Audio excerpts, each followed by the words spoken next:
get hooked up on what you see. Cause the greatest thing is spirituality.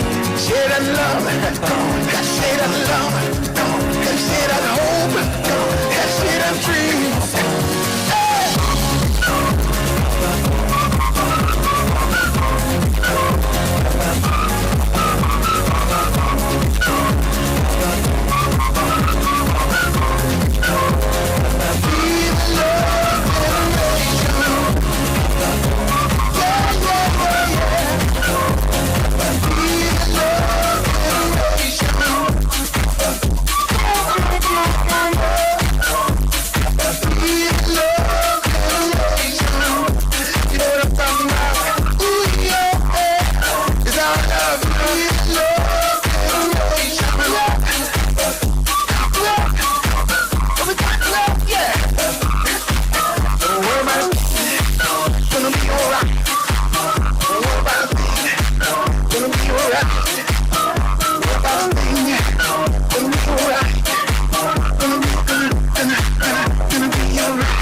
next to you.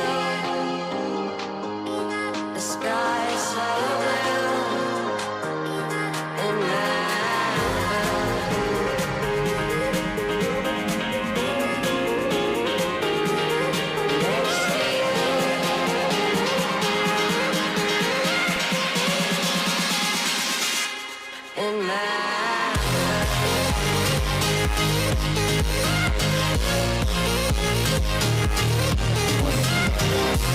Testing 1, 2.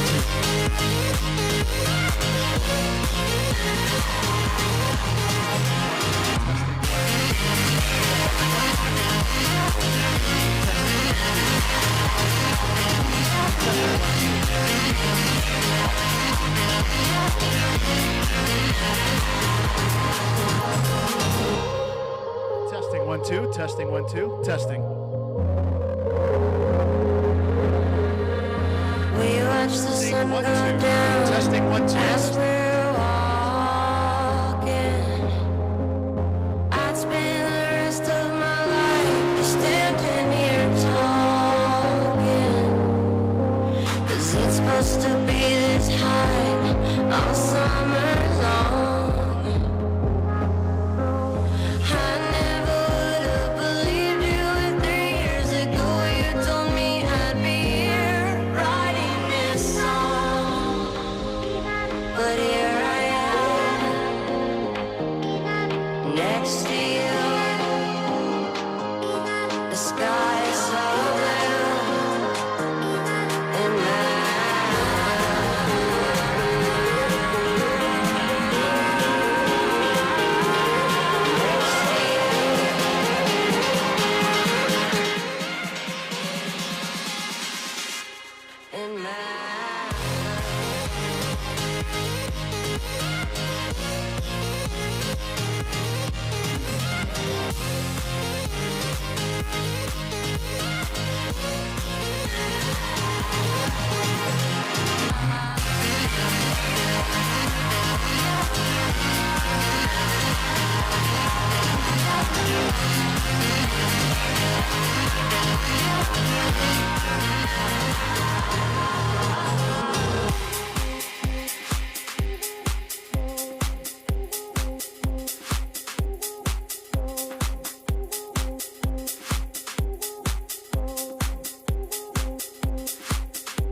night. I toss and turn, I keep stress in my mind. I look for peace, but see I don't attain. What I need for keeps this silly game we play. Now look at this. Madness, the magnet keeps attracting me. I try to run, but see I'm not that fast. I think I'm first, but surely finish last. Cause day and night, the lowest loner seems to free his mind at night. He's all alone through the day and night. The lowest loner seems to free his mind at night. At night, day and night. The lowest loner seems to free his mind at night. He's all alone, some things will never change. The lonely loner seems to free his mind at night. At night.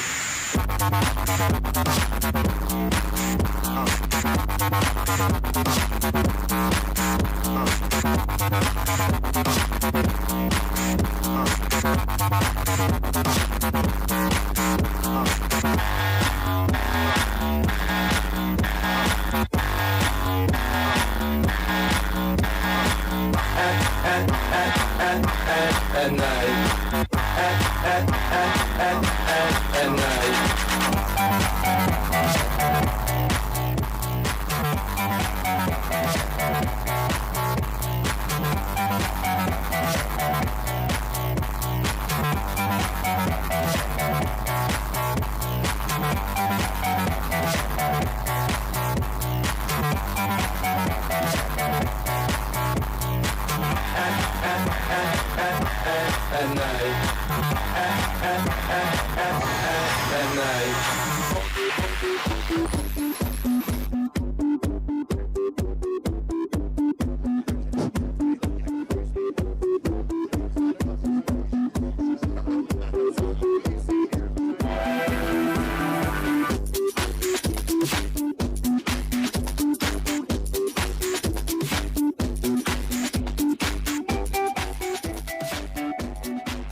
MultiCon! How's everybody doing today? So, my name is Michael Tessler. I am the CEO of MultiHouse. And about 30 days ago, we had the idea of could we take the amazing communities of fandom and rally together to help our Los Angeles community as we recover from the wildfires. And somehow, 30 days later, we are here doing MultiCon. So thank you, thank you, thank you. Now, we're very lucky because we have an extraordinary organization who we've partnered with, the United Way of Greater Los Angeles, and their Wildfire Recovery Fund. Woo, indeed. They've been doing such extraordinary work as they have for years, and they've been an amazing, trusted partner. And they gave us the chance to put their logo all over everything, so we tried to do them proud. So thank you so much to the United Way for trusting us. And all proceeds for today's event are going directly to the United Way of Greater Los Angeles. So every autograph you get signed, every piece of merch is all going to help our community rebuild. And if I've learned anything about Los Angeles in the past 8 years since I moved here, it's that we're pretty strong and we're pretty resilient. And I've never been more proud to be an Angelino, and I hope that all the Angelinos in the audience are feeling the same way right now. And we're gonna rebuild because of everybody here, because of people like you. So thank you all for taking your passion, give yourselves a round of applause, for taking your love of all things nerdy and using it for good.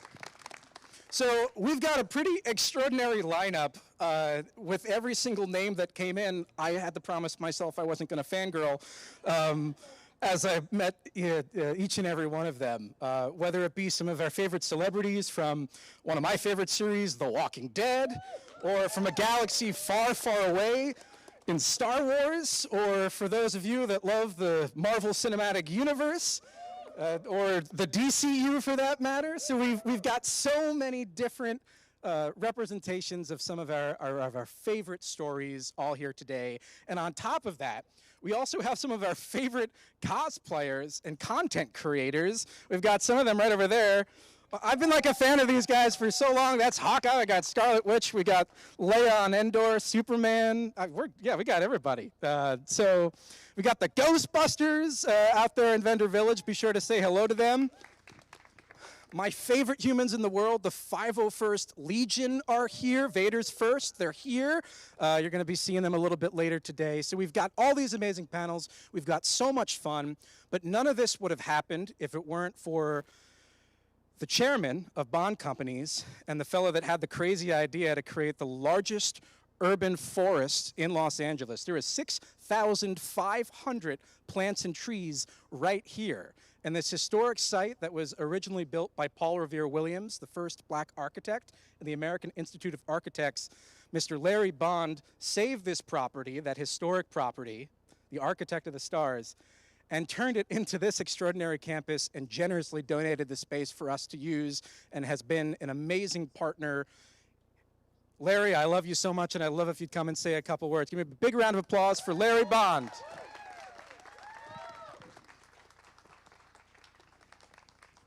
So as you get to walk around our campus today, you'll see that KayCee lives here. And Michael is one of those crazies also that works here every day. And so I've been thrilled to spend so much time with Michael creating ideas and saying, there's no such thing as no, and as my wife always says, no is just a slow yes. So whenever we come up with these crazy ideas, we just figure out how do we make it happen? And that was what happened in this event today.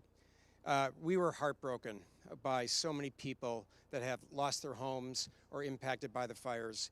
There's literally no person in LA that doesn't have a friend or family member that was impacted. So today is really a special event. It's about having fun.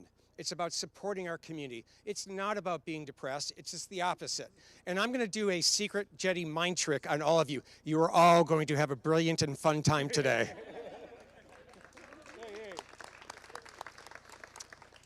So when Michael and I started talking about this idea, we said, what is the kind of one nonprofit that we know does phenomenal work? And we both immediately said, that's the United Way of Los Angeles. And that's spearheaded by a very good friend of mine, Elise Buick, who's the CEO of United Way. And she'll be up here in just a second. But the most important part is, while everything is going to United Way, I wanted to make sure, and Michael wanted to make sure, that this organization, which does great work, puts it in the right place to help others. And that's why I was so thrilled that she said yes to be our partner today in all these events. So the other thing I would say is Michael left out is, he did talk about the 501st, but there may be a little bit of rebels that are going to be showing up today too. Rebel scum. Rebel scum again, and so we'll see if the stormtroopers can handle it or whether the rebels are going to overtake the stormtroopers. I don't know. But if not, we have Superman here. We've got Hawkeye. We've got plenty of superheroes here today to take care of it. Anyway, with that in mind, Elise, please come up to the stage.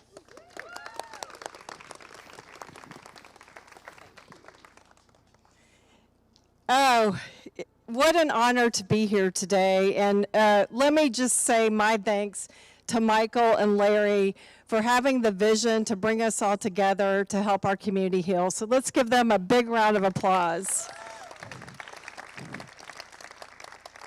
This has been and continues to be a very devastating time for our community. And the fact that you're all here today to support us means the world. So many people.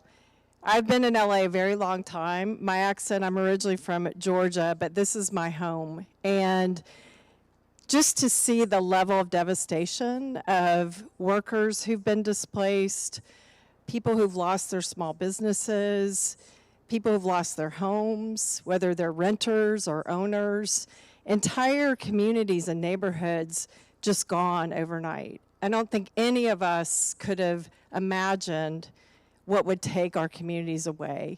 But I agree with Michael. I think LA is at its best when we come together. And today is just the representation of that. And so the generosity of you buying tickets and buy lots of merchandise is going to allow us to help people rebuild their lives. It's going to allow us to give them hope. And it's going to allow us to rebuild differently, to make sure that there is equity in our rebuilding, to protect neighborhoods, to protect home ownership, and really come back from this even stronger. So we couldn't be more grateful and honored to partner with Michael and Larry on MultiCon, but the real power of this is all of you, and I think we have people watching us online, and so the power of community together, that's what United Way stands for, is how we come together united for LA. So let's have a great day, and we can have fun and really help rebuild lives together. So thank you so much, Michael and Larry.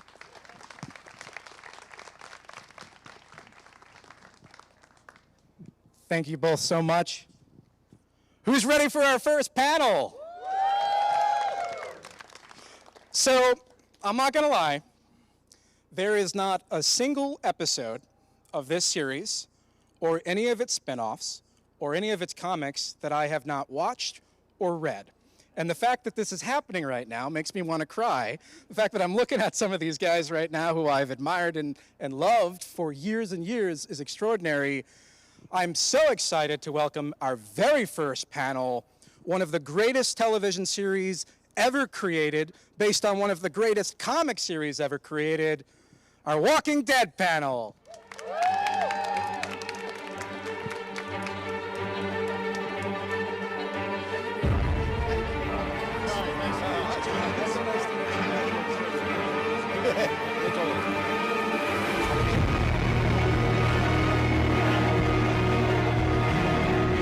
Hello, there you go. Ladies and gentlemen, executive producer of The Walking Dead, Scott Gimple.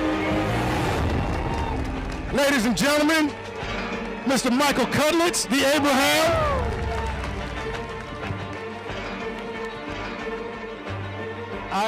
I will be, is this on? Yeah, this is still on. Here, yeah, why don't you get that one?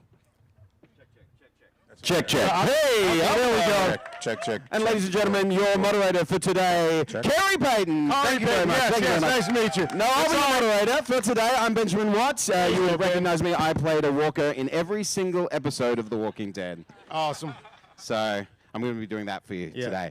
No, ladies and gentlemen, this is your wonderful, esteemed Walking Dead panel. That's right. We have showrunner and franchise overseer extraordinary. Something like that. I love the confidence there, Scott. Scott Gimple, here we go.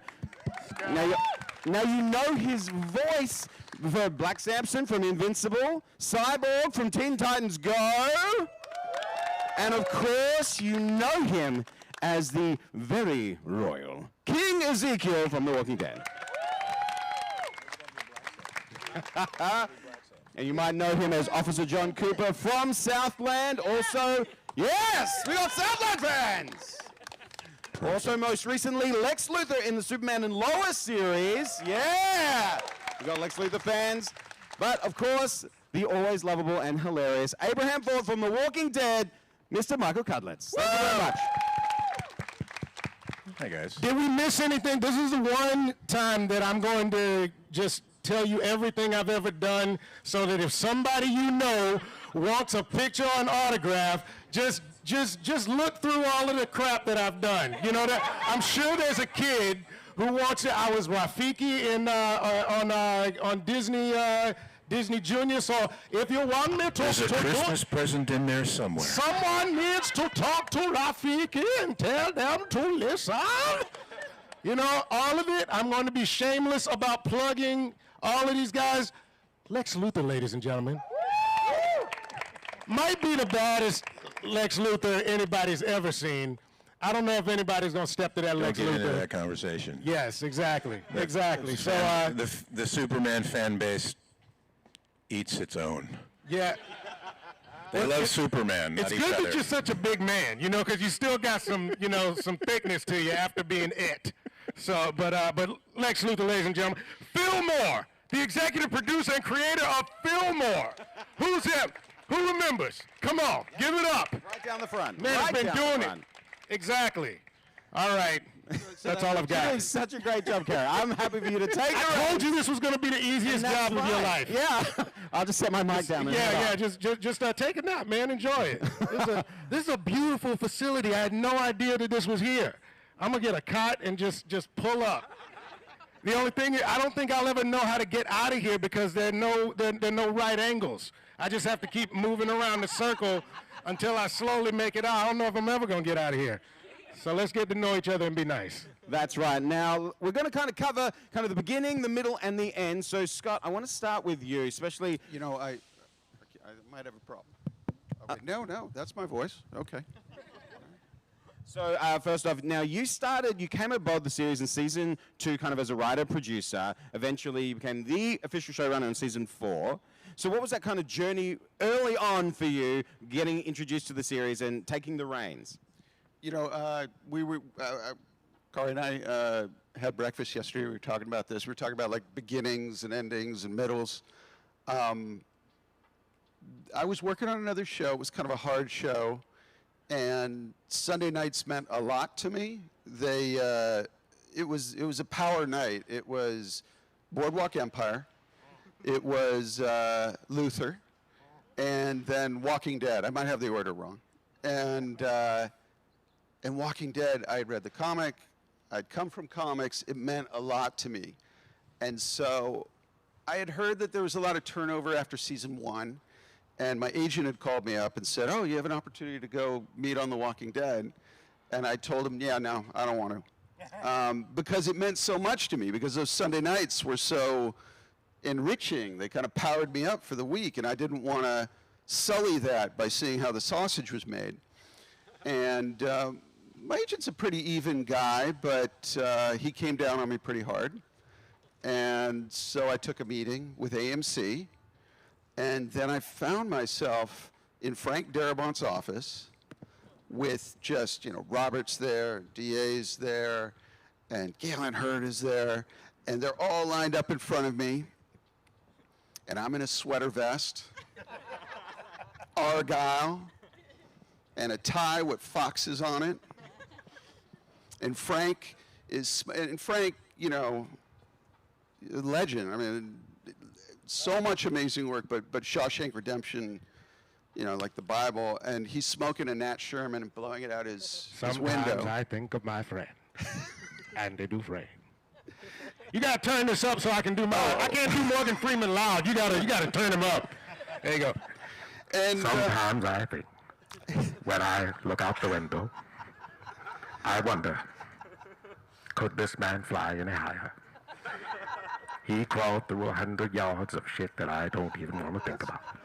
Yes, absolutely. This is how I put myself to sleep. Go ahead and finish your stuff. No, that was going through my head. So this is coming to a close. Frank brought up a show. I'm not going to say which show. No, I'm not, because I say something negative. He goes, this show, which I'm not naming, is the best show on television.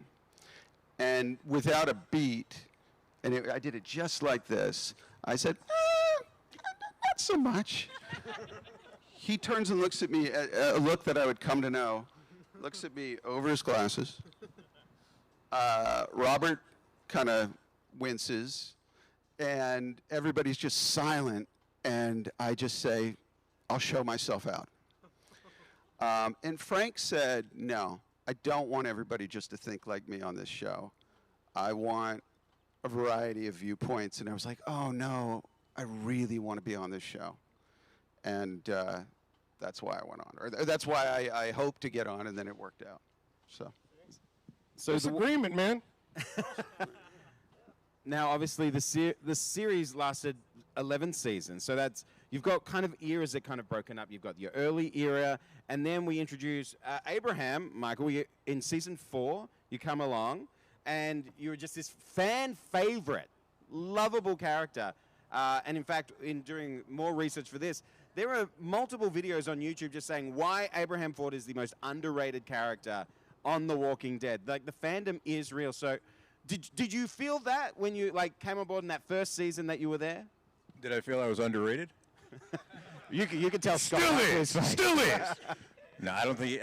I don't think he was underrated, even though Man, the Santa Anas are still happening, y'all. murder me. That's why we're here. No, so what's the question? I was just saying. What's the question behind the question? When the first season you came on, were you automatically feeling that fan love? No. Oh my God! You see, I like being the first panel because you get out the kinks. He's gonna shake it all out. Just Michael, be mindful of that. so Yes, you I can- am. yeah. It's soft, I've got, and I have a big hard head, so we'll be all right. I'm taller than you guys, so I'll take the brunt of it. No, it was interesting coming onto the show for me because when they hire, and this is sort of across the board, I think they did it all the way to the end. When they would hire you, you didn't know what you were being hired for specifically in direct relation to the comic book. So I came in, the audition material was, all the elements of the character were there, but the name wasn't there. You know, I was someone who was, definitely mission driven, trying to get something done. And I think it was a really wonderful, convoluted situation they set up where I had to go to my neighbor's house that I hated and grab his Range Rover, which was brand new, and take it out to the desert and do something. And it's like, no, I'm not giving you my car. So I had to get the car from him, and this is sort of like the determination of Abraham and the drive, and the mission was more important than my neighbor, and so it was that type of thing. So when I was given the material, I didn't know what I was auditioning for. I just come off Southland. They wanted me to move to Georgia possibly to do this thing that they wouldn't tell me what it was. So I think in the beginning, a couple of times I just said no. I didn't know what it was, They eventually came around, long story short, let me know what it was. I knew what the character was in the comic, and the sort of the projected lifespan, kind of, because Scott had said they really wanted to get back to the comic and the linear narrative of the comic and its sort of timeline, which they had strayed from a little bit, and some characters that are still alive or were still alive till the very end actually had been killed off early on. They really wanted to get back to the comic with the core crew that they had and really tell that story, in a parallel universe with the comics. So I knew that I would be on for a couple of years, but I also knew that the show was really coming into its popularity. So there's kind of like a weird responsibility you have to sort of not screw it up, because you don't want to be the guy who we came in with our group and we ruined the show. Because the fans of the comic and the fans of the TV show at the time were sort of less mixed, I think, than they are now. They were sort of like the comic guys who were like, yeah, this is bullshit. I'm never watching this again. Episode 15, this is bullshit. I'm still never going to watch this again. I don't care what you say. I'm never watching it. They were all watching it, but some were hate watching it. And I think near the end, everybody sort of blended in, and the people who didn't like the way the show went dropped off, and the people who did all sort of came together and coalesced, and we had a really, really strong fan base that was, in my opinion, wonderfully critical of the show, mostly for all the right reasons, because they wanted these stories to be protected, they wanted these characters to be represented properly, and they fell in love with these characters. So coming into that, and not knowing how the fans were going to respond, knowing that you were going to be on for a while and you are one of the sort of main comic book characters, it's kind of terrifying at first, because if the fan base turns on you, you're dead, and you still have to do the job. So you have to now show up every week knowing that everybody hates you. So the fact that there was a very positive response to it obviously makes my job easier. But it was nice knowing that the fans felt like we were representing, my group with Abraham, Eugene, and Rosita, knowing that trio, in the eyes of the people who were watching the show for the first time, but also those who had the comics, they all felt that we were doing justice to those characters. So that is very satisfying. Now, I will bring up one thing that Michael brought up, and it's one of my favorite things is, this was an era of secrecy, and so whenever we were auditioning someone, we wrote up like fake scenes, the scenes not from the comic. And I will say my dream is for the people who got the roles to perform those scenes, like to get all of them to perform their scenes, because some of those scenes are crazy. Like Josh McDermott was at a high school reunion, and he ordered like puckered neat.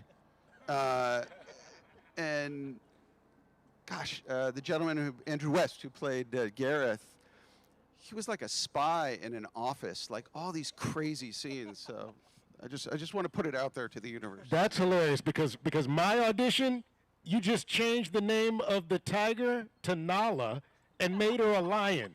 You tried, at that point, you had just given up. Nobody will ever know. Yeah, you were like, yeah, Well, I got him smooth job this time. No, I have the why on that one. Ezekiel has such a specific voice. Oh, yes. Ezekiel has such a specific voice, there's no reason to try and hide the ball. So. Yeah, no, it helps so much, actually, because I was able to, when I auditioned, I went and read the comic, and that audition came straight out of the comic book when he explains his whole relationship to how he became king and how he, came to have a tiger in this, odd situation, and so I read it, and it said that he kind of slumps in his chair and he becomes a different person, and as I was reading it, it never said anything about his voice changing. And I've done so much voiceover work over the years that was the first thing that I went to, is that, this kind of, Shakespeare in the Park guy, talks like he's sitting down with you at a barbecue. And I honestly think that might have been the thing that stuck me out of the hundreds of guys that they auditioned for Ezekiel. I remember I had done like 9 pilots over the years since I've been in LA, about 20 years, and that didn't go anywhere or got canceled after an episode. The Hank Azaria show. Yeah, the Hank Azaria show. I did one episode of Hank Azaria. That was my first job, I think, when I got to town. But I had gotten to 2016, and I was like, you know what? I don't think I need an audition, a pilot, because I'd always thought to myself, I'm going to go to LA, I'm going to get a pilot, then you get on it, and that's how it goes. And that's what everybody does. Yeah, and just come to LA, get a pilot, work for the rest of your life, make a bunch of money, and retire. Yeah. It's pretty straightforward. I don't know what everybody's having such a problem with. Yeah. And I was lucky to have been working and making a living in LA, but I hadn't made that next step. And I remember it was. You just weren't trying hard enough. I wasn't trying hard enough. It's pretty easy, Khary. Yeah, and honestly, thank you for calling me out in front of all of these good people. They need to know the truth. But I told my manager, I was like, I don't think I need a pilot. I think I need an introduction. And I got that audition, and I walked out of there, and I've been hiking these hills in Griffith Park, and I was like, I felt really good about the audition, and I said, I need to gain some weight. I got a feeling about this thing. So for the next month, I shoved creatine down my gullet, and ate a bunch of chicken breasts and all of this stuff, and because the next day they said they really like Khary, but this is kind of an important character in the comic book, so we'll see you in a month. We're going to go audition every black man between the ages of 40 and 75. And I'm not sure if that's what we said. That was what was telegraphed to me. So I was like, fine. I'm gonna go and add a couple of pounds because Ezekiel in the comic book had more pizza experience than I had, and so I just wanted to do my due diligence, and so when I finally got the part, and I sat there on the throne next to this tiger, which was just a shiny spherical ball. I remember looking at him and thinking, God, I hope you look good. because if you don't, I'm going to look like an idiot. And it turned out she looked gorgeous. And was actually, we took the tiger, we took the tiger and bought the data from a movie which happened to be my favorite book that I had ever read, Life of Pi. Richard Parker from Life of Pi is the same tiger that is Shiva, and so it's really kind of cool to me that Richard Parker is actually, you know, my co-star in this show. I love being on stage right now. I'm sorry I'm talking a lot, but I just want to say every time, because we're talking about beginnings, the first person I met when I walked into the makeup trailer was Cudlitz, because Abraham had just been killed, and he was trying to throw everybody off by hanging out for the next episode. So he was actually, he had just, he was starting his incredible career as a director, and was shadowing Greg Nicotero. And so he was hanging out, but he was shadowing him in full costume. You know, getting his hair done and his facial hair and everything looked just like Abraham. I walk in and I see Abraham, and he gives me a big hug. He's just about the warmest man you ever want to meet. Okay, it's a great way to be welcomed into a place. But he looked me in the eye and he said, "Man, welcome. Your life is about to change. I don't know if anybody's told you this yet, but your life is about to change." And he said, "You got kids?" And I said, "Yeah, I've got kids." He's like, "You remember before you had kids? You remember the moment you had a kid and you looked at that kid? It's like that. Nobody's going to be able to explain it, but everything's about to change for you. I'm really excited about your journey." And it's one of the most accurate things anyone's ever told me. And I will appreciate you for many reasons, but till the day I die because of that. It weirdly didn't freak me out. It calmed me down. Maybe it was because it was coming from Cudlitz, but I'll never forget that moment in the trailer, walking into like the biggest job of my life, and knowing that somehow everything was going to be all right. And I'll just say that, like, beginnings on our show, from an acting standpoint and from the success level that the show was at, weren't easy, because these guys would write wonderful monologues that we would come in that would take care of a lot of the exposition, really delivered well so far as to get people who didn't follow the comics up to speed with this character with a lot of backstory, and it would really be dumped really early on when you met the characters.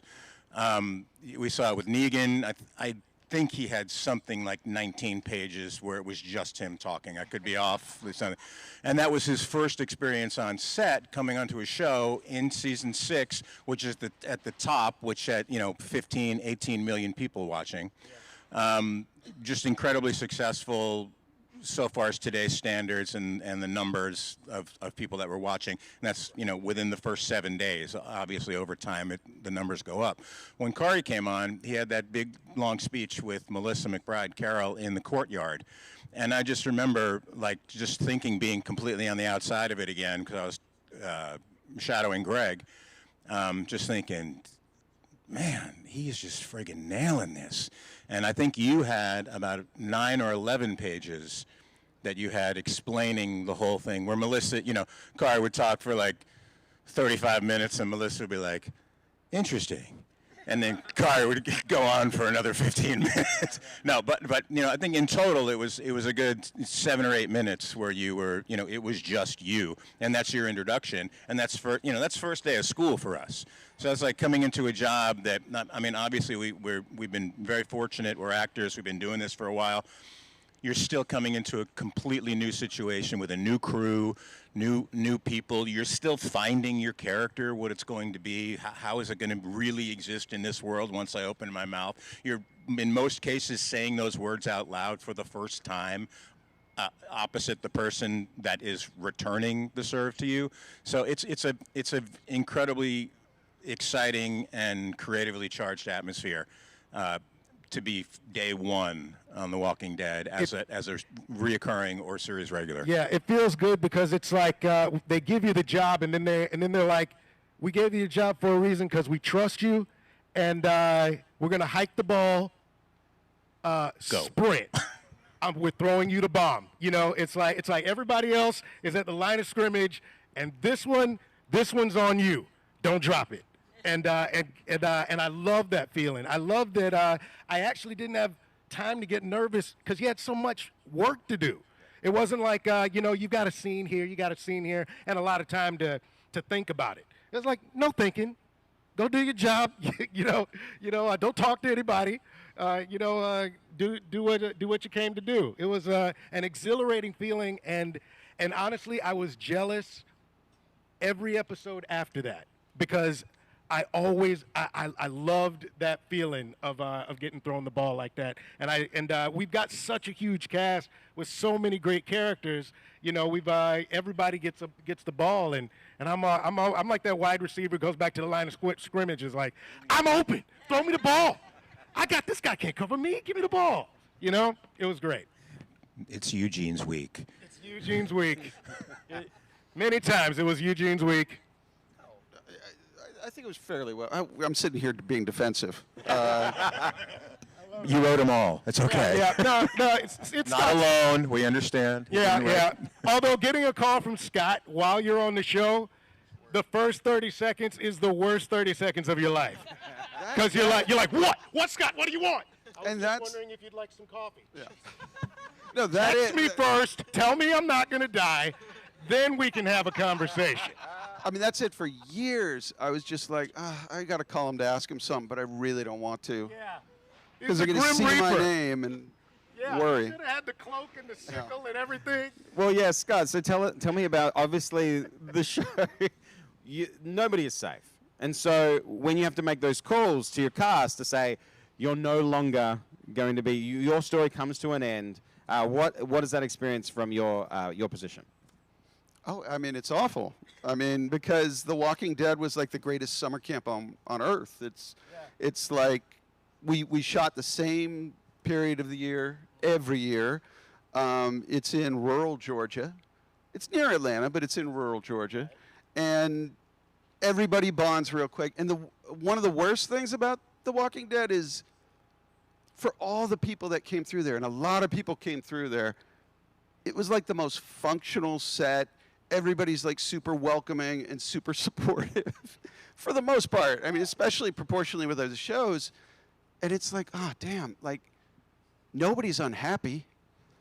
Nobody's like, awesome, I get to go. So, yeah, and I don't think I had been in a position, I wasn't in a position where I had to tell people they were dead before. It was really hard, but it made you that much as a writer or as a filmmaker. It made you very, very cognizant of how important it was to do it right and to treat it with a certain respect and to work really, really hard to do right by these people who were losing something. And a lot of times it was hard when I talked to people and people got choked up but I never went into it thinking like it was for shock or it was some cheap solution to some problem, that there was a real story behind it. I will say it was so important. You know, if you watch, this isn't to rip on Star Trek in any way. Star Trek is a very... No, man, screw Star Trek, man. No. Let's go hard on Star Trek. I'm talking the I don't want to rip on Star Trek, That's but right. I'm going to rip on Star Trek. No. Go ahead, Scott.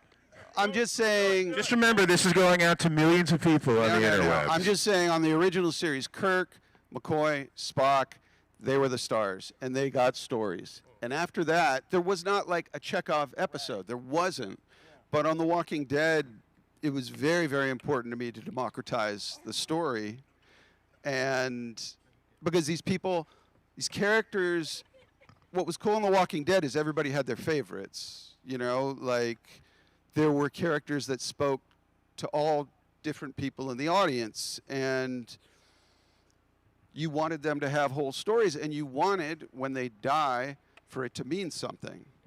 And, you know, over the years, you know, the audience would get madder and madder about them, and I wasn't like happy about that, but I was like, that was a signifier that they meant something to the audience.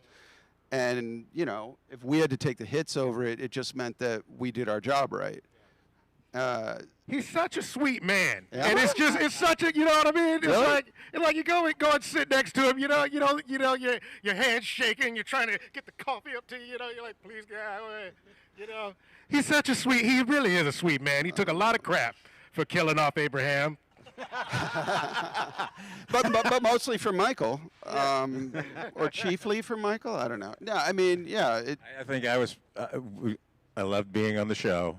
I had an amazing time on the show. I think I was probably one of your easiest phone calls. It was, but also I will He's say, like, because I didn't even get, hey, Scott saying, hey, let's have coffee. I got an AD who called me up. I was in New York and said, hey, Scott wants to know if you're available next week for a meeting.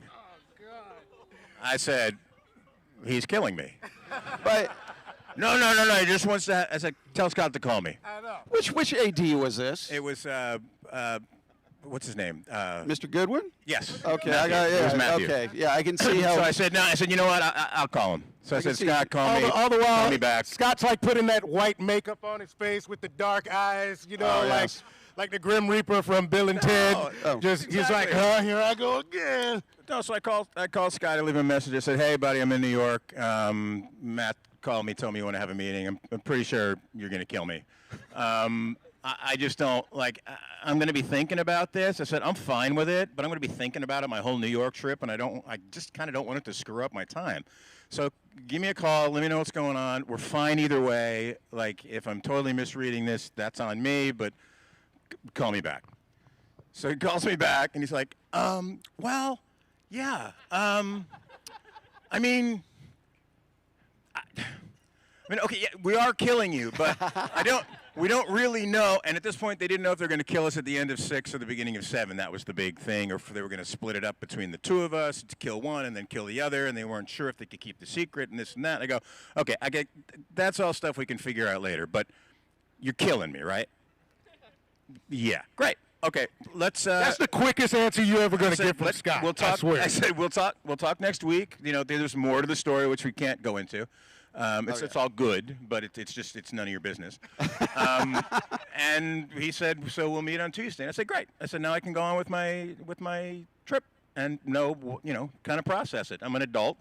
It's not the first show I've gotten killed off of. It's certainly not going to be the last. And that's what's rough, and I think we've talked about this, is I worked on a show called Life, and I wrote me on that the too. episode that Blew my head off. Yeah, sorry. Back of a police car. Okay, that wasn't my call though.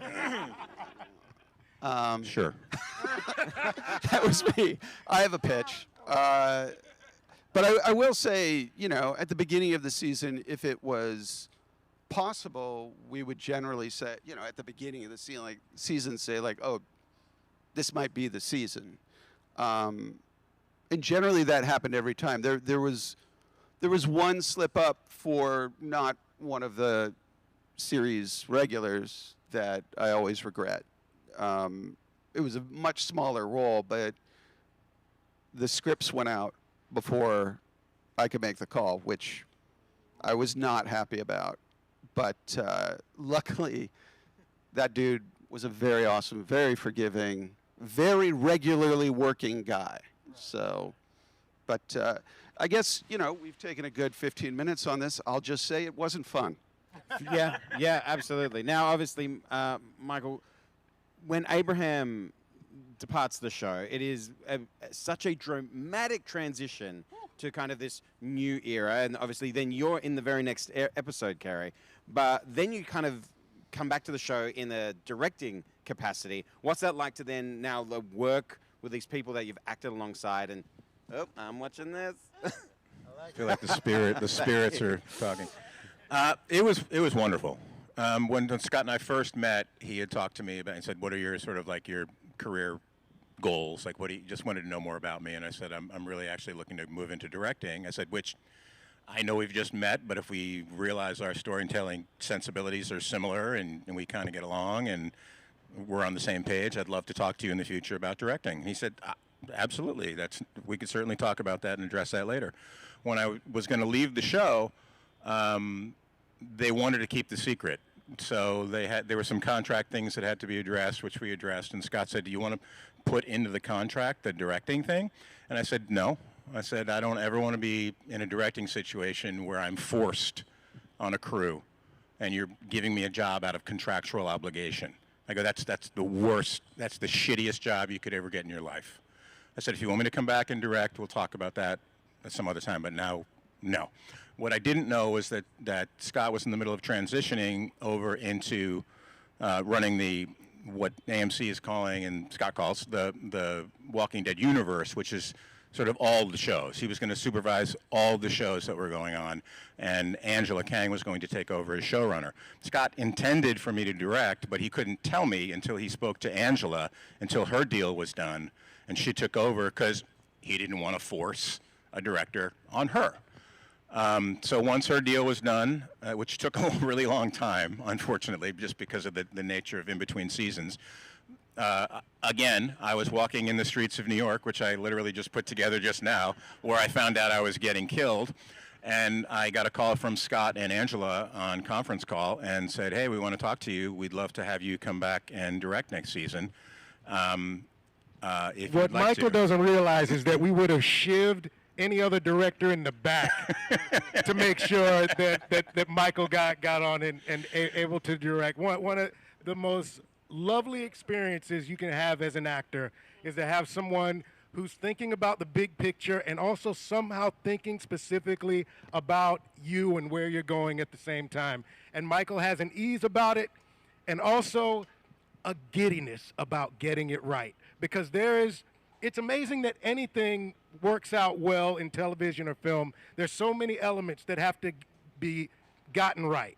And the cool thing about watching Michael work is that he's choreographed a dance, you know, and by the end of the choreography and the cameras coming up, it's funny to see a big man doing this.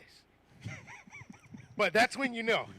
When you know he's like, oh, it's happening. The dance is happening, and it's exciting. It's exciting and wonderful thing to see him be a part of. All right, go back. No, that's great. Thank you. Appreciate that. I like it. I love it. I love being on set, and I love working with these people. When I was in the street of New York getting this information from Angela and Scott, they said that basically we want you to direct, but also. There's another reason we feel like we're so deep into this. The crew has fatigue, the cast has fatigue. We think this would be a great infusion and, sort of morale booster as well, because they would love to see, one of their own come back and do that. So they were very upfront. They said it's all part of that. And when I came back in, it was amazing. I mean, the crew rallied, the cast rallied.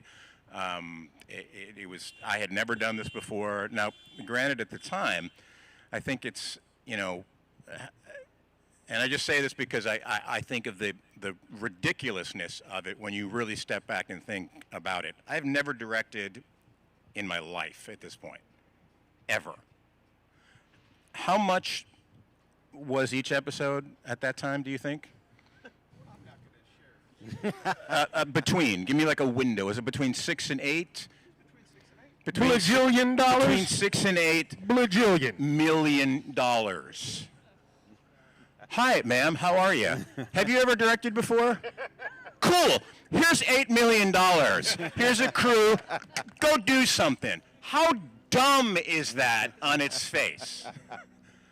I mean, I love you, but I would come home, I would talk to my wife, and I would be like, what the like when you step back, and you look, and you're like, what the hell are they thinking? Here's $8 million to a guy who's never done this before, and meanwhile there's the DGA, which has a ton of people that have done this and are probably hoping to do it or busting down his email, every week to, hey, can I get a chance or an interview? Now look, I understand. I've been doing this a while. I've been very, very fortunate, but still. I am incredibly grateful for the opportunity and for the faith that they showed in me and the fact that they put themselves on the line, because I'm guarantee you there wasn't just like, oh, hey, we're going to do this, and AMC was like, oh, sure. I'm sure someone had to be reassured at some level, because those are the guys given the $8 million bucks. Honestly, it's changed my career. Well, the one thing that's evident more than anything is that clearly you had a family in front of the camera and behind the scenes. And Khary, you were right about one thing. You made my part of this panel the easiest job in the world. Now, I want you all to thank the wonderful panel for being here. MultiCon, thank you so much. Now, please stick around, everybody. In the next panel is Wonder Women with Jackie Tohn and Bitsie Tulloch. So stick around. And you guys Bitsie. And let's just give one more big round of applause. The one, the only Sergeant Abraham Ford, King Ezekiel, and extraordinary showrunner, Scott M. Gimple. Come by, guys, come by and visit us at our tables, even if it's just to say hi. Obviously, everything's going to a great cause. So we'd love for you to purchase something, but you don't have to. Please come up and talk to us.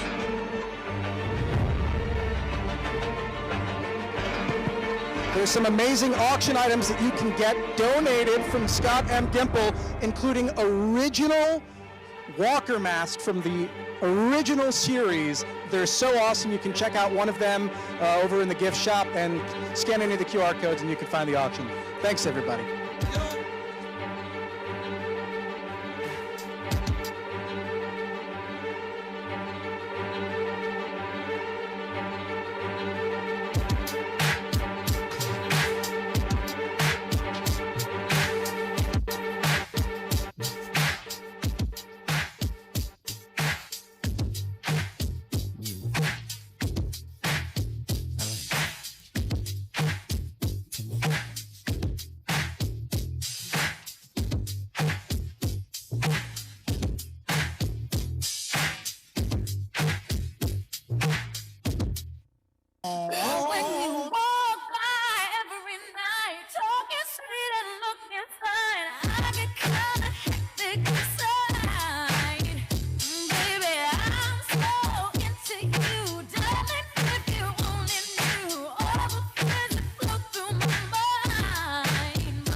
holleration in this dancery. Let's get it percolating while you're waiting. So just dance for me. Come on, everybody, get on up.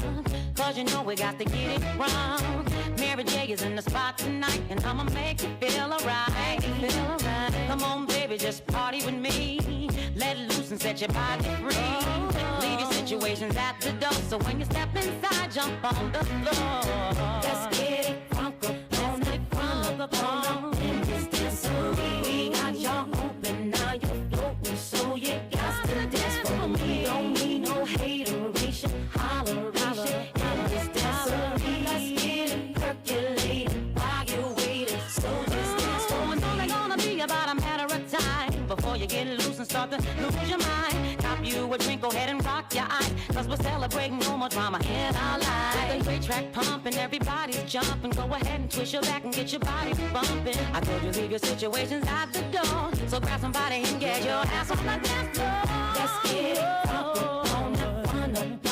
in this dancery. We got y'all open, now you're floating, so you got to dance with me. Don't need no hateration, holleration in this dancery. Let's get it percolating while you're waiting, so just dance for me. Don't need no haters, y'all, we don't need no. Just trying to love one another. We just want y'all to have a good time. No more drama in your life. Work real hard to make a dime. If you got beat, your problem not mine. We all got BS outside. We gonna celebrate all night. Have some fun tonight, no fights. Turn that track way up high. Making you dance all night, and I got some real heat for you this time. Doesn't matter if you're white or black. Let's get drunk 'cause Mary's back.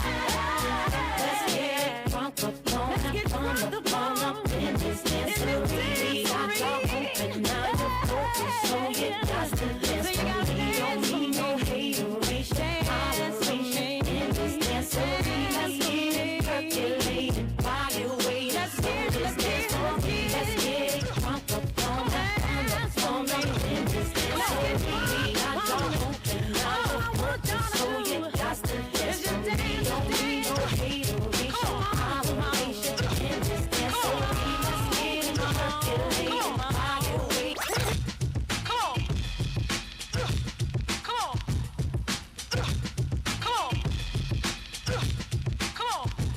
The choice is yours. You can get with this, or you can get with that. You can get with this, or you can get with that.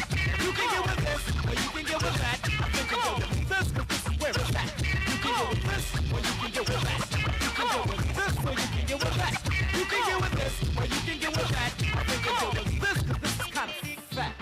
Engine number 9 on the New York Transit line. If my train goes off the track, pick it up, pick it up, pick it up. Kind of fat. Come on, where's the black sheep? Here's the black sheep. Even if we wanted to, the clock cannot be weak. Watch me swing like this. Why should I swing it like that? Because in fact, on me it might not attract. The choice is yours. You can get with this, or you can get with that. You can get with this, or you can get with that.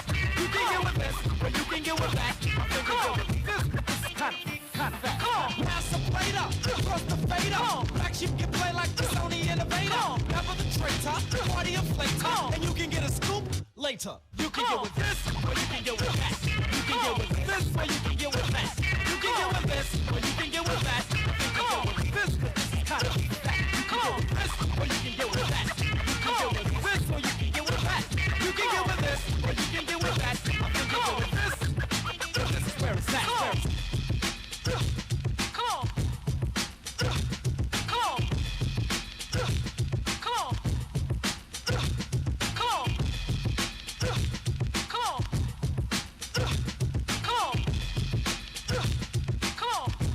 The choice is yours. You can get with this, or you can get with that. You can get with this, or you can get with that. You can get with this, or you can get with that. You can get with this, or you can get with that. You can get with this, or you can get with that. You can get with this, or you can get with that. You can get with this, or you can get with that. You can get with this, or you can get with that. You can get with this, or you can get with that. You can get with this, or you can get with that. You can get with this, or you can get with that. You can get with this, or you can get with that. This is all that. This is all.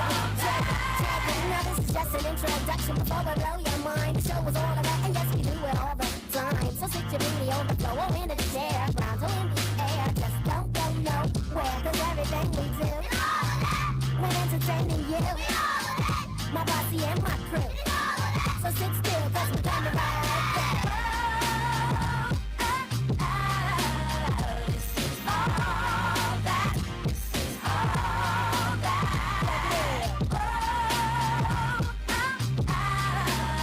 This is all that. This is all that.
Certain things you just can't refuse. She wanna ride me like a cruise, and I'm not trying to lose. Then you're left in the dust, unless I stuck by you. You're a sunflower. I think your love would be too much, or you'd be.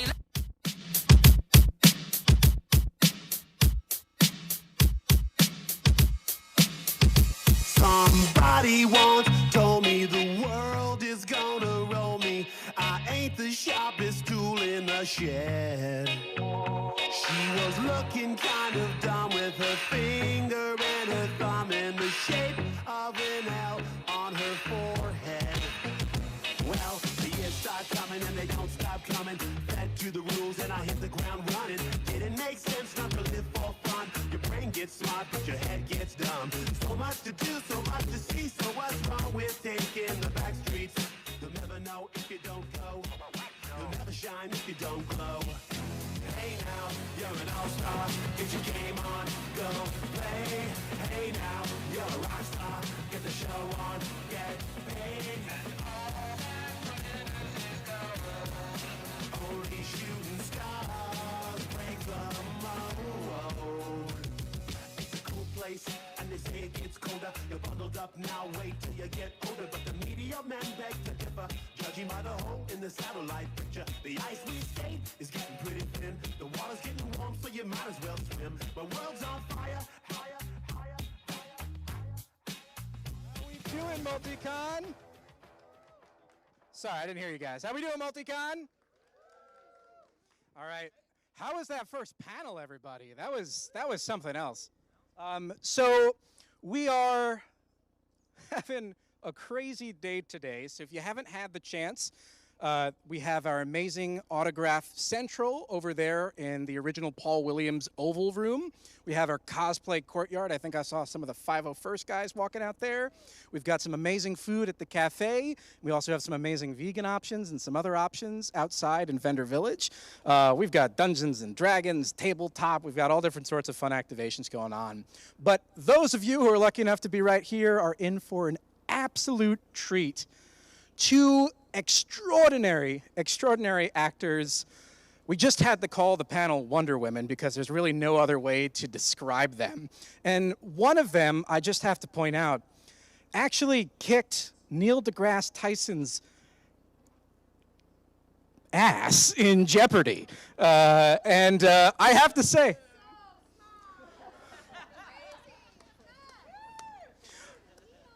I have never cheered louder at my television at any moment in history than when you pulled that amazing thing off. So let's give it up for our Wonder Woman panel. I'll let our wonderful moderator Perri do the intros, and let's get to it. Come on up.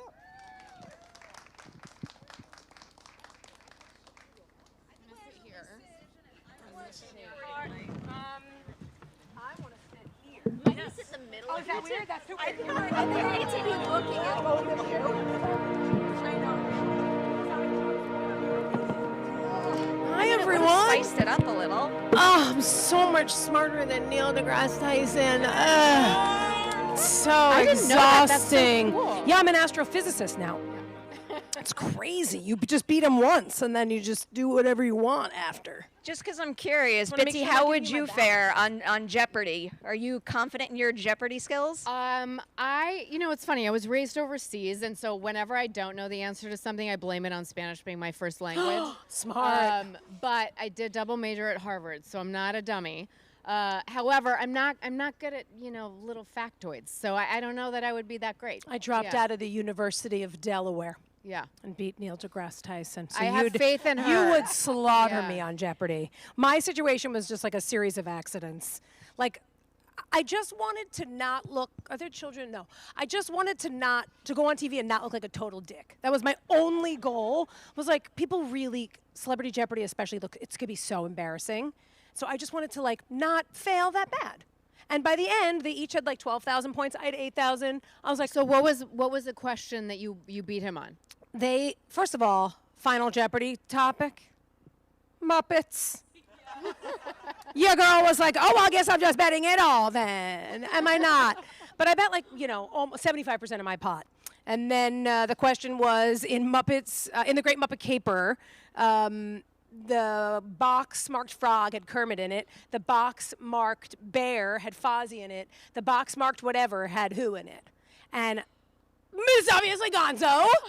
And I put Gonzo, and Neil put Snuffleupagus, and Melissa Peterman put Animal. And I fucking won Jeopardy. Love it. Did you come to our studio when we did the movie Trivia Schmodown thing for Glow? I think I did. I think you did. Now this is all making so much sense. I think I did. I've come to a lot of things. Trivia gives me anxiety. That's why I belong on Wheel of Fortune. Yeah, really good puzzle solver. Buy an N after guess an N after someone already guessed it. Your worst nightmare. I'll do it. Honestly, that would be my worst nightmare. Can I spend money on an E? Oh, someone did that already? It's the worst. I could talk about game shows all day long. Same. We're here to celebrate your work as female forces in this industry that everybody needs to know and that are going to continue to soar from here on out. And I get the great opportunity to go back to the very, very beginning for both of you. It's one of my favorite questions to ask because there's so many people out there who are like, how do I break into this business and how do I do as well as folks like you? when you first decided you wanted to be an actor, what did you think was step one to making that happen? And now having done it, would you recommend that step to another aspiring actor, or did you find something more effective along the way? Okay, so I have a funny story and I do Comic-Cons fairly regularly between Grimm and Superman and Lois. I so did not want to be an actor that I was in Australia with a bestie who was working on Star Wars Clone Wars, and I bonded a lot with George Lucas. And he asked me half a dozen times to put me in the movie, and I kept saying no. I was like, absolutely not. I am not an actor. I'm an academic. You know, I'm at Harvard. I'm studying the, you know, blah, blah, blah. And we would just hang out on set, and I was doing stuff with, you know, the documentary team. But that's how little I wanted to be an actor. And then I graduated from college, and I was going to go to Cambridge and get my MFA. And I took a year off, and I fell into it because a girlfriend of mine, I was in LA, I was dating some musician, and a girlfriend wanted to audit acting classes, and she was nervous to go alone. I'm like, I'll go with you. And at first, we went to a few, and I'm like, this is so dumb. This is so lame. And then we went to an acting class, and this teacher, I think, just saw right through me, and she gave me something so difficult to do, and I was honestly, it was intoxicating and terrifying, and I fell in love, and I started studying theater. So whenever anyone asks me how to get in, I'm like, get in a class for sure. Make sure this is something you really want to do, because it's so hard and it's so much rejection. And so you have to just assume, every audition I assume I'm not getting the job. And you just have to go in and do your best. But you still have big, thick skin, take classes. But yeah, so I had a sort of unusual trajectory, because I was not one of those people who like popped out of the womb doing jazz hands. I'm so glad you brought up I was going to Star say, Wars. well, that's just such a great segue to me popping out of the womb doing jazz hands. But anyway, finish your question. No, I was looking at IMDb, and it says Attack of the Clones, and I think like location researcher or something. Yeah, because I was down there with a friend, and I'm like, I'm not just going to sit on my ass, so give me something to do. So they just gave you a job? Yes, Dead. and then actually, so this is the other thing.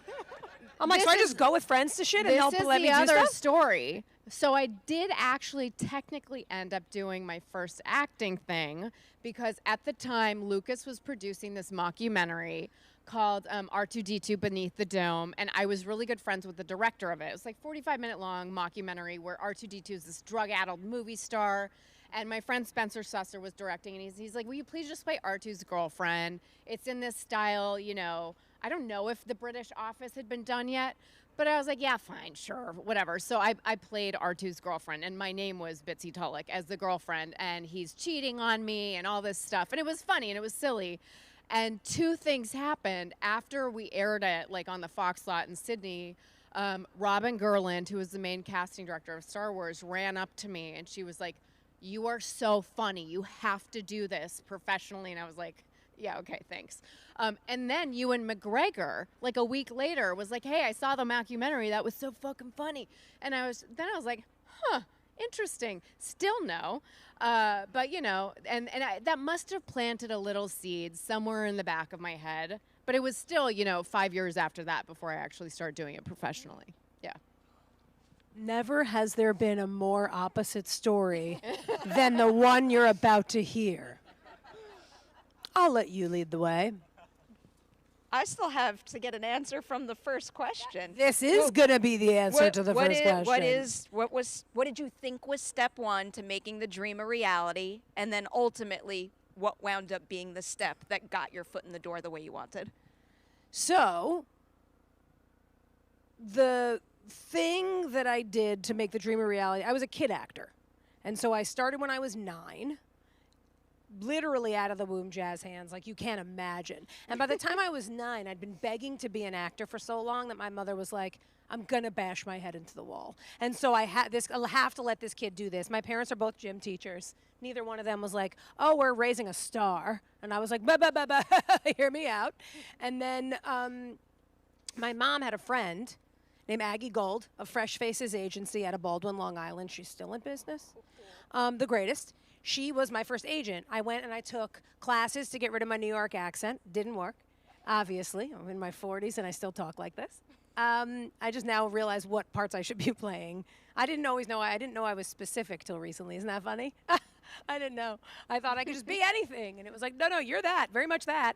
You sound mad. So I was a kid actor. So I took the steps you'd take if you were a kid actor. I got an agent. I took the classes to make my accent a little more palatable. I went on commercial auditions. I did background work. I was on PBS show called Ghostwriter, which is how I got my SAG card, which I had to rack my brain for because my boyfriend and I yesterday were like, ooh, if we got to stand up at the beginning of the SAG Awards and say, like, I'm an actor and I got my SAG card doing that, what? I had to figure out what mine was, and it was Ghostwriter as a background actor. So yeah, I just did all the things, like the textbook things that you would do. I just was very, very lucky because my mom was best friends with a woman who was a kid agent. And then she represented me all through my teens into my early 20s when I moved to LA, and it no longer made sense to have an agent in Long Island. I want to follow up on something that you just said. I forget the specific word you used, but it essentially boils down to, I guess, having like a specialty or something that being specific. Being specific. Sure. Because like I've watched a lot of your work. In particular, I'm obsessed with Glow, which I'm sure a lot of people are out there. I think you have endless range and can do whatever you want. Is being really specific nice. something that you want to embrace, No. or is it something you want to fight back against? That's really nice. That question makes me feel vulnerable and kind of want to cry. Thanks for saying that. No, I don't want to be specific. I want to be able to do everything.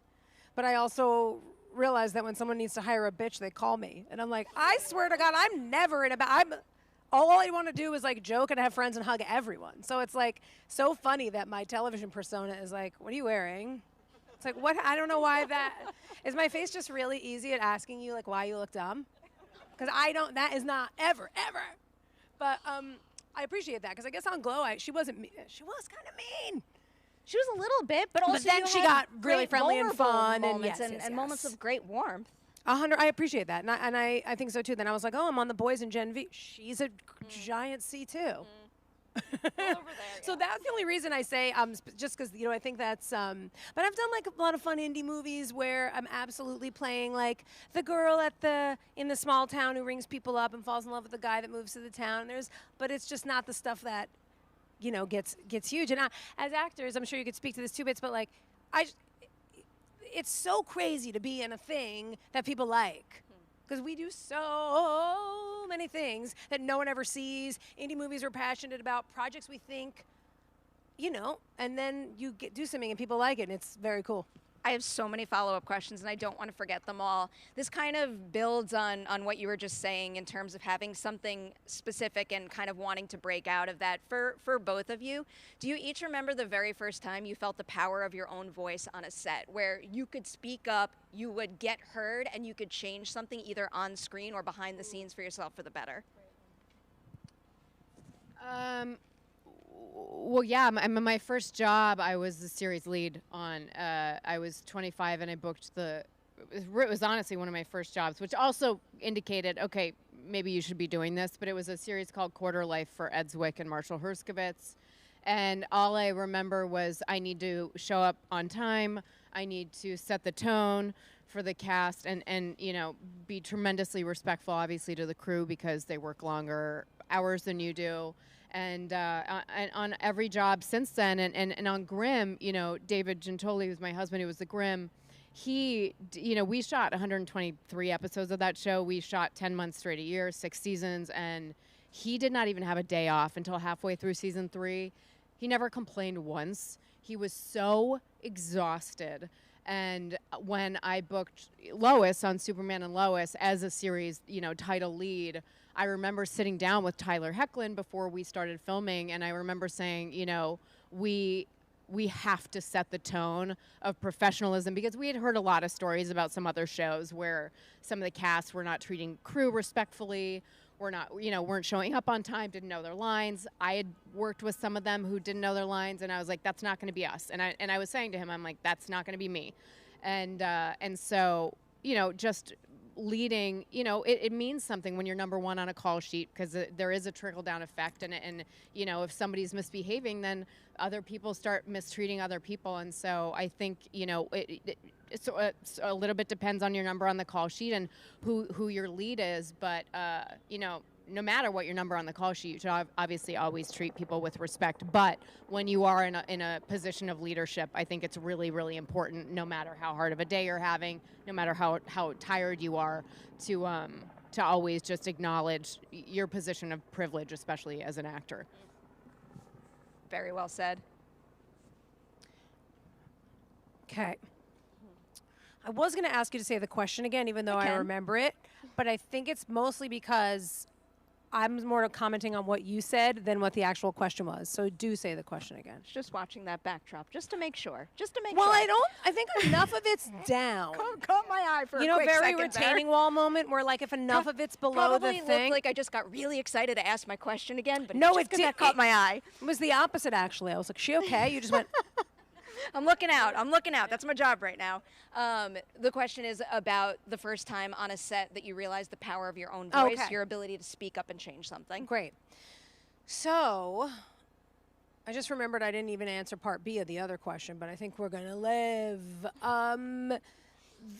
Definitely, I've felt very lucky because I have not been number one on the call sheet ever. Oh, no, on a movie once.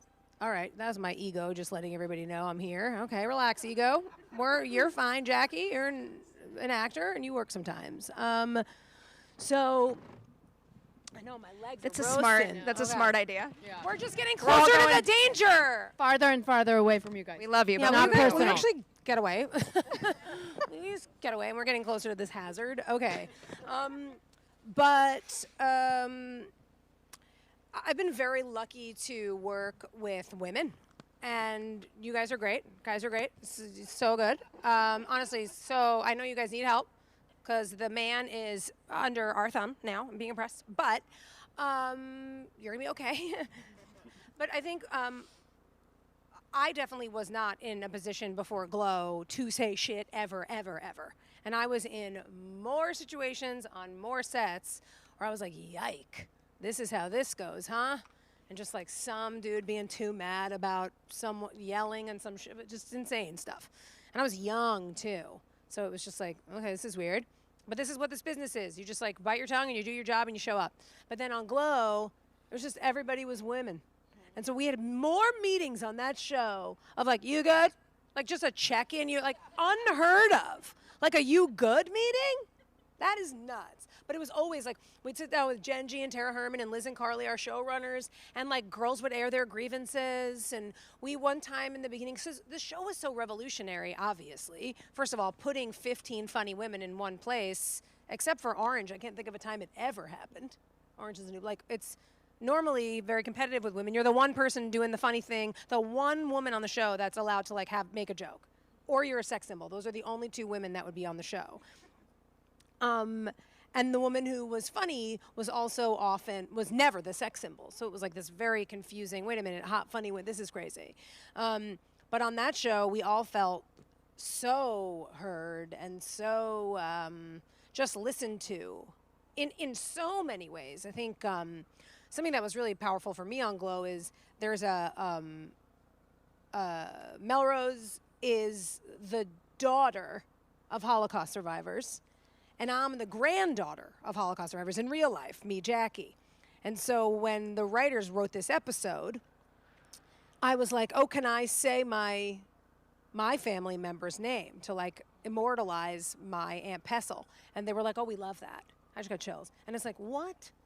In what universe? That's a very heavy example. We're trying to have a nice time. But the height of being listened to, the height of being seen. Our character, Jenny, who was Ellen Wong, our writers, they had her sort of, they didn't know what denomination of Asian the character was going to be. And Ellen is Cambodian.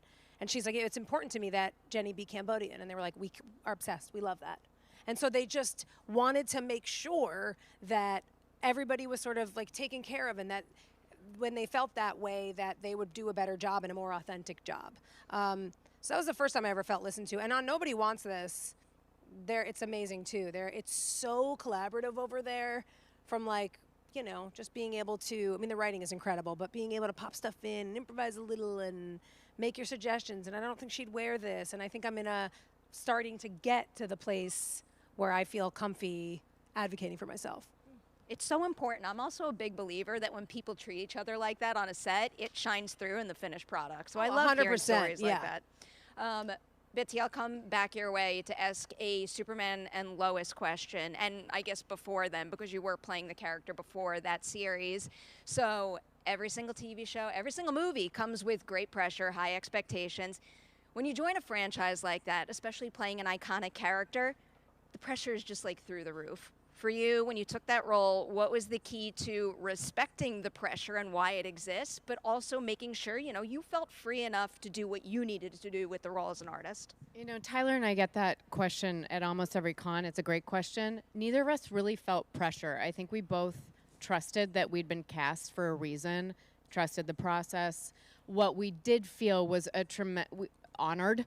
And we had a lot of respect for the characters. I think when I first started playing, I remember it was before we had our own show. It was the night before I was filming as Lois, and I was appearing on The Flash in Elseworlds, which was one of the crossover events in 2018. I was 6 months pregnant, and I remember tweeting out, is there anything you guys want to see specifically about Lois? Because I had done some research, but I had pointedly avoided any previous iterations of the character once I booked the role. The only thing I'd ever seen was the first Richard Donner movie with Margot Kidder. And I remember someone said, purple's Lois's color. And I had recalled in the fitting, there had been one purple sweater that we had tried on. And so I texted the wardrobe designer and I said, hey, when we're at the Kent farm, can we please make sure that we wear that at some point over the next few days while we're filming, can we incorporate that purple sweater? I just found out purple's her color. And so a lot of, especially when Superman and Lois happened, was just reaching out to fans and trying to have a sort of collaborative interaction with them too. What are the qualities about Lois Lane that make her so iconic? She was introduced in 1938 in Action Comics #1 along with Superman, and she was this woman who was, she was a workhorse and dogged and determined at a time in history when a lot of portrayals of women were more as sort of meek or demure, and she has always been this iconic character for those reasons. So I wanted to make sure that I had that, and then of course my portrayal was different because it's the first time as a live action Lois Lane that we saw her as a mother. And especially as a mother to two teenage boys. And so for me, I have a very young daughter, but once children enter the equation, the stakes are raised. But again, it wasn't so much feeling like feeling of pressure or intimidation, more just like, hey, we really want to honor why these characters are so beloved and have been for so long. Beautiful way to jump into something like that. I think it's almost going to be time to take some audience questions. I can't tell if that stand is for a mic or if we just want to shout them out, which we can. We're all nice and close here. Amazing. I'm going to ask one more question and then we'll start to work yours in. So I guess if you have a question, either line up, whatever this wonderful gentleman says is the way to do it. That's how we'll do it. Just raise your hand and I'll come to you. All right. Yeah. Wait. My turn first. Okay. My turn first. Because I'm allowed to you said something else before that was like a high priority for me to ask about. You said you've also done indie movies and you're working with one person who I adore, and I think that more people out there need to know her name. It's Kestrin Pantera. I think she is one of the absolute coolest. Such a bat. Seriously. What an absolute bat, huh? What is something about her that makes her a one-of-a-kind director, something you appreciate and would be excited for even more actors to get to experience on her future films? I think what's cool about Kestrin, I mean, all the things, but she does the most important thing, and this sounds crazy, she gets it done. Everybody has an idea. Everybody talks about stuff. Everybody lollygags.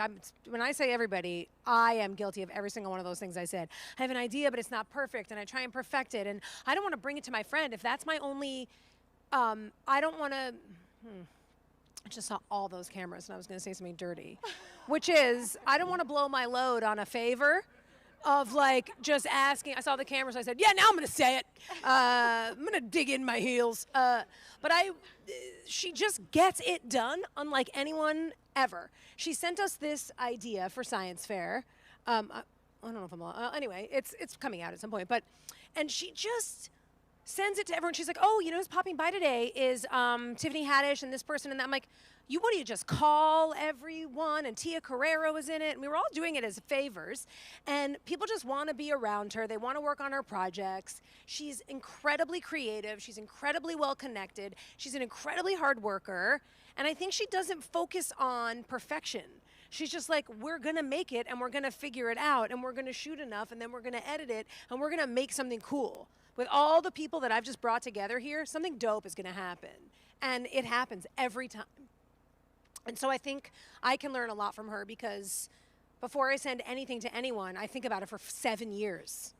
And Catherine's like, I have an idea. I'm just going to send it out to every single person I ever met. And let's see if we can get something going. And then Tiffany Haddish shows up and you're like, I don't know who I am. I love the idea of filmmaking families in general. Hers in particular, and the circle she has built and keeps expanding is one of the coolest. She's amazing. It's like David Wayne and Ken Marino and the Sklar brothers and Tia Carrera and me and everyone's just like, everyone just laughing, having a good time. More and more friends just keep showing up. You're like, you're doing this? Catherine's magical. Really special person. You are all special people too. So let's hear Not as from special as you. Catherine, suckers. Just kidding. That's fine. We're all fine. All Everyone's right. fine. Raise your hand if you have a question. We'll go front row first. Our legs just keep fucking. Go behind the thing. Somebody's got to do it. Let's do audio. Yeah. Wait, careful, don't get This is for Rachel. My favorite interpretation of the character of Lois is from a little show called My Adventures with Superman. One of the things that I loved about that interpretation was that she was an older sister to Jimmy and Clark throughout the show, and trying to keep them in check with all this crazy stuff they have to deal with on a daily basis. And my question is for you. What is it like having to inhabit that similar role, being a mother figure on that show with Clark and your 2 kids? Well, first of all, I'm not Rachel Brosnahan, although I'm sure she's wonderful and I'm sure she's going to be great in the movie. That's okay. Sorry, can you kind of just clarify the question? What was it like bringing qualities of being a mom to, and also a well, I mean, I knew that wife? Lois, there had been iterations of comics where Lois had been a mother to one son. And from my point of view, you know, when Greg Berlanti and Todd Helbing, who was our showrunner, came to me and Tyler with the idea for Superman and Lois, they really pitched it. You know, we weren't actually, and I don't even quite understand, we were not a part of the Arrowverse. We were kind of doing our own thing. And they had said it was going to be really grounded. And I think the fact that they were parents was a large part of that. And they pitched it as, you know, Friday Night Lights. And this is us with elements of superhero. But they're like, at the end of the day, this is really going to be a family drama. And then you see that through the course of the seasons, and particularly in season 4, where the focus is, you know, you realize at the end of the day, and I think that's also why so many of the fans connected to the characters, is that the writing and, you know, the acting and the way it was shot and, you know, was so grounded. From, like I said, I will forever be grateful that I got to play Lois as a mother, just because the amount of vulnerability I was able to tap into. Like I said previously, because the stakes are just higher when your kids are in danger. So it was awesome. Yeah.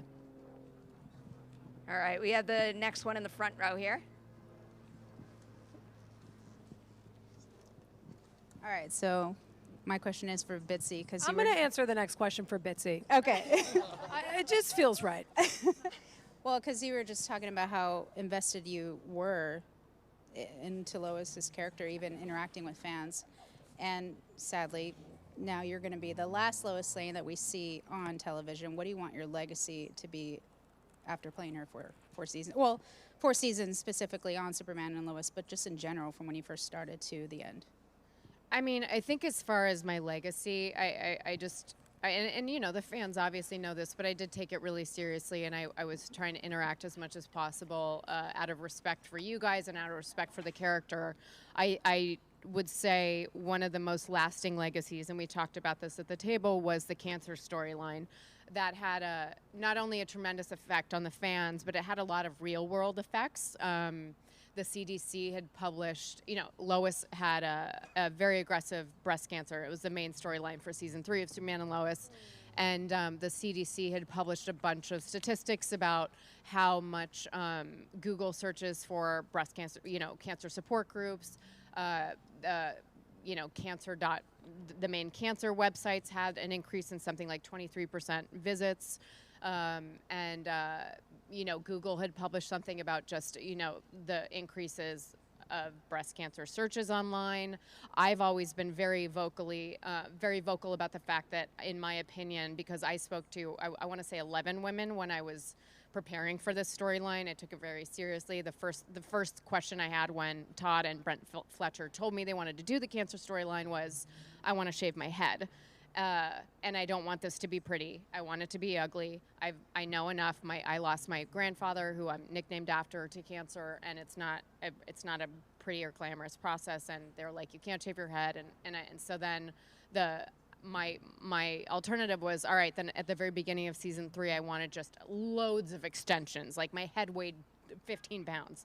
And then as she's going through chemo, we would start taking the extensions out. And then by the time she's starting radiation, no extensions, stringy hair, baggy clothing. I wanted the cold cap on because I'm like, how else do you explain that she's having aggressive radiation and chemotherapy without losing all of her hair?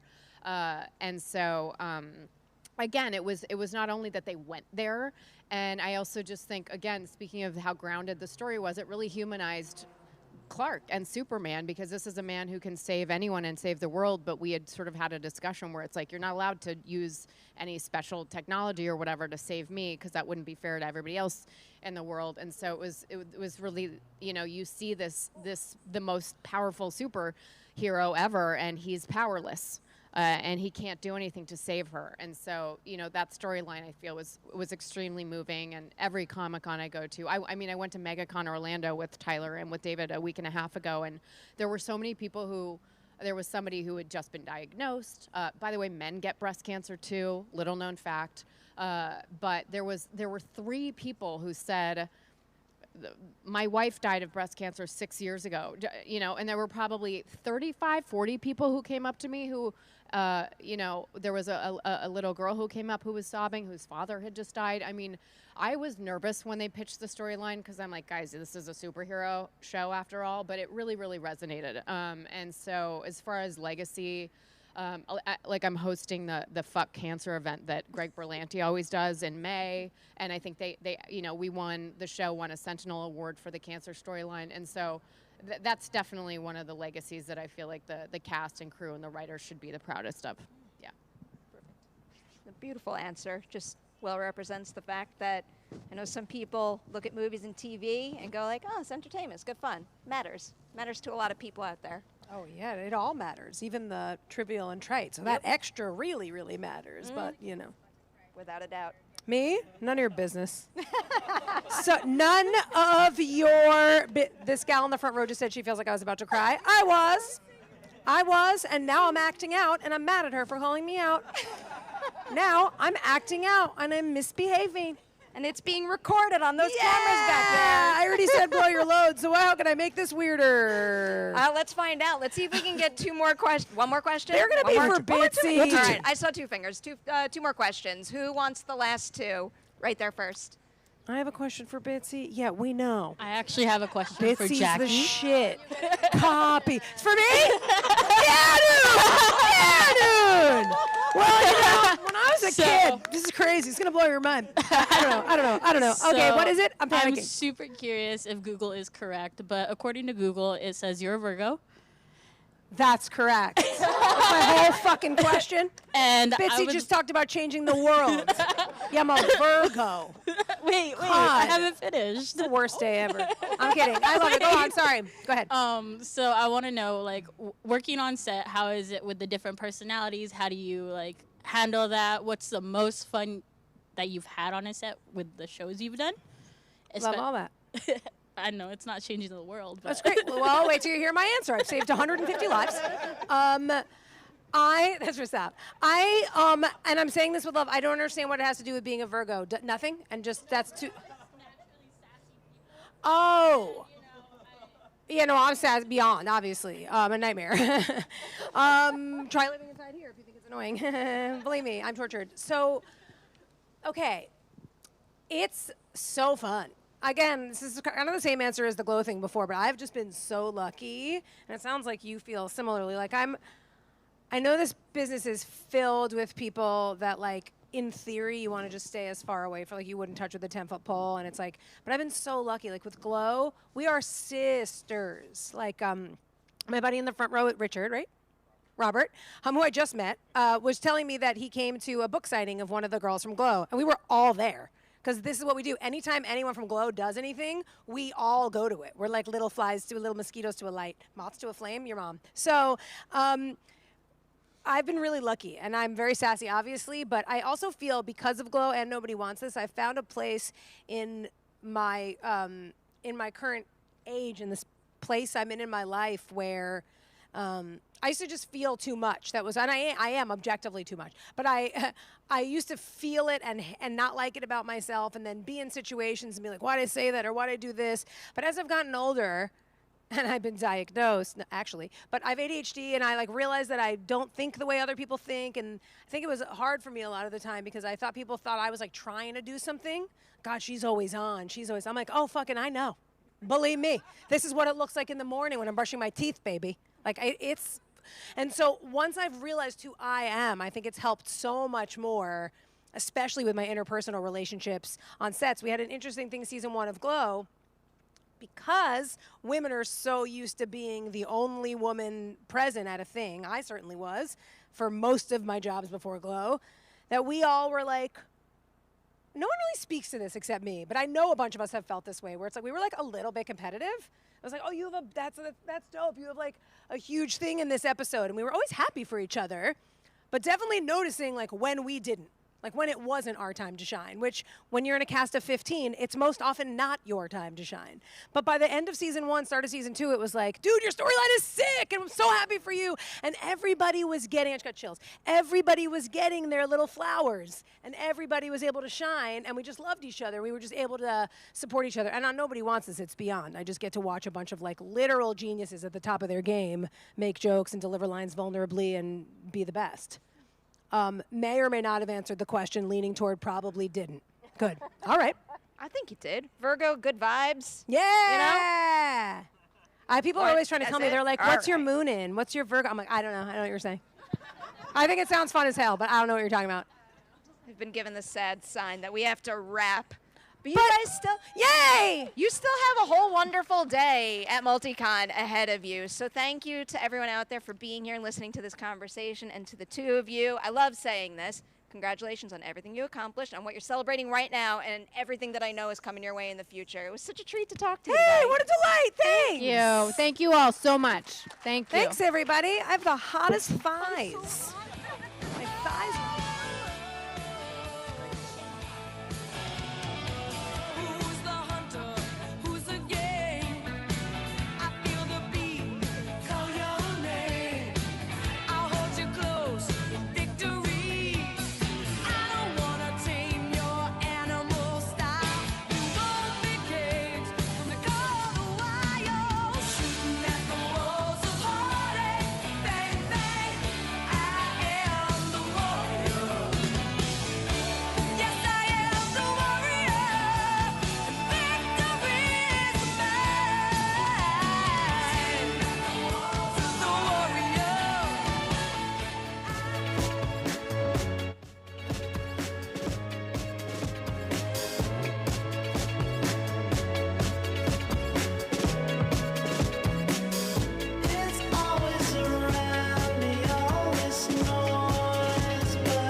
How's everybody doing?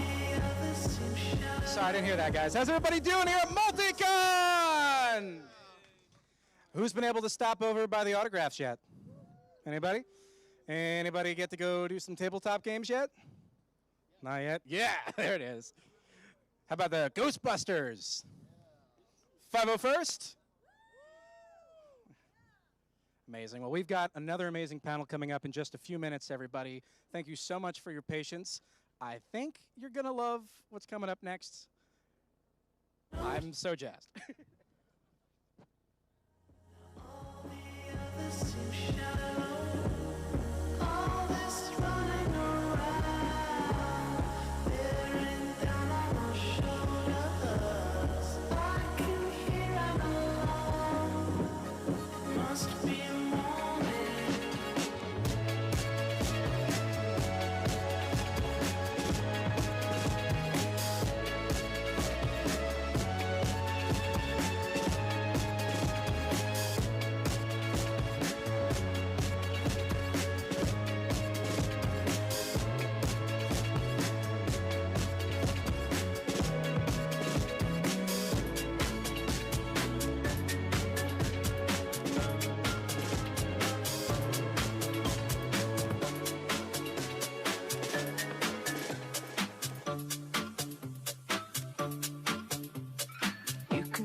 Resignation to the end, always the end.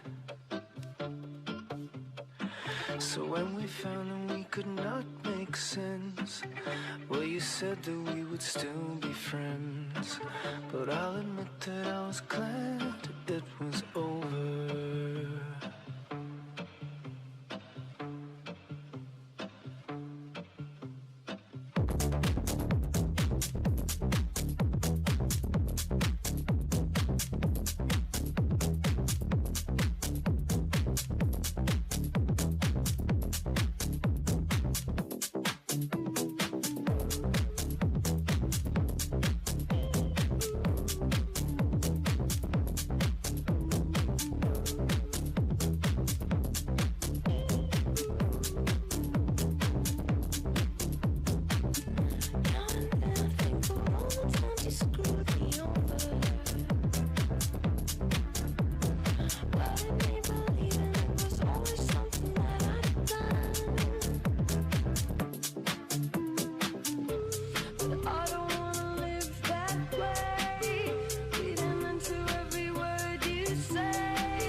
MultiCon. How we doing, everybody?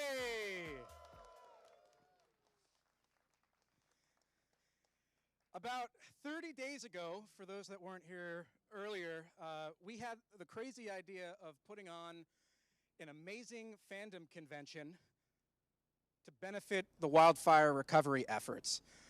I don't know how, but we are here right now, and the folks that are about to come to the stage are some of the most extraordinary creators in their fields. I mean, these guys are legends, and the fact that I'm opening up for the guy that's opening up for them, it's something else. So our amazing moderator for this one is a very dear friend of mine. You might recognize him. We sometimes have some fun on The Real Rejects. It's the one, the only, Jandreau. How's it going, everybody? I always start my shows with internet, and it's so nice to not do that here. It is so lovely to see each and every one of you in 3D. I am so honored to be part of this panel, but before he leaves the stage, I got to give credit to this man right here. Like, this is so largely thanks to him, and bringing the internet together in real life is thanks to this man. So all the love to Michael Tessler for doing this. I've been courted. This is the nicest man on the internet, just so you know. Except on Twitter. Don't go on Twitter. They had it coming, Coy. And I would love to bring up three of my favorite people, three of my favorite creators, three of the people that helped me discover why comics are, in my opinion, the greatest medium of art on the planet. First up, the one and only Kevin Smith.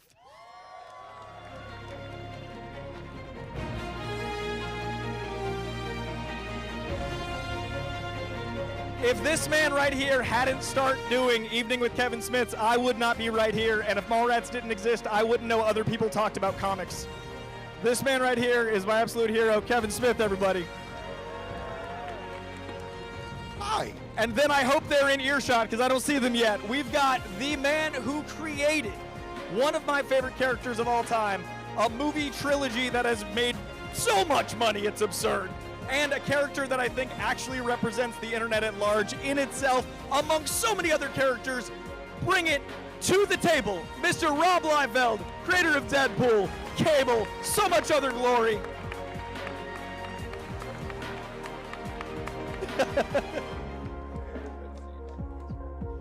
And then, a man who also needs no introduction, but it's my whole job, so I better introduce him. You might be enjoying Invincible. Yeah, Invincible! I see it, Invincible! Yeah. You might have heard of this show, The Walking Dead. You might read Skybound comics. Robert Kirkman himself! Yeah. It's like a Hall H walk to get up here, though. It's like a long moment. All right, how's it going, guys? It's going great. Hey, thanks for being here, everybody. Thank you so much. Yeah, every single dollar you guys put to get here is actually helping. And I always say cons are the opposite of the internet because it's just kindness to meet people and celebrate fandom. You guys went the next level and are actually helping people in this magical city, so thank you.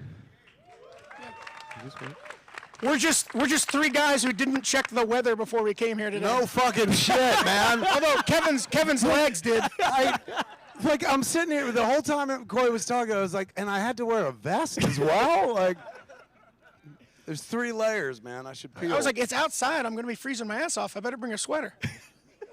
I better bring a hoodie. Yeah. I didn't even know it was going to be outside.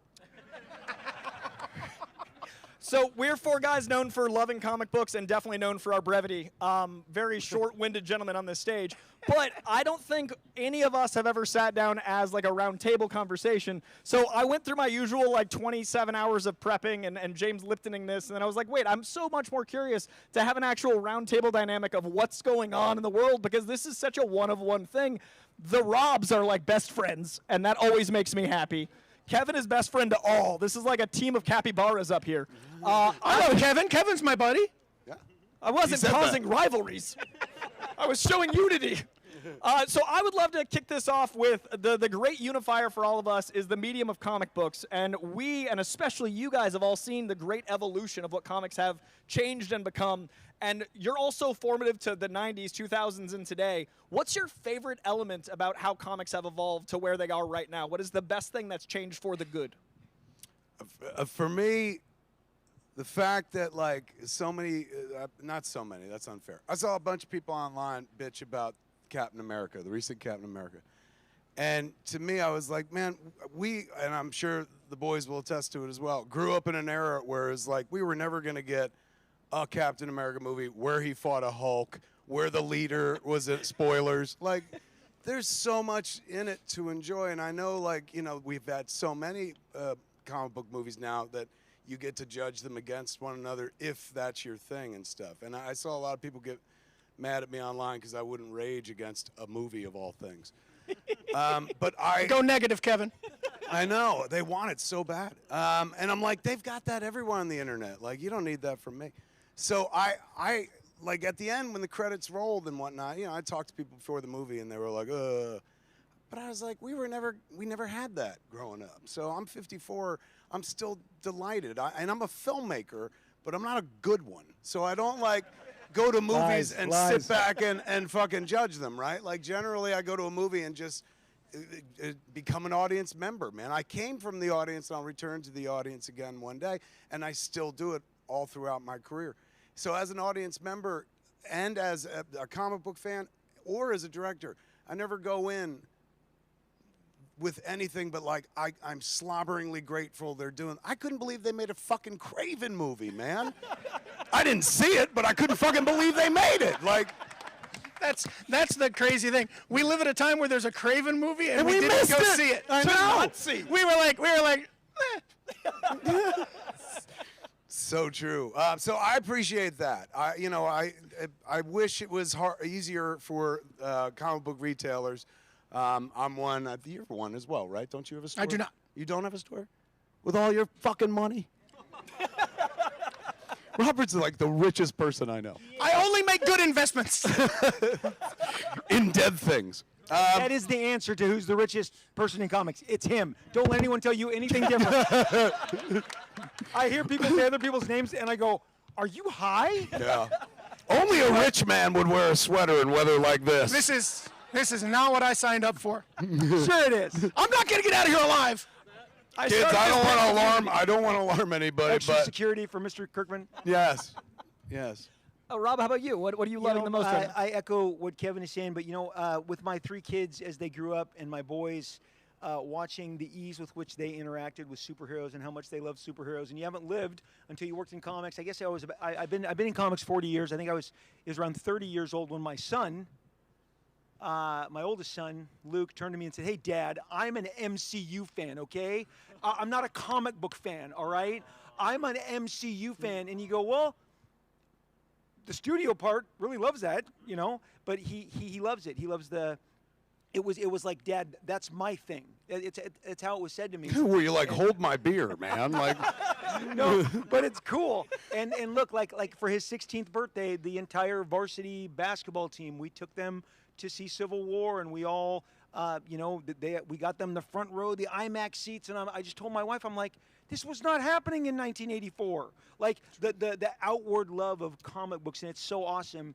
I may or may not have hid some of my comics in my peachy folder growing up because I didn't want to be harassed and called the nerd because I was trying too hard to fit in. But now comic books are everywhere. They're on all your shirts, and they're just commonplace. So that's my shorter Bunch answer. of nerds. Is that us? The Biff collars really just bringing out this energy.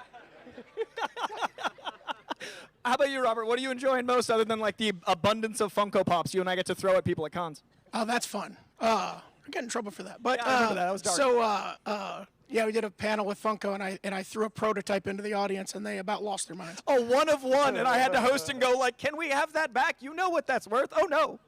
I was so mad, though, because they were standing off to the side at the panel. No one wants to hear this story. And I looked over with it, and I was like, and they all stood there like this. And so I was like, all right, whoo, and then they came alive. I'm sure they were like, why does Kirkman want to jerk us off? Do you need a reason? I don't know. I mean, everybody in our generation remembers having that time where you were like, had a girlfriend and you were like, well, it's about that time where I've got to reveal to her that I read comics. Let's see how this goes.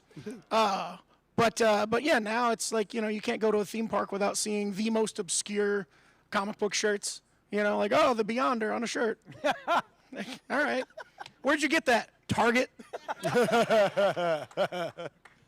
And I definitely want to narrow it down specifically and come back this way. I love that Invincible Season 3 feels like a sporting event. I love that every week there are literally people that have watch parties. There are people that do like, we're at the point of nerddom where there are people gathering around an independent comic that I was trying to get people to understand why I couldn't put down growing up. And now it's the zeitgeist. And I love that even things like making a suit darker, mirroring like the symbiote suit is like, yeah, of course. Like, people know the stuff that I would hide from others growing up. Yeah. As someone that made this art, what's it like to see your children out there specifically knowing that people are celebrating it to a scale that couldn't have happened 20 years ago? It's crazy, and it's this climate where there's a fourth Captain America movie that has Harrison Ford playing the Hulk that makes Invincible work, because Invincible as a comic 20 years ago was made for the most savviest comic book reader that had been reading 30 years of DC Comics and 30 years of Marvel Comics and knew all the ins and outs of that stuff, so that we could kind of, play to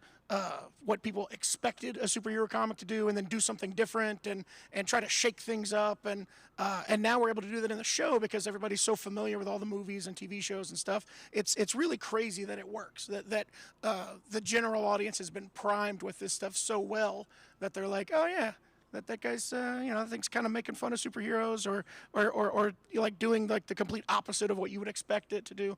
So yeah.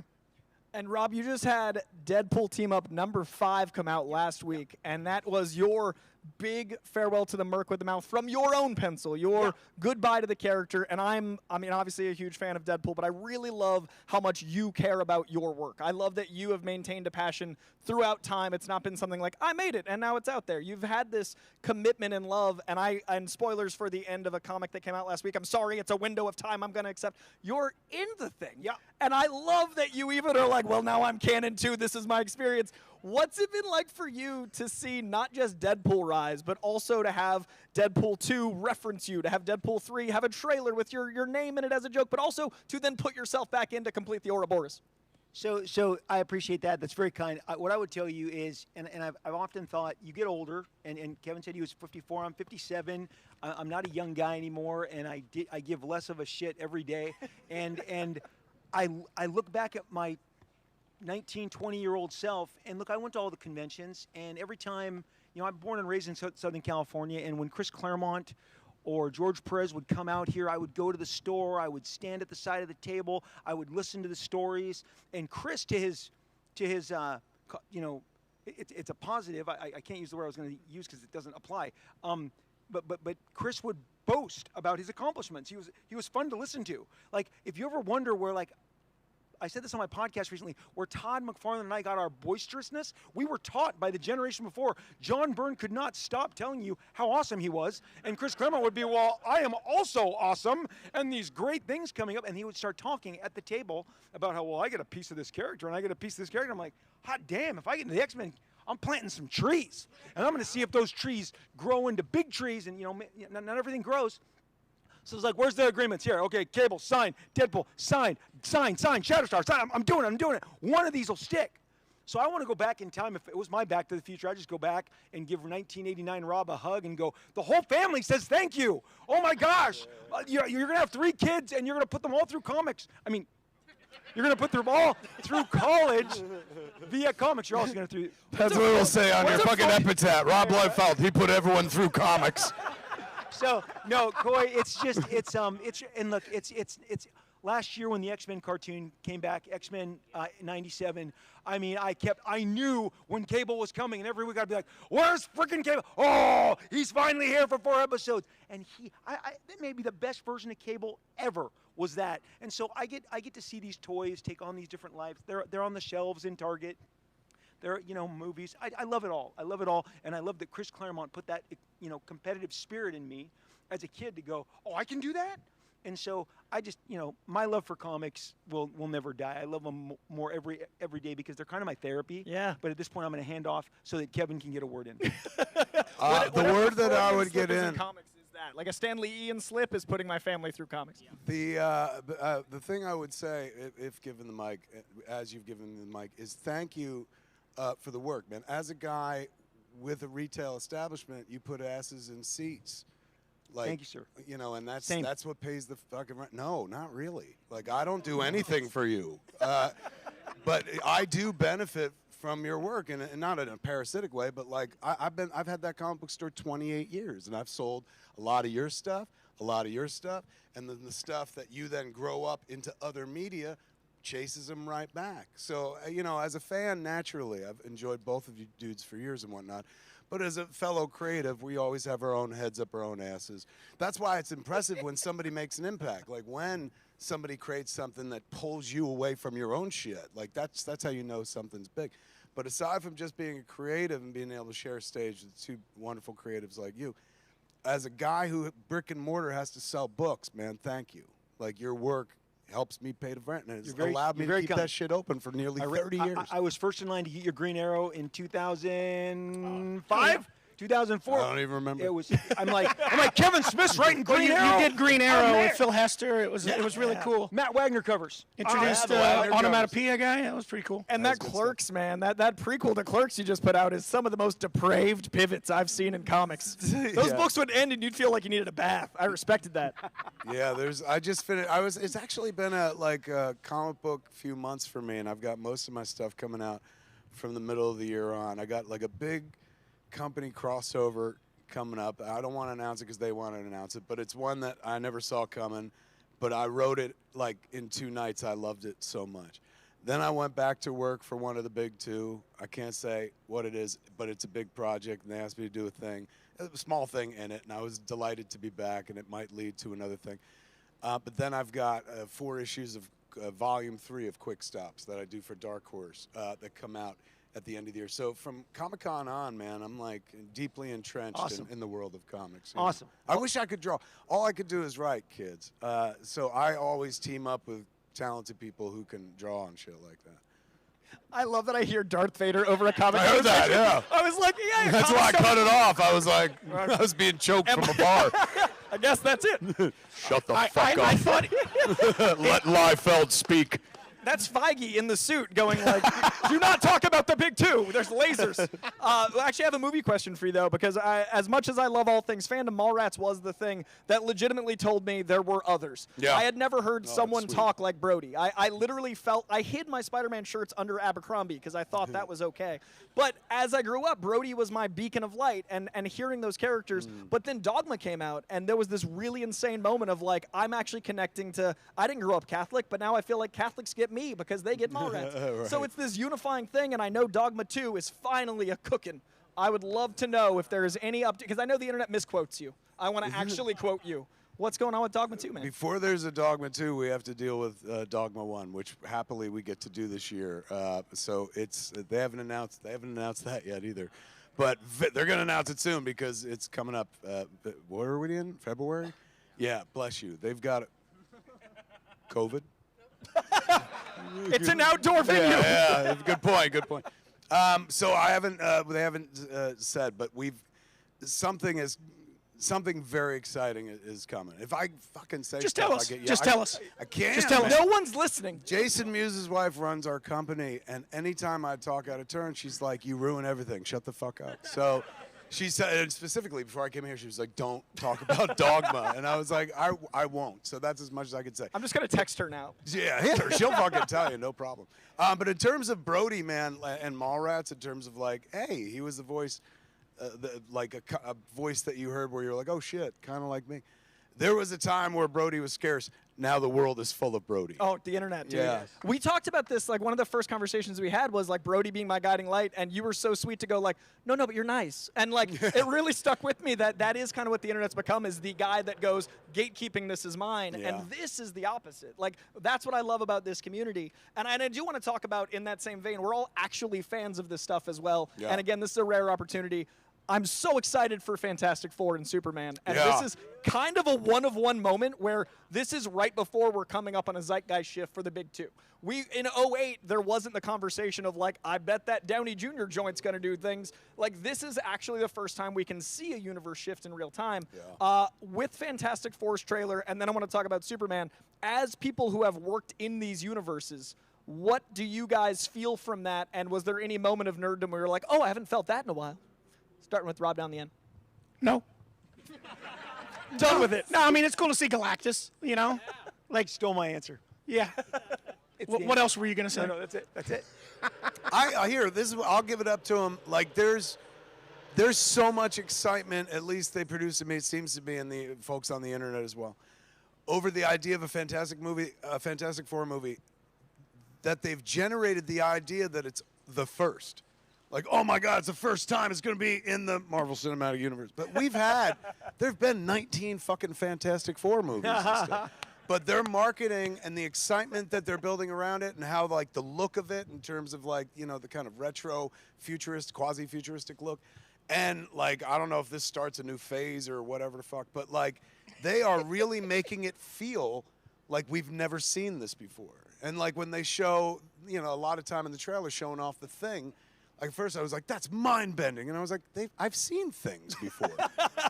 Really what we should appreciate is fucking Herbie, man. Like, because that was, we've reached a world where they're like, throw Herbie in for the 12 people who remember and shit. And to open the trailer with it. When does Joy, open with Herbie? Joy, Kevin and I are pulling rank on you here because there's no way you are alive. We are the age where they announced a Fantastic Four cartoon on NBC Saturday mornings, and you're like, okay, Reed, Sue, a robot, where's Human Torch? Yeah. And there was a fan revolt. Herbie was like synonymous with, what the hell is this? Yeah. And now you're like, that's super cool. Yeah. Herbie's in the movie. Like our generation. Herbie is our generation's Jar Jar. Yeah, exactly. And he's about to have his moment, man. I'll buy that toy. That toy will be on my shelf. It's also funny because, correct me if I'm wrong, but Herbie was in the cartoon because they were worried kids were going to set themselves on fire. Yeah. No, actually not true. I read that. I believed it for the longest time. That's what I thought as well. I just read it, but again, this is online, so take it with a grain of salt. I believe it. Exactly, 100%. They said that Human Torch was already sold off to a different project, so they couldn't include him. That's why. Feels like Herbie. spin to me. But I like the other one, which was like, we can't put a Human Torch on TV. Kids will light themselves So on can fire. I just do this really quick? I got to tell this to a live audience. Okay, I've told this on my podcast. This is not a new story, but you're probably going to hear this for the first time, and my wife would be mortified. She doesn't listen. She would never hear this on my podcast. When I was a kid, Gene Simmons, Kiss, was the guy.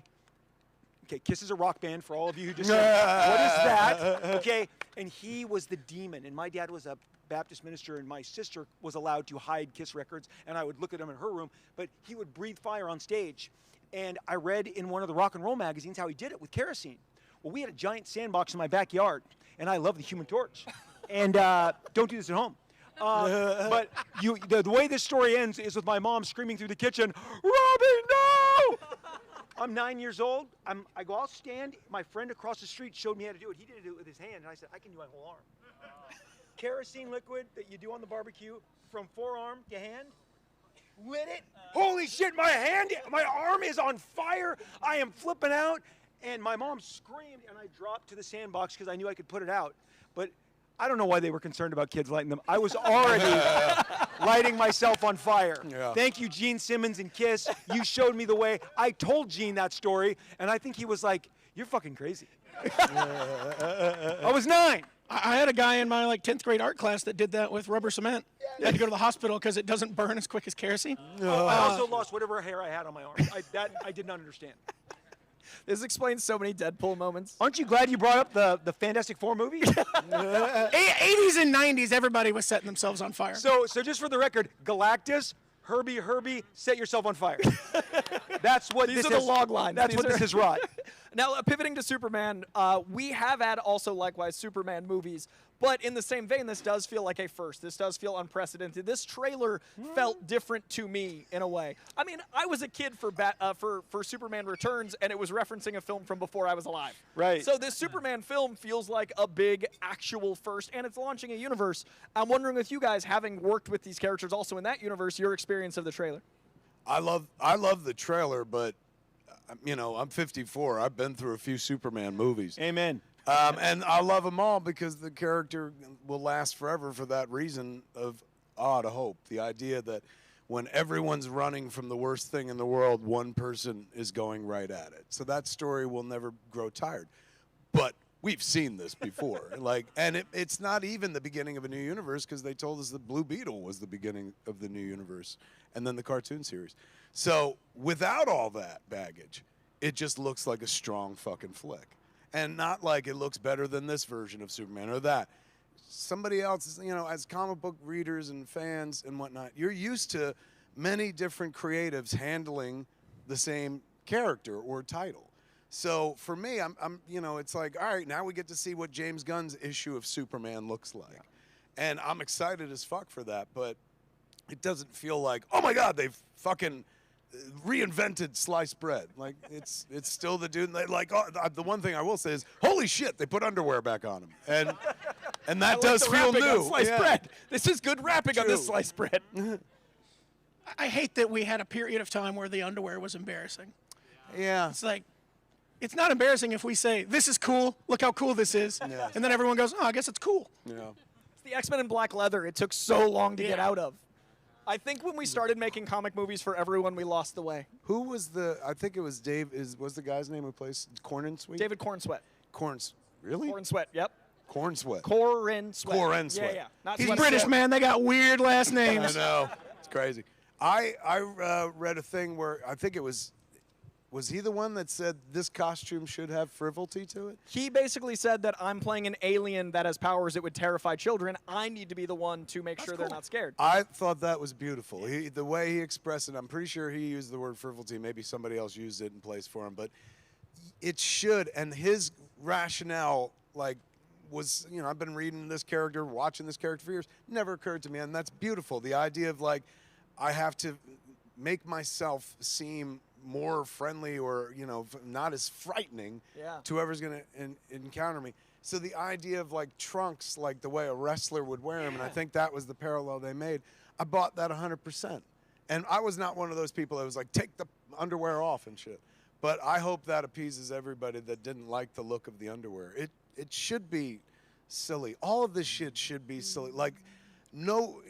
Please never listen to me. Obviously, I don't know what I'm talking about, and I'm not very successful at what I do. But they keep making these Batman movies, and every time they're like, this one's the realest one yet. Oh, my God, this is what it would be like if it happened in the real world.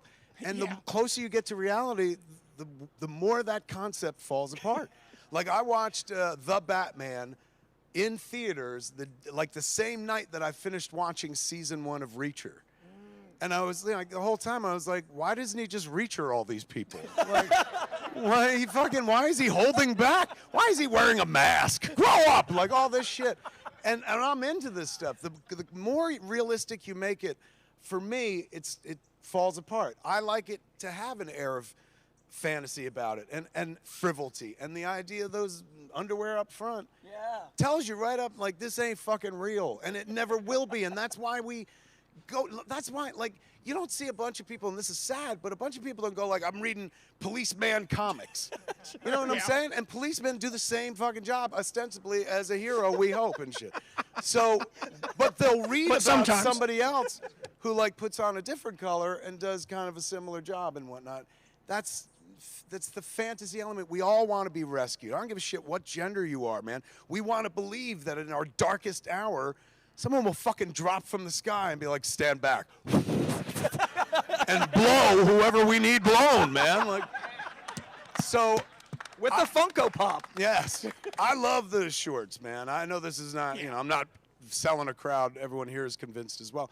But that's why I think it totally works, and that's why I liked seeing that element. That's why, again, with Fantastic Four, there's a throwback element to it that's exciting because there's been such a drive to the future and to, like, make things as realistic as possible because we have effects that can make it do so. But I like a clear, like, throwing in crypto works for me in such a big way because I'm like, that's a comic book. Yeah. You know, like, Man of Steel will make you believe that shit could happen in real life because Zack Snyder posits it like a serious film. This version, they throw in the dog, and you're like, all right, this is definitely a comic book. This is definitely, like, going to be a story that I grew up kind of reading. Like opening with Herbie. It sets the tone in the opening. And there frames. ain't nothing wrong with any version of that. Like, I loved what Zack Snyder did. I love what everybody does when they step up to it, man, because it's watching any artist take their self-expression to a character that means as much to them as it means to me, the reader. Like any number of creators who step up, James Gunn could make a movie about anything. He don't need Superman, but he wanted his shot at that title, at that particular, and when I say title, I don't mean like the boxing title. The title, Superman, that character, because he's like, that character appeals to me. James is a hopeful guy, and that's a hopeful character. So I like that we're in the age now where it feels like they're going to let him be a little more comic booky. The comic book movies. I think we've chipped away and earned it. I think now that it's societal, we've gotten to the point where we can just accept a man in tights, and that's wonderful because we can have Wolverine in the yellow. We can have these big moments and swings. And speaking of a Dogma 2-esque question that might get someone in trouble, I would love to hear about Evangeline, if you can speak. Yeah, I can't say anything about that. I can't. Evangeline is a really great title that I did in the 90s. I've revisited it several times, and it's about an angel. It's about a fallen angel who falls to earth, and she's definitely a fish out of water and doesn't understand why she's here, what she's doing here, and who she can trust, because there's so many fallen demons down here as well, and they could be sitting right next to you. They look like people in positions of power who may be making giant cuts in our industries and federal agencies. So I was fortunate enough that my buddy Simon Kinberg, who produced the Deadpool films and produced Days of Future Past and The Martian, he's fantastic, incredible. Long story short, very quick, he just said, "Hey, Rob, Margot Robbie would like to do this." I said, "Get the fuck here. That's not true." And then he said, "Hey, Olivia Wilde's going to direct it for what? And then right before Thanksgiving a couple years ago, I'm like, "Luke, you can't stand there. You can't be in my room because I'm going to be on a call with Olivia Wilde and Margot Robbie." And my son's like, "Can I just kind of stand off camera?" And I'm like, "You need to leave my room, okay?" So look, it's fantastic. We hired an Margot hired an Oscar-nominated writer. And he is handing the draft in, I think, in the next 2 weeks, and then It's going to be good. I just started writing today, and I think I'm going to bring something to it. As a male with the male perspective. And you know something's wrong when you go, "Are you sure you want to do this?" And she's like, "I love it." And I'm like, "Okay, I'm going to stop undermining myself." That's all I can say. Coy, thank you very much. Let's hear from the Bearded Wonder.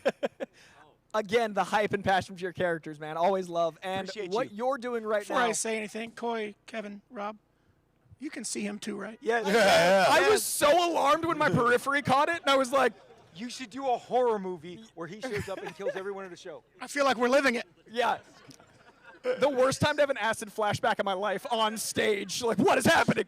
I looked up and saw it, and then I was like, "No, I'm not gonna just ignore that and go back to the panel." My innie and my outie were fracturing. If the He wants you to dance. Oh, we'll dance. He's By the even way, scarier that's the standing. one person here that's hotter than we are. I know, yes. for sure. I'd love to talk about your Energon universe because Sure. what's happening there is so fascinating, blending these two iconic properties and the way it's going to scale. I was at the event you guys did for the G.I. Joe launch that actually played the original G.I. Joe movies in theaters. So a movie that never went to theaters, we all got to experience that acid trip like this. And it was such a great way to kick off the comic world, but it's also finding new fans. So I'd love to know what your experience has been meeting people that are new to Transformers, G.I. Joe, and like kind of shepherding in a new generation to these icons. Yeah, it's been great because, I mean, these characters were born in the 80s. I mean, the original G.I. Joe, much older, but we're focusing on the aspects that came in the 80s. And they've been largely separate. IDW's done some things that have combined them. But what we're kind of doing is we're like building a cohesive shared universe around them akin to what Marvel does or what DC does. And it's great because there's thousands of characters at our disposal, and they all have these amazing connections that have been built by tons of writers and artists over many comic book lines and animated series and movies and things like that. And it's a lot of fun to just kind of, I mean, it's really like playing with toys in a different way. So it's like I'm now 46 years old, like playing with Transformers and G.I. Joe and getting together with a bunch of writers and artists and being like, what if we had this guy talk to this guy and then this happened? And if this guy's arm got ripped off and he put this other guy's arm on him, that'd be pretty cool. And it's just, it's like the most stupid how it should fun. be. That's how it yeah, should it's so great. So we're almost out of time, but I want to do a quick run through of two things that mean a lot to me, and that is the current books right now, because I feel like comic books are adapted, but actually going to the comic store is still weirdly a lost art. I'm reading like 50 to 70 comics a week, and everyone freaks out when I say those numbers, but there's so much out there. Yeah. So I'd love to hear what your favorite things, doesn't need to be present, but like anything you're reading right now that you're really loving, that you just love to give some flowers to. And also, this being the first of this type of con I've ever done. I do this for a living, but I've never done a charity con, especially in a place that I host a talk show. This is so strange. But I feel like you guys are in my house. It's so odd. Yeah. But I'd love to know... Welcome home. It's beautiful here. But I'd love to know some of your favorite con experiences, because you guys are all actual seasoned vets to a world that I feel like we just started letting other people into. Like Twilight brought in studios, but I feel like this whole new wave is we're kind of going back to the 90s. Cons are starting to feel like ours again, and I'm really loving that. This feels like, I don't know, I feel like I can talk about this stuff without being like, Spider-Man's this guy that got bit by a... So, get out of here, movies and TV. Yeah. Please watch Invincible. Yeah, please. It pays for the other stuff. I know it does. It was #1 this morning on my Amazon. Was it really? Come on. Did we beat Reacher? You're good. So any comics... I gotta check. while Rob checks, any comics you're digging right now, or anything you're reading right now you want to give some love to, or in the last couple of years? Batman 1989. It's been really enjoyable for somebody that loved that movie. That movie was a seminal flick in my development and growth. And so I thought it's cool what they're doing. And I'm jealous. I'm like, why didn't I pitch that? I wish I would have done it. And I like all the choices that they're making. Billy D. Williams, Two-Face, like it's doing the sequel to the and they did a Superman 78. It's great. I'm going to go with there's a book called Bug Wars that came out from Image Comics, and it's Jason Aaron and how do you it's say the name. Mahmoud Asrar. Okay, he's done. I met him at a show a couple years ago. He was doing Conan for Marvel.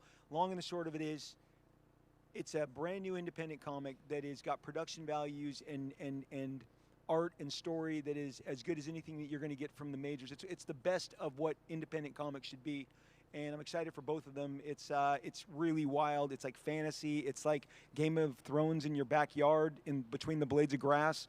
Bug Wars, grab it. I don't get a piece of it. I have nothing to do with it. It's awesome. There's a new book called Seasons with it's by Rick Remender and Paul Azaceta. I worked with Paul on a book called Outcast. Very jealous of Rick getting to work with him. He's doing like the work of his career on this book. It's really awesome. I highly recommend it. This guy right here is doing a thing called Last Blood that he's selling direct on Whatnot. That's like an exploration of all his 90s characters. You got your Prophet in there, some Bloodstrike Brigade. It's just super awesome and like very nostalgic for me. I really enjoy it. But yeah, there's a lot of good stuff coming out right now.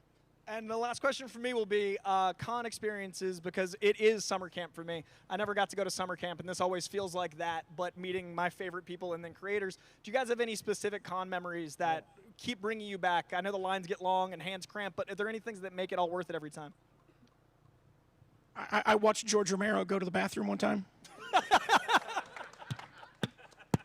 Like from afar, I saw him walk through the door, and I went, God damn, it's fucking George Romero. Then I left. But it's stuff like that happens all the time. It feels like a dream, but for real. Like you'll look left and right, and it'll be a different reality. Yeah. You go.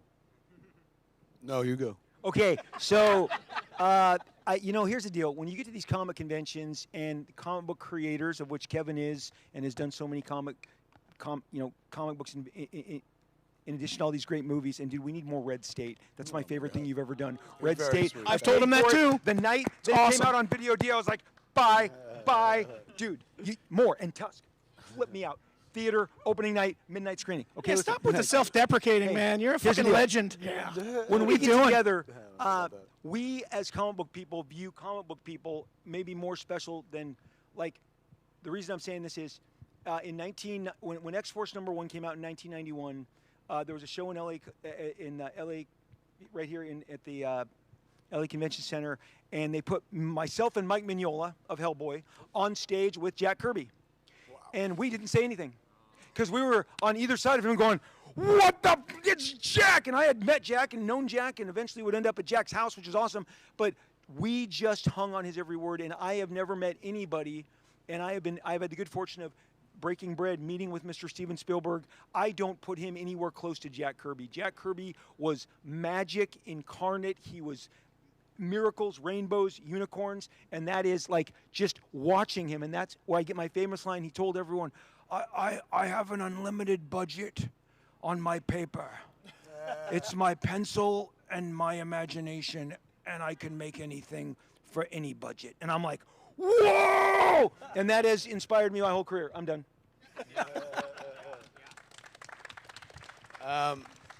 A contemporary of Jack's, Mr. Stan Lee, man. He made an appearance in a movie we did 30 years ago called Mallrats. And so every con I went to after that, I would see Stan. And Mallrats, like, aged well, but didn't work out when it came out. It flopped at the box office. And when a movie flops, it's kind of like, you know, when Jesus gets arrested and all the apostles are like, go scattering, and people are like, hey, you knew that guy. Like, I don't know that guy at all, man. And then a cock crows and shit like that.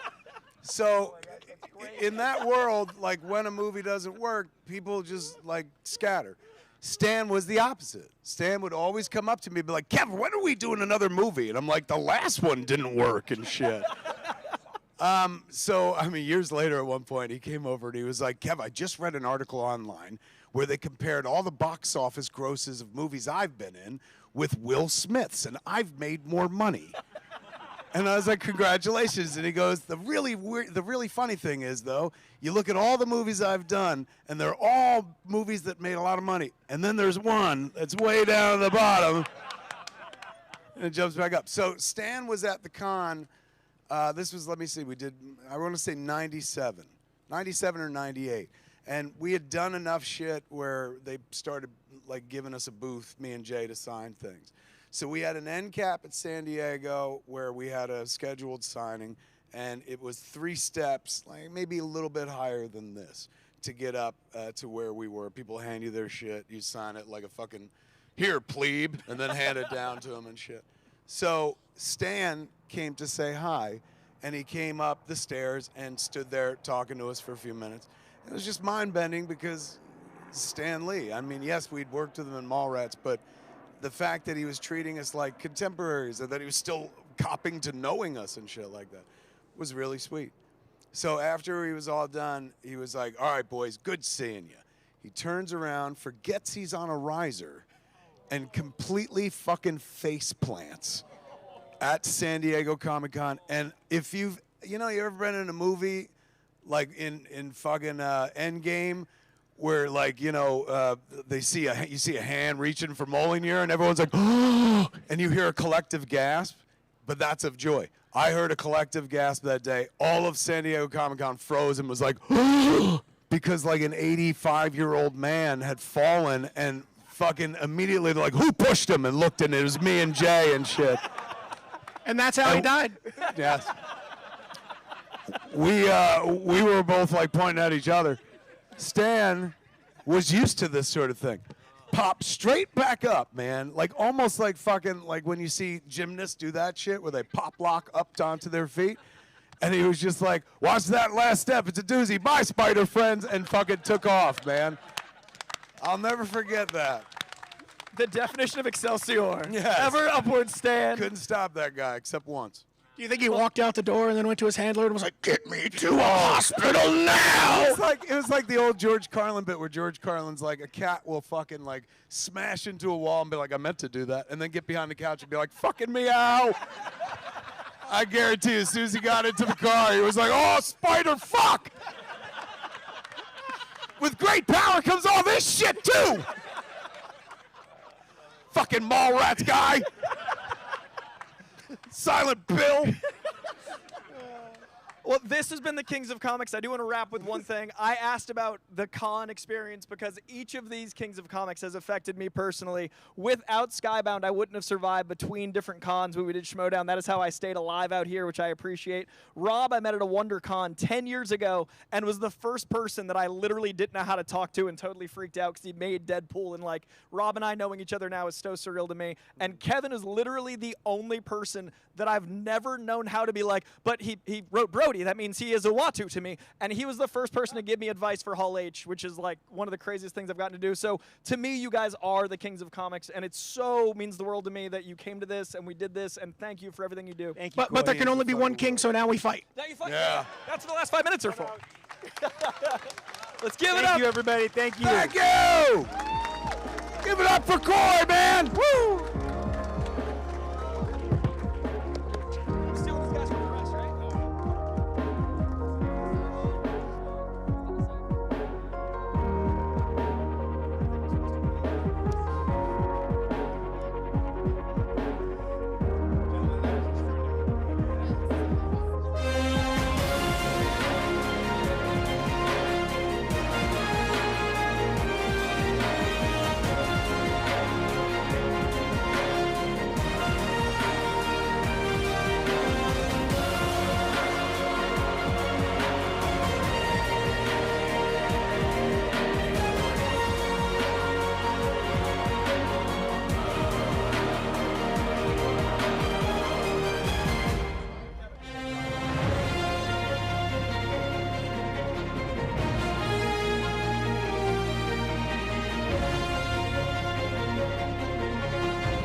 Like nobody does. This is how we do it. To all my neighbors, you got much flavor. This is how we do it. Let's flip the track, bring the old school back. This is how we do it.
How's everybody doing here at MultiCon? How was that last panel, everybody? Just over here nodding my head like, how is this real life right now? I actually haven't seen the rest of MultiCon yet because I've been here. How's it going? What's the best parts other than the panel area and me talking? Touching Kevin Smith's hand. Yeah, this is one of the few places you can do that without getting tackled. Yeah. It was amazing. He's the nicest guy. When I first moved to Hollywood, this is a true story, he was the very first celebrity that I met, which was great because if you can't tell, we're cut from a similar cloth. And I was a research producer on a Bigfoot show. It's a long story. But as I was sitting there at like 6 a.m. in the office, in comes Kevin Smith. Full hockey jersey, shorts. And he gave everybody, he's like, who wants a six-pack? And he had a six-pack. And it's like 6 in the morning. And I was like, I think I'm going to do okay in this town. But Kevin's the nicest guy in the whole wide world.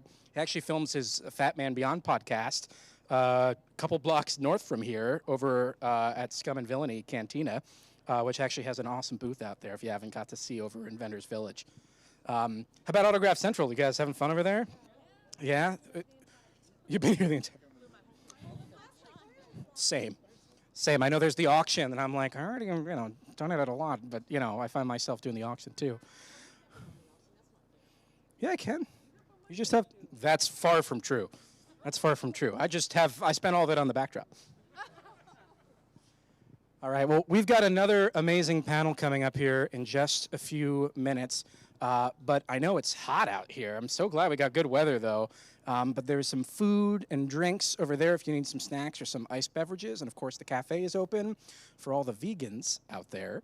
We've got some amazing vegan food trucks, including vegan donuts, which feels counterintuitive. But, donuts are donuts. So, all right, we'll be going in just a few. And how about our amazing DJ, by the way, DJ Dini? Anybody recognize him from online? Is literally, and I say this wholeheartedly, the nicest content creator. We met at a fundraising event in New York, and he was so nice to me and so talented. But yeah, why don't we get some fun music you want to play? Nice, bringing it back.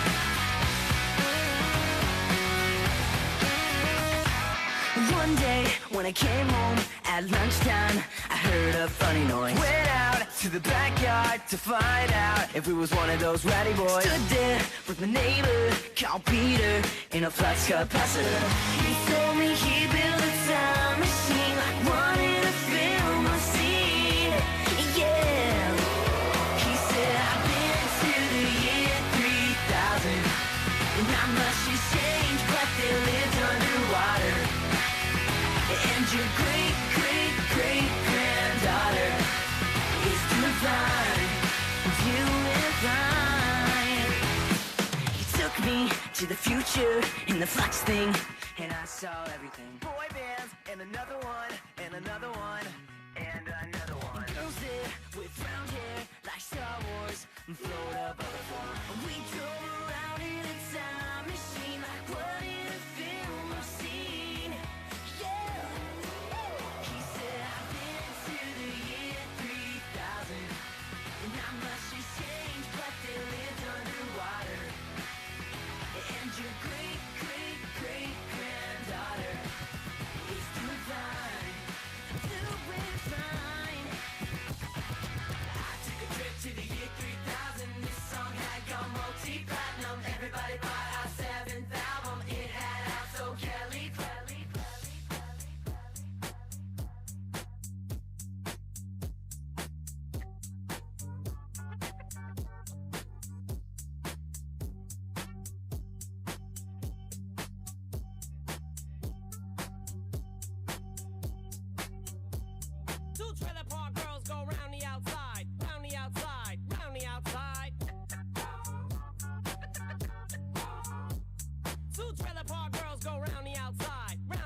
shady, this is what I'll give you. A little bit of me mixed with some hard liquor, some vodka that'll jumpstart my heart quicker than a shock when I get shocked at the hospital by the doctor when I'm not cooperating, when I'm rocking the table while he's operating. Hey! You waited this long to stop debating, cause I'm back, I'm on the rag and ovulating. I know that you got a job, Miss Cheney, but your husband's heart problem's complicating. So the FCC won't let me be, or let me be me, so let me see. They try to shut me down on MTV, but it feels so empty without me. So come on and dip, come on your lips, jump back, jiggle a hip and wiggle a bit and get ready, cause this is about to get heavy. I just settled all my lawsuits. Fuck you, Devin. Now this looks like a job for me, so everybody just follow me, cause we need a little controversy, cause it feels so empty without me. I said this looks like a job for me, so everybody just follow me, cause we need a little controversy, cause it feels so empty. Girl, I was on you. I sense something strange in my mind. Yo, situation is, let's cure it cause we're running out of time. It's all so beautiful. Relationships they seem from the start. It's all so and love is not taken from the heart. Check it out. It's driving me out of my mind. That's why it's hard for me to find. Can't get it out of my head. Miss her, love Wrong her. move, you're dead. That girl is poison.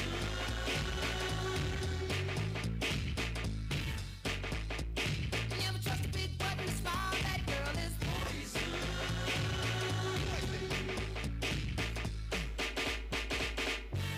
If I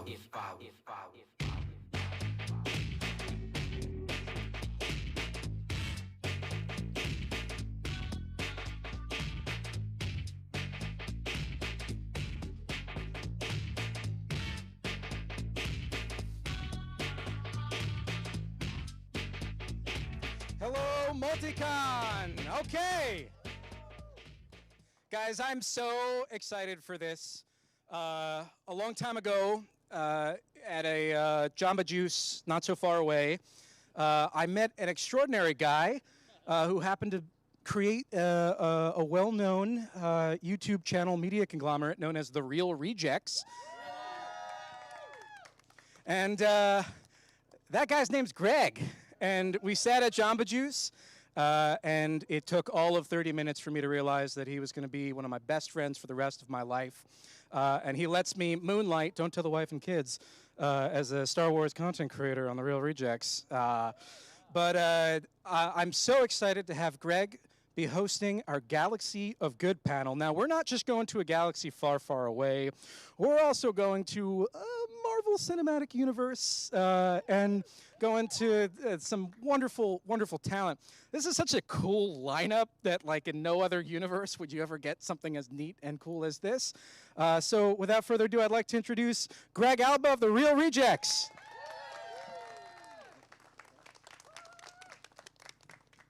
Wow, it's been forever since I actually hosted one of these. This is really, really exciting. I met so many of you guys earlier. You guys are so nice. And on top of that, too, everything is going to benefit the Los Angeles community wildfire recovery. So thank you guys so very much for being here. Let's just kick this off. We got to get our introductions going because we got a lot to dive into, and I like how last panel was more spread out, but now everyone's like, we got to get in the freaking shade right now because everyone's like hibernated to this one side. The first person I want to introduce, he played in, I made my notes last night. Excuse me. This is my first time in a long time. Talent. Thank you for bearing with me. Appreciate you guys.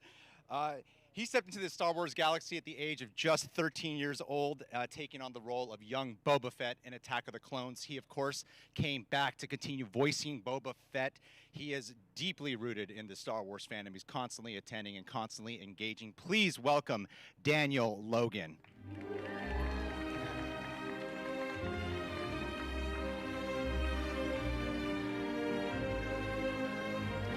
Our second guest, I just met backstage about an hour ago. I surprisingly have a lot in common with her.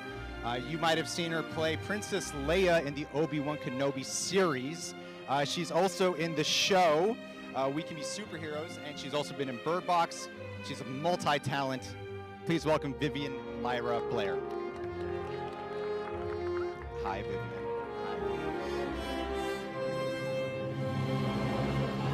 And of course, our last guest right here.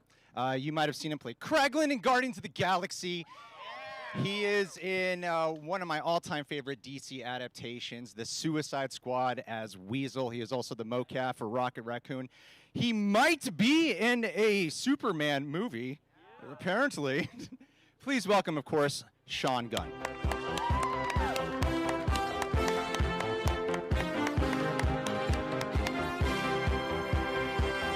Hello. Hello. So I immediately wanted to kick it off with this, and so much of this is about fandom and community and coming together, and oftentimes I see here we got Marvel, Star Wars, and DC, and sometimes they put in a bit of a versus match, and I want to do away with all of that today. I want to hear from your guys' fandom sides, what upcoming projects in Marvel, DC, or Star Wars, could be whichever one, are you most looking forward to this year? And Sean, you can't just say Superman. You know, you got to come up with something else. So let's start with Vivien. Well, I mean, I haven't done much in the Star Wars universe, like filming-wise, since Obi-Wan, but I was really excited for when Skeleton Crew came out. That was a really fun one because I actually already knew Robert, who plays Neil, before, because I'd met him at R2LA, which is a droid event held in LA.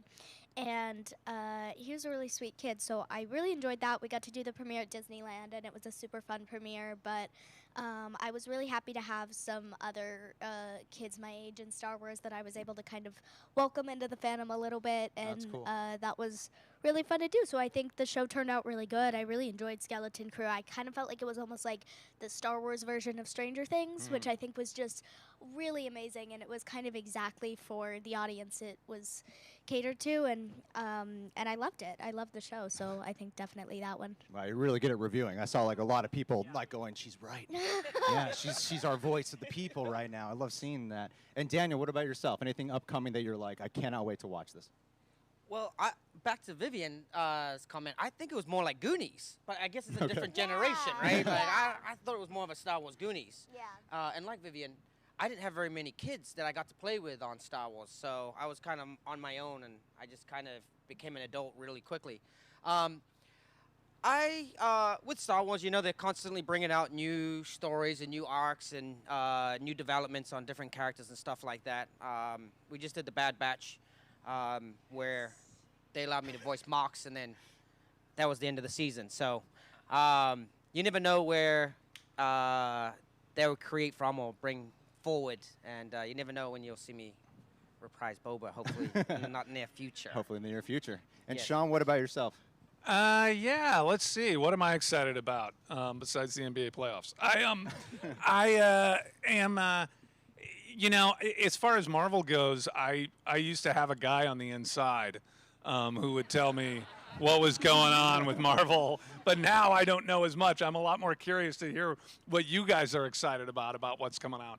But certainly with DC, it's super, super cool. As you mentioned, Superman, I know that I'm really excited to see the Lanterns television series. I had a blast doing Creature Commandos. It's one of my favorite things that I've worked on in my career. I know there's a Peacemaker season 2 coming out. There's more series, and so like, you know, from talking to my brother James about that stuff and knowing sort of the what the overall vision is for the world building, I think is really, really exciting. Yeah, absolutely. That Weasel episode of Creature Commandos, that was one of the craziest things we saw at the end of last year. That was awesome. Thank you. So I wanted to ask, Vivien, you played such an iconic character as Leia, known for leadership, strength, and her rebellious spirit. But stepping into her younger years, it opens up new layers we haven't seen before.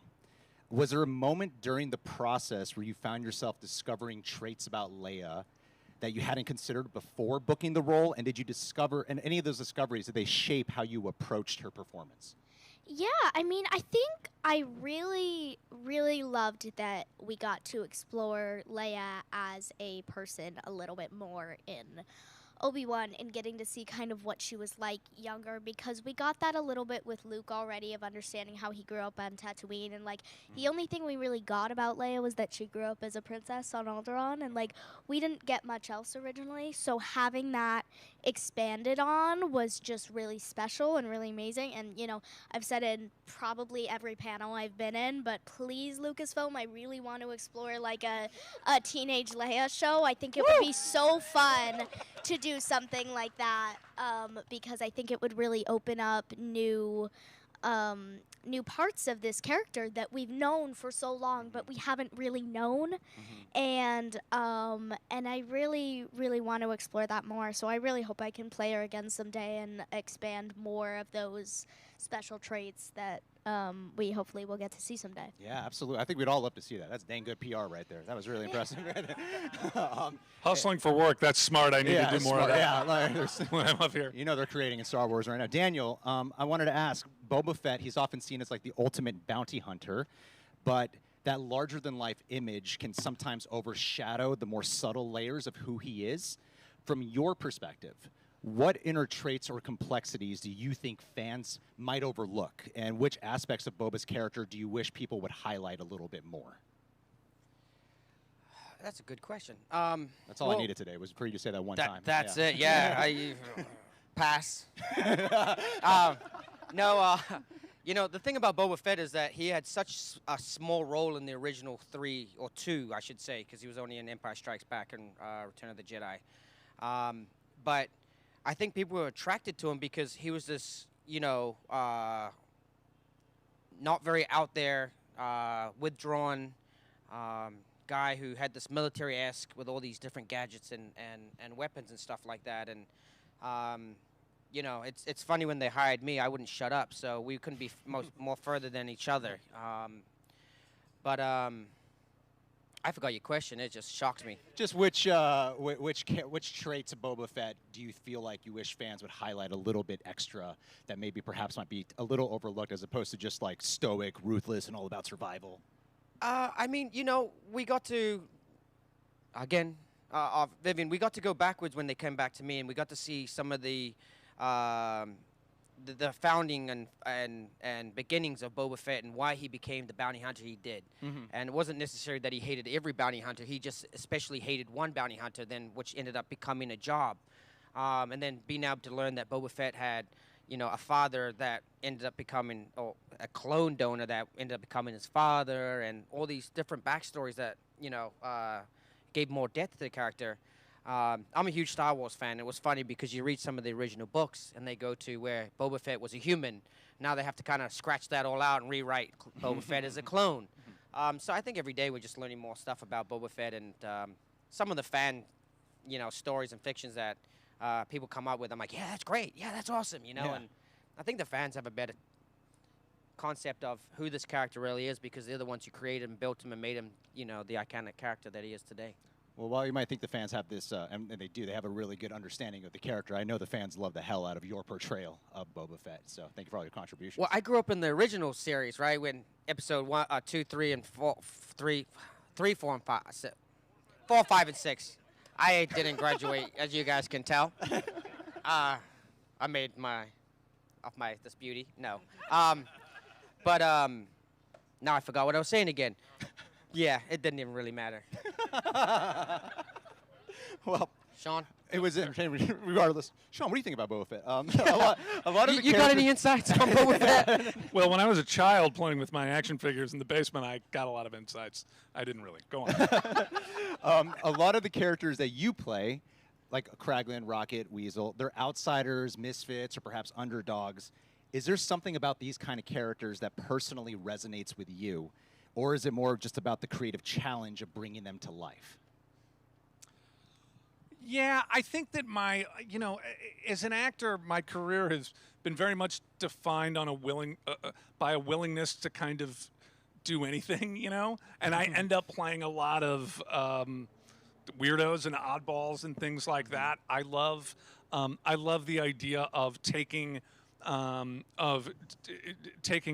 character that from the outside is going to seem funny or silly or strange, and tackling it in exactly the same way as I would tackle any other role in a kitchen sink drama or in a Shakespeare play or anything like that, and really try to find the truth. I mean, that's what we do, right? We try to find the truth of whoever the character is. So I think I love the challenge of doing that for a character like Weasel, who and you know, and he's a good one to bring up because people would see the Suicide Squad, and then I'd have fans coming up and saying, yeah, you know, wait, Weasel's hilarious. He's so crazy and weird. And I'm like, just wait until you see him in Creature Commandos. It is not as funny as you think it is. And then kind of, you know, trying to, you know, Weasel has a different toolkit than other characters do. He only grunts and you know, and growls and wheezes and howls and moans and chirps and all those things. But I'm still trying to portray the truth of who he is and what he experienced, and I love doing that. I hope I get to do that my whole career and keep playing these characters kind of from left field, you know. That said, I like playing adult 50-year-old males, which is what I am as well. Like, I don't mind playing normal guys also, but like, I'll take all of it, I think, is how I feel, you know. That's awesome. Any Gilmore Girls fans here? Yeah. I had a lot of people bring up, talk about Gilmore Girls, talk about Gilmore. I was like, I'll make sure to shout out Gilmore Girls. No, there's no Gilmore Girls in space, sadly. Not yet. Not yet. Right, yeah. Vivien, we were talking about how you're a Taekwondo black belt, and which takes a ton of discipline, a ton of focus, and precision. Qualities that I would imagine you naturally carry over into acting, especially in action-heavy roles. How has your martial arts training shaped the way you approach physical performances, like in We Can Be Heroes or Obi-Wan Kenobi? Well, it's interesting because I think it goes a little bit both ways. I think there were definitely things that I did that were inspired by stunts that I've done, and stunts that I've done that's been inspired by like things that I do. So, yeah, I got my first degree black belt. It took me, I think, 5 years, I'm gonna say. I think 5 years I got my black belt, and when I did We Can Be Heroes, that was in 2019. I was a green belt, I believe, and that was really fun because originally Guppy didn't have the importance in the story that she had. She was kind of just this like, oh, this cute little character for people to be like, oh, she's so cute, and like she didn't have much else. But once Robert like found out that I had done martial arts, we were doing like the first 2 weeks, I want to say, was stunt training because there was so much stunts for the kids to have to do. So it was all on a green screen, and when they figured out that I could do that stuff, they did a few tests, and then Robert like rewrote the script in a way where Guppy would have more fight scenes and more importance to the actual story. Which I really liked, and then that ended up being a really fun role to play. I got to do a lot of really fun stunts on that. And then I think for Leia, again, I did a lot of my own stunts on that. But there was definitely stuff like when I was falling off the building, I had to do a lot of like core strength and stuff to get there.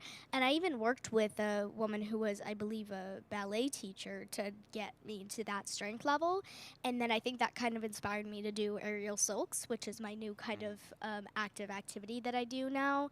And I think, so that was kind of an example of where the acting stunt kind of inspired me to figure out that I could do something else as well. And I think that worked both ways. Wow. You sound like a very lazy person. Unproductive. Wow, that's great. I'm not getting exhausted hearing you talk about all this physical exertion that you're doing. Well, Daniel.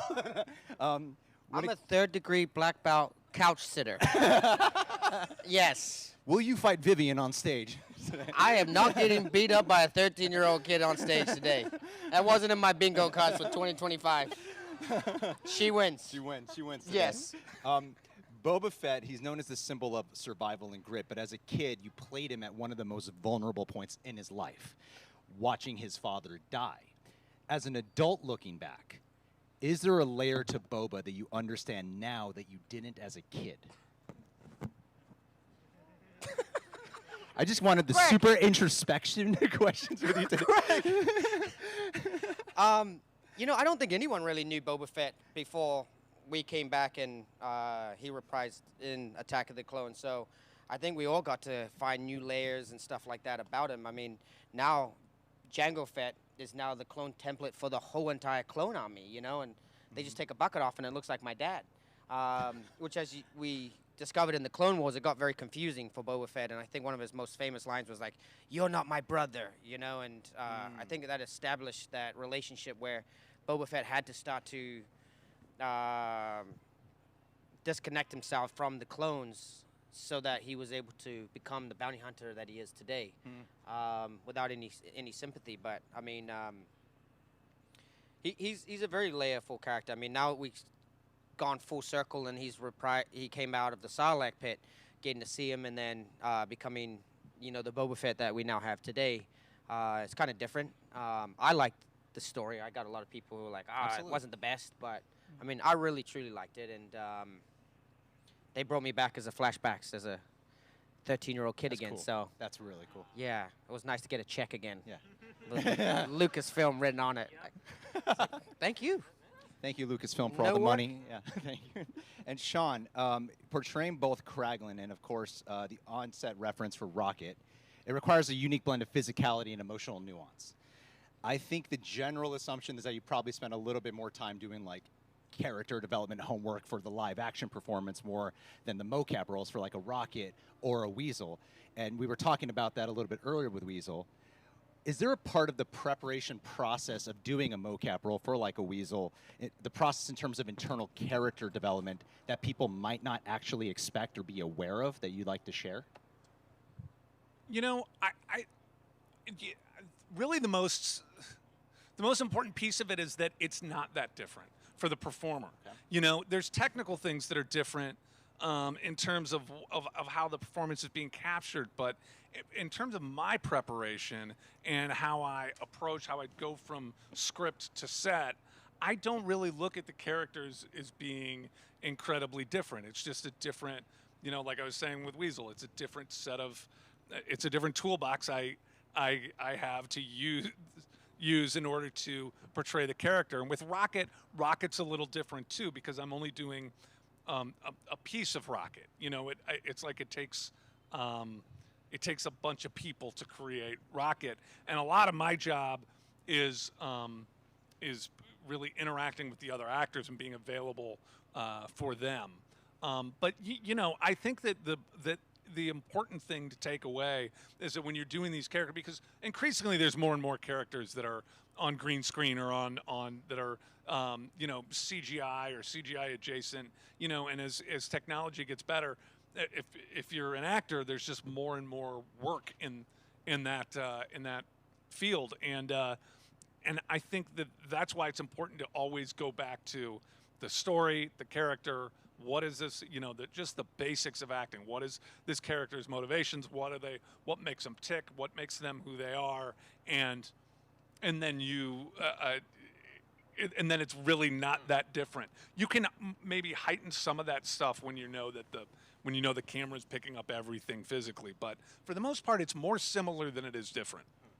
I love to hear that, because I know there's a big conversation over the last few years about like mocap and its role in acting, and to hear that it is pretty much like the same level of dedication and homework and preparation is refreshing to hear. Definitely. I feel like it should be recognized more. So thank you for sharing that. Vivien, you've already worked with some pretty legendary actors, obviously, like Ewan McGregor, for example, Sandra Bullock. What's been one of the best pieces of advice you've picked up from them about staying grounded or your craft? Oh no. Well, what advice have you given them? That's what we should be asking, Yes. Viv. It's just difficult because I mean I've worked as an actor for almost 9 years, and so remembering everything everybody's ever said to me is difficult, because I've received a lot of good advice over the years from people I've worked with, and I think I've had a lot of people who are inspirational to me. And this is a question I would have to do later for homework. So wait, okay, so I will figure this out. But I think there were definitely a few things that I heard that I really liked. I think Joseph Gordon-Levitt was a big inspiration for me. I worked with him on Mr. Corman, which was his show, and I think he was just such an inspiration to me because he told me like that nothing in your life ever has to be limited unless it's by yourself, because that was because he wrote, directed, starred in that movie, and like produced and edited. He did it like all, and I think he was really that kind of inspiration of you don't have to choose to just be a writer or just be an actor, that you can do all of it. And I think I received a lot of practical advice as well, like Sandy taught me to jump before like a big adrenaline rushing scene, because it kind of got your blood flowing and it got you to that point. And then I think some of the best advice that I've received was from a woman named Sammy who worked with me on Obi-Wan. She was like kind of like my acting coach, but she was like less of a she went over the lines with me and more helped me understand how to get into character. And she taught me to choose a color for my characters and choose a color for myself, and then try and imagine myself like with that color as my aura. It was kind of confusing, but like it's hard to explain, but it really helped me kind of separate myself from my characters in a way that if a character got hurt, it wouldn't hurt me personally, and it made me able to really personally feel those characters without having to feel the emotional trauma that might be inflicted on them. That was actually a very beautiful answer. Yeah, that was a great answer. Took me a minute, but I got that was there. Very beautiful. Yeah. Wow. Daniel, I'm not going to ask you a question about deconstructing Boba Fett's past again, I promise.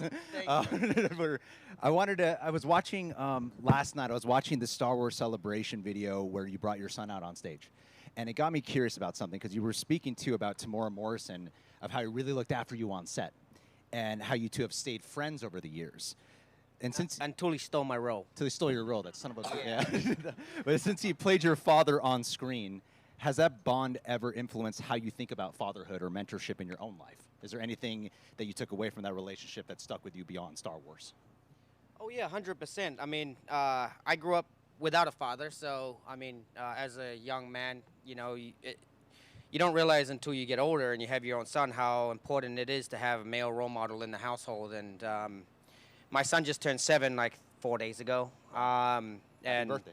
Thanks. Yeah, I'll give that to his mom. She deserves it more than I. You know, Tim, as soon as I walked in, he was a huge actor in New Zealand. And I didn't have a clue who George Lucas was, Ewan McGregor, Natalie Portman, although she was gorgeous. But Tim Morrison, I knew who he was because I'm from New Zealand. He's from New Zealand. He made a name of himself and became this iconic actor all over the world that most of us New Zealanders who wanted to be an actor inspired to become. And once he walked through the door, I just got starstruck. And wow. He walked right up to me and he goes, well, I guess I'm going to be playing your dad. You're going to be my son. You call me dad, and I'll call you son. So I was like, okay, Dad. And he just looked back down at me and goes, okay, son. So I spent a lot of time with him. So from that moment, we really became father and son, and all through filming Star Wars with him, I'm like, hey, Dad, where you going? Oh, I'm just going to my trailer, son. You know, you want to come with me, boy? I'm like, oh, yes, I'll come with you, Dad. So we kind of followed each other around. I got a funny story, actually, because I didn't grow up with a father. When I finally got a father, Jango Fett, he called my house. And my sister picked up the phone, and she's like, we were always taught to ask who's speaking. It was kind of a polite thing we were all taught, like, oh, can I ask who's speaking? She's like, oh, this is his dad. And yeah, you can imagine that, right? My sister said, what? Goes, this is his dad. And she goes, oh, click, and hanged up the phone. Well, she thought, well, now he's famous, you start to call, right? Like, now you want to have a son. So he had to call back, and he's like, oh, dude, this is his dad, Tim Morrison. She's like, oh, I'm so sorry, sir.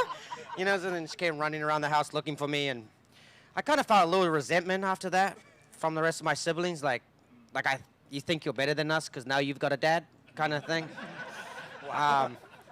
But no, he's taught me a lot. You know, he told me a lot about being humble, about our culture, and making sure we keep the culture alive, and how important it is to be a native Maori, kid in person, and just about being there. Like he always calls, he'd always check on me. When we're at conventions, we're still stuck to each other like glue. Me more to him than him more to me. But yeah, I just try to show up. I was telling someone earlier, my favorite job today is being able to have the opportunity of taking my son to school and then picking him up after school, and just those simple things like seeing him come out of school and Dad throw his school bag at me, while he goes and runs and plays with the other kids is one of the most fulfilling things I've had in my life. So just try to show up, and do your best. As a father, you don't know what you're doing, but you just hope that you being there and being present is the most important thing. So yeah. Wow, so he sounds more like Aquaman's dad than Boba Fett. Yeah. Oh, I got a funny story about that one too. It's got some bad language in it, but not from my side. But I tried to take a picture with me, Jason, and him, and Tim was okay with it, and Jason, I don't think he really liked his Star Wars brother very much. I'm like, we're kind of brothers. We share the same dad. Can we take a picture together? Yeah, Sean? Oh my God, that's hilarious. I didn't think there'd be so many funny Tamora Morrison stories. We were talking about siblings, and Sean, you and your brother James, you've obviously worked together on so many projects. But it's sibling dynamics, especially in creative spaces, can be a little complicated for some people. What do you think has been the key to maintaining that collaborative energy over the years? And has there ever been a moment where you two didn't see eye to eye creatively, or how do you guys come to solutions if you're not seeing eye to eye? Yeah, I mean, I think one of the things that so James and I there's 6 in my family, and I'm the youngest, and James is the oldest. So it already helps that we have the dynamic of him being the boss on set. Like, I think if our roles were reversed, it might actually be trickier in a lot of ways if I was his boss. Which kind of helps. But we've been working together when we can for pretty much our whole lives, and so we have a shorthand for communicating with one another that I couldn't match it in any other job.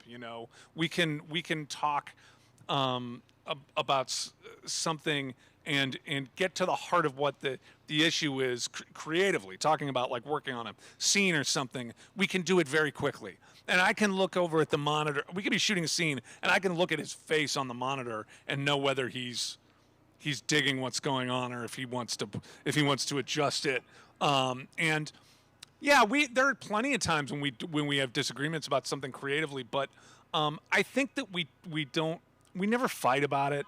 It's like here's what I think, here's what, we respect one another's opinion, and I think it helps that we both are we're both very focused, and we like to have fun. But I always say when people say, what's it like working with your brother? I always say it's fortunately he's very good at his job. Otherwise, I think it would be a lot harder.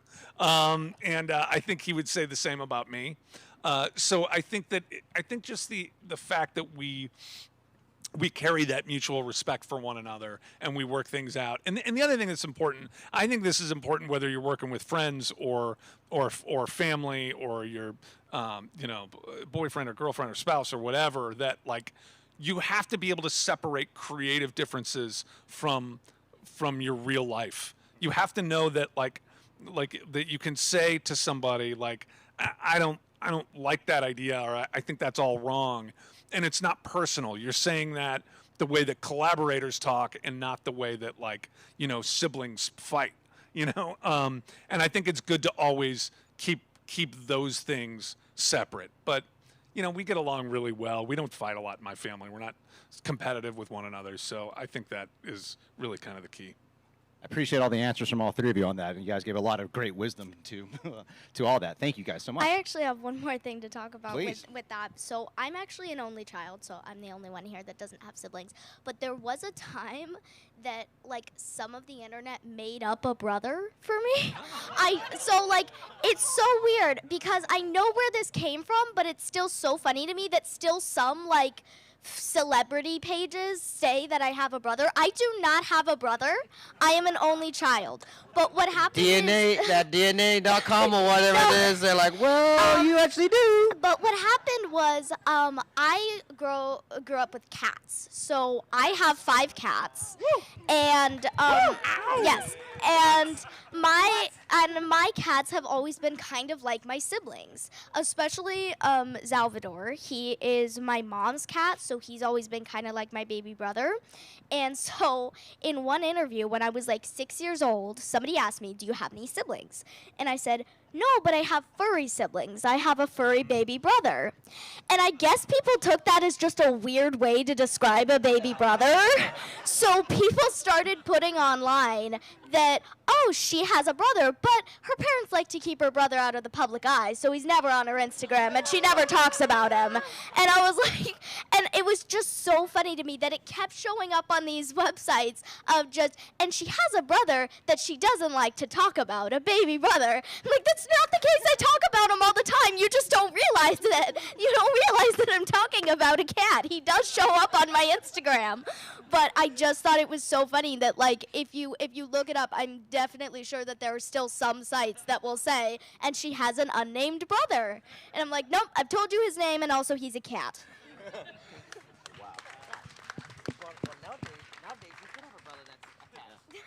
That's funny because my question was going to be, can you tell us about your furry brother? So I appreciate you answering that for us in advance. Sean, do you mind? Would you be willing to tell the audience your cat's names? Oh yeah, my boys' names are Tommy and the Business, and they are my pride and joy. They're not like you have siblings. They are my children. So they're great. They're getting older, and they've been with us a long time, and yeah, they're 15. You know, they're like they're the best. They're the best. Yeah. I have my wife and I have 4 cats ourselves. So I love that there's a big cat crowd, except for Daniel for some reason. well, no, I got to tell you my cat story. So I love cats. Here we go. Let's go.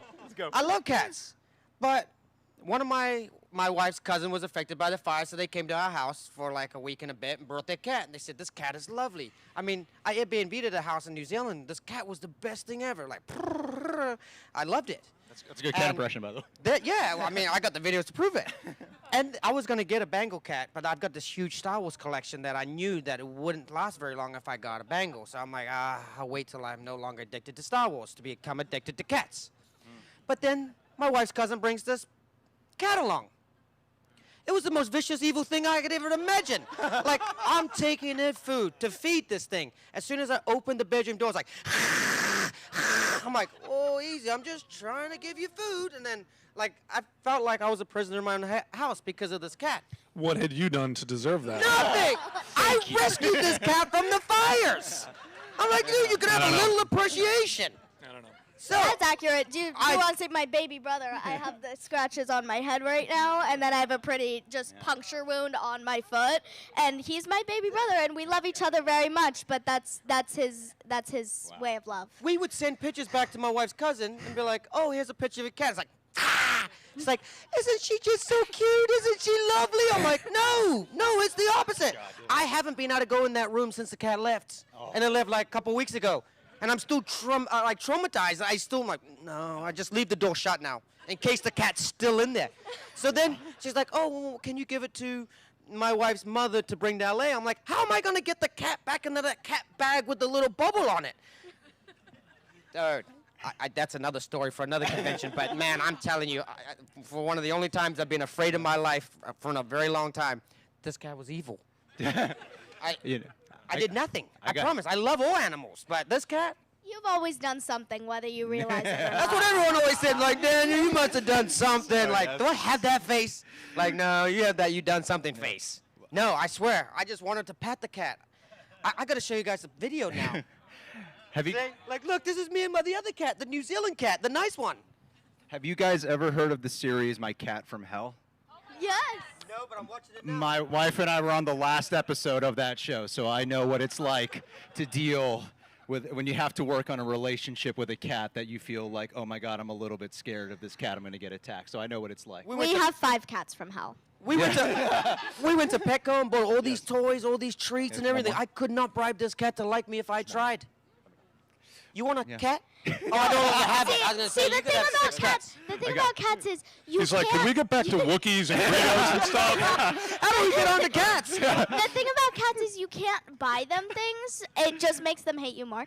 For some works reason. for my wife. No. The thing is, like, cats are so weird because we will buy them like a $300 cat tower, and they'll be like, eh. And then we'll pick up like a leaf from outside, and they'll just be like, "This is the best toy. This is the best toy in the entire world that's ever existed." I'm telling you, I don't know if it's just like the natural thing of like natural instincts, but if you can find specifically pine needles, their favorite thing, it will get any cat to like just roll over. And also those little fuzzy worms that you drag with an invisible string, I mean, works every time. It works every time. Speaking- yes, the little speaking fluffy of- ones with the googly eyes. Speaking of cats, I just want to remind everybody that the Pasadena Humane Society is out here as well as part of our event today. Yeah. Yes. And I think Greg has one more question. I have one last question. I know I would get a little bit annihilated, Sean, if I didn't ask about a rumor here. Oh.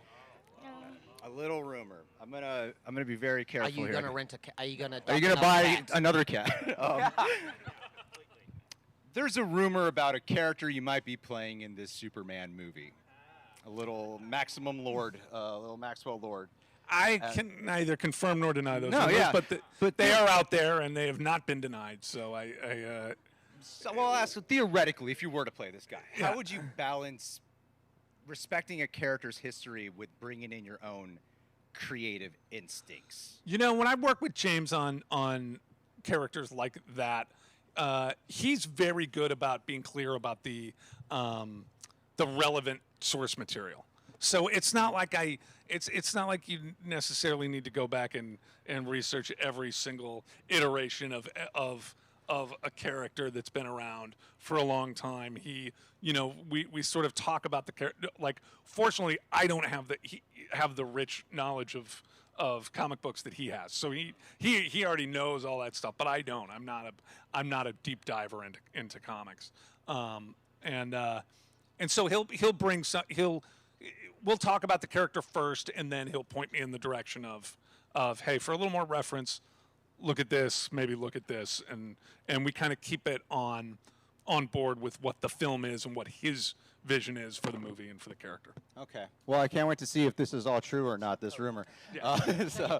Well, that's it for our time today. Please give another round of applause. Vivien, Daniel, and Sean, thank you guys so much. Thank you guys so Appreciate much. it. Thanks Thanks you guys for coming out for this, Thank too. you. Yeah.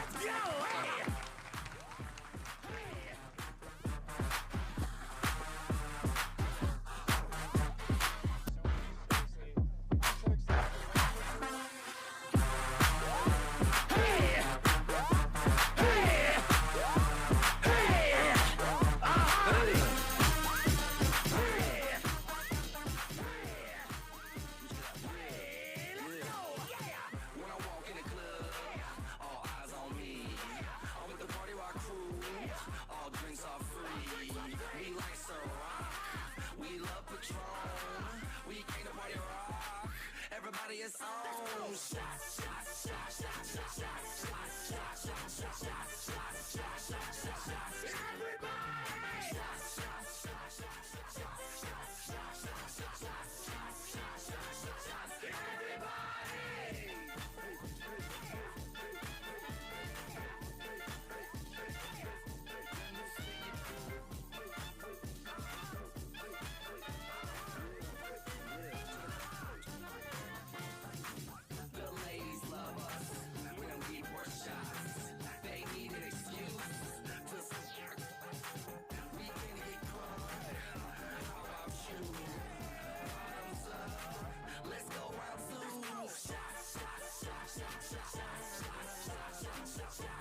gotta say, that last panel was something else. What an amazing.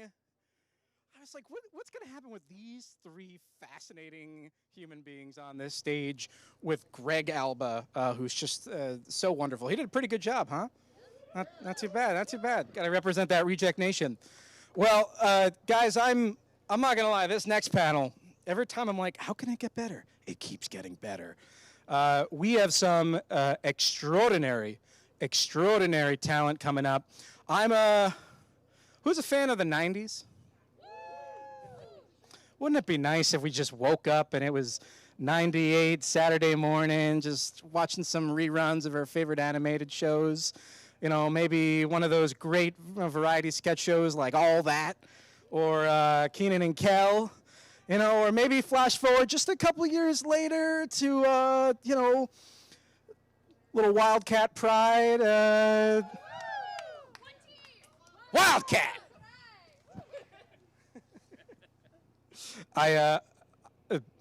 So for those that don't know, who haven't met me, I know it's been a long day, but I'm Michael. I'm the owner of Multi-House, and we put together MultiCon here.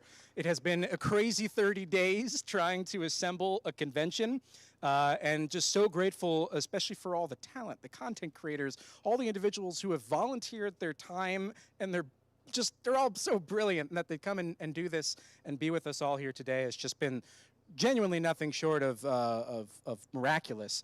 And when I first got started in LA, my very first project that I helped produce was the Great Global Cleanup with Zac Efron. And I had one note for myself, which was I'm not allowed to sing, because I was kicked off my middle school football team. This is a true story.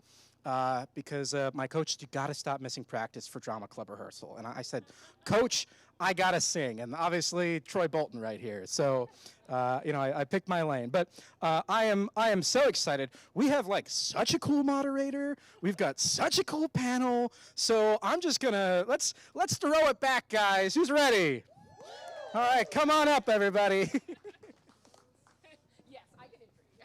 Thank you so much. Oh, don't worry. You get the real good intros. I'm just the warm-up. Can you hear me? Oh, there it is. Hi, everybody. My name is KayCee Seth, and I'm a film reporter for Variety, and I am so excited to be here for today's throwback panel. So we're going to talk about some of my favorite items of all time. High School Musical, Good Burger, Moesha. Are you kidding me? I don't think it gets better than this. So without further ado, I will introduce the folks that you're really here to see. So up first, she can pop and lock and jam and break. It's KayCee Stroh from High School Musical.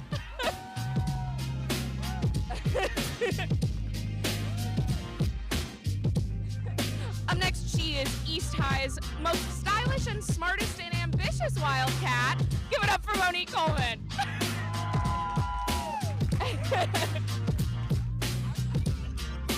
I'm a dude, he's a dude, she's a dude, and we're all dudes today. Give it up for Kel Mitchell.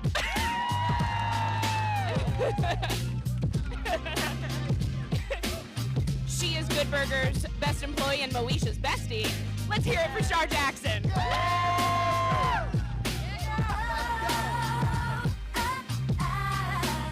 my God, we've got all that music playing in the background? Everything. Come on. Oh my gosh. First off, thank you all so much for being here today for this amazing cause. I can't wait to dive into some of my favorite movies and TV shows from the 90s and 2000s. I'm a 90s baby myself. I think, Shar, I want to start with you because I am a Moesha stan. I wish we were also playing the Moesha theme song. To the O, to the O. Which season? It changed every season. Now, your character is so much fun. She brings so much humor. But I heard that she was actually only going to be in the pilot, and she had a different name. Dude. Okay, so her name was Gail. Oh, no. Oh, no. Okay, Gail. Not Gail. Is it Oprah Ann? Who knows? But no, her name was Gail. She was only supposed to be there for the pilot. She was just their friend. And funny enough, the way that I even came into the series, they were already filming. They had already started filming the pilot, and they were like 2 days in. Whomever they had as the character at first, I guess it just didn't work out. So I got a phone call like, hey, can you be on set tomorrow? okay. Went in and thought it was just going to be for that, that one little week, and it turned into 7 years later. Now, do you have a favorite of Niecy's one-liners? Because I'm partial to the Tybo tapes when she says those are too expensive. This is typo. No, dude, I don't have a favorite because a lot of Niecy's lines were like right off of my head, just whatever I was feeling at the moment. So I pretty much liked everything she said. Yeah. Yeah. Same. I think we would all agree.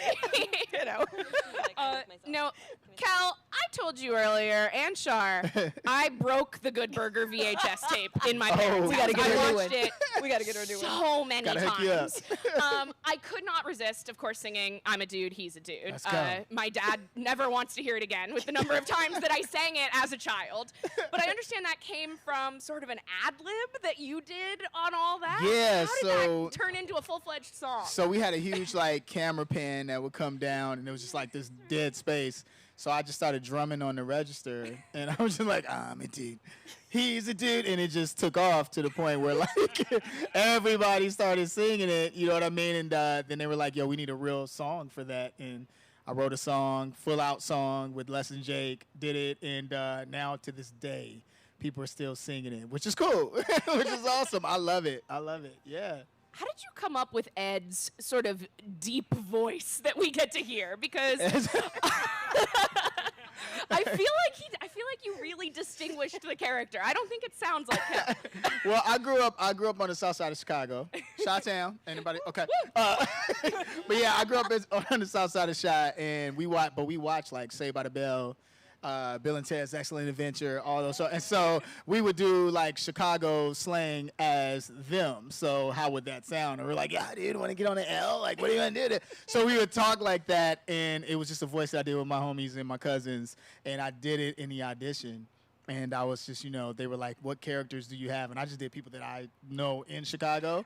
And then I also did that voice. And I was like, yeah, dude, whoa, yeah, dude. And it's, to this day, Ed is just still taking over, which is awesome. Yeah. How often do people come up to either of you saying, "Welcome to Good Burger, home of the Good Burger"? All the time. Is it just a daily occurrence? All the time. 2 minutes ago, on the way here, Yeah.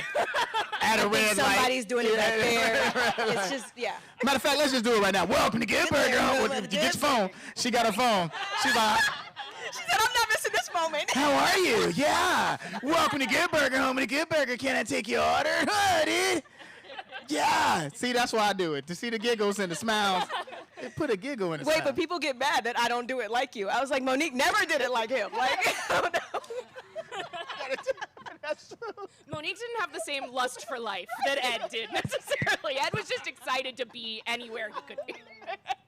Now, I think we need to talk about some High School Musical too. Let's go. Let's go. Now, I watched every single DCOM growing up, but there was something when High School Musical came out that it was, the zeitgeist shifted. Like, I said, oh my God, this is my entire personality from now on. Did both of you know when you were in the room, when you were in the halls of East High, that it was going to turn into the phenomenon that it did? When did it hit you? Okay. Oh, am I on? Mic check. She's Mic gonna, check, please. oh. All right. We're going to wing this. Thank you. Oh, yeah. All right. So, absolutely not. None of us knew that it would go on to be this, like, worldwide phenomenon. But I do feel like when we were filming, we're all in this together, Kenny Ortega stopped after one of the takes, and he said, hold on.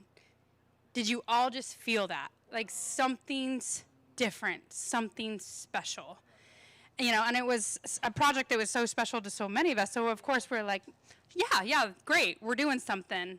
But none of us could have imagined the way it blew up afterwards and the fans that just kept pouring in. So I think okay, thank you. There was a moment where we knew we were part of something special, though. You just can't ever predict what that means. I think it's such a privilege in your career to get to ever have a moment that is iconic or to have a legacy, And I think at that time, I was a little bit older than everyone, maybe a lot. But because of that, I did have a little bit of perspective. And I just remember for me, it was actually watching Stick to the Status Quo and seeing just how talented everyone was and being like, this is unnatural. Like, we're acting like this is okay, but children are standing on their heads. Like, what is happening? Like, they are jumping off of tables. She is popping, locking, and spinning. Like, what is happening here? So there's no way to know that it was going to continue as long as it did, but I do think that there was, inside of me, I knew that we were stepping into something that was going to be bigger than us. Now, you both referenced, of course, Stick to the Status Quo, and we're all in this together. I'm curious, do you each have a favorite musical number, either that you were in or just that you loved being a part of and getting to see? I'm personally a bet on it girl. Lives changed, people died when I saw Zac Efron looking into Reflection of himself, understood. Yes. So I'm curious, did you have that moment? For me, it was, oh my gosh, A Night to Remember. Right? It was just one of those moments where I just didn't want it to end. Typically, you're sweating, you're tired, you're like, I'm done, it's over. This was like, can we just do one more? No, I think I messed up. No, I really think, because I think it was also because it was the third movie, knowing without a doubt that this was it, every single moment felt like a curtain call. I have to agree with that. I feel like A Night to Remember was really something special, and we could all feel it, and there was so much blood, sweat, and tears. Do you remember that they changed our heels, like, right before? So we had practiced in these, like, dance heels, and then the like main cast are like, actually, we decided we just don't like those, so we're gonna give you these brand new dance shoes, like, the day of. So we were like blistered in between takes, bleeding, but the drive was in us. We wanted this to be so special and so magical for the fans. I remember like taking off our heels and then putting them back on and like, come on, let's go again. We've got this. Yeah, it was a really, really unique and special number. Well, something that excites me about everyone on this panel is that within the last few years, you've all gotten the chance to return to these franchises in some way or the other. So first off, let's dive into Good Burger 2 a little bit. Okay. Now, I was sad to see that Monique was not back in full, but we did see a cameo. Yeah. Right. I hope all of you have seen Good Burger 2, but if you haven't, there's this incredible moment when they're trying to save Good Burger.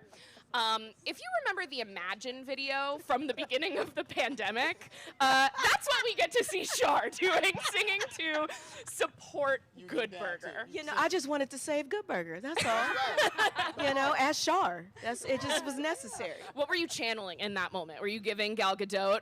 A little We Are the World, you know? Yeah, I was definitely in my Michael Jackson. Yeah. So, yeah. I had to save Good Burger. Now, Kel, you got to return to the character of Ed after many years, and it was so fun to get to see him not as a teenager anymore, but still with that same sort of teenage optimism for the world. Did you have a different perspective on the character of Ed coming back as an adult and getting to step into those shoes? Yeah, I mean, we talked a lot before we decided to finally shoot part 2 because we wanted the story to be exactly right. But Ed he didn't really change much. He still had that mindset. I mean, he got kids, though. You know what I mean? He had 5 kids. You know, mustard, pickles, onions, ketchup. That's when he named them after condiments. So that was pretty cool. And my own kids got to play a part in that, too. So that was a fun moment for me. But, Ed was just Ed. And we brought all that back in 2019. So it wasn't too hard to kind of jump back in and play Ed again. Yeah. He's part of me. Now, High School Musical, of course, has this just enduring legacy of, it came out when I was in that era in my own high school. I played Mr. Fulton, the Lava Springs club manager, in my own high school production of High School Musical 2. Yes, I know you did. Yes, you did. But it has this quality that I think has endured because when you're in high school, everyone has this moment of figuring out who they are, what they want to be. Is the person I was in 8th grade the same person I am when I'm a freshman? And of course, we got to see that continue for a new generation with High School Musical, the series, the easiest name to say. It's a mouthful. But you both got to come back, but not as a technically technically your characters. You were playing yourselves, but fictionalized versions of yourselves. How did you wrap your mind around how am I going to craft being myself on this panel? We have one mic, so we're going to Look at adapt. that. We're going to adapt and overcome. Sorrows, prayers. Yes. So how did you approach those versions of yourselves that were portrayed That in the is a show? great question. Well, first of all, can we just talk about the nostalgia of walking back into East High? Like the smells were the same, the sounds were the same. Even when we just pulled up to school, I literally felt like I was going to my actual reunion. Like my heart dropped, and I was like, oh my gosh. Because it wasn't just 15 years of time that passed historically in the story, it was 15 years of our lives that have also passed. So when we were pulling up, seeing and remembering who we were 15 years ago, it was so special.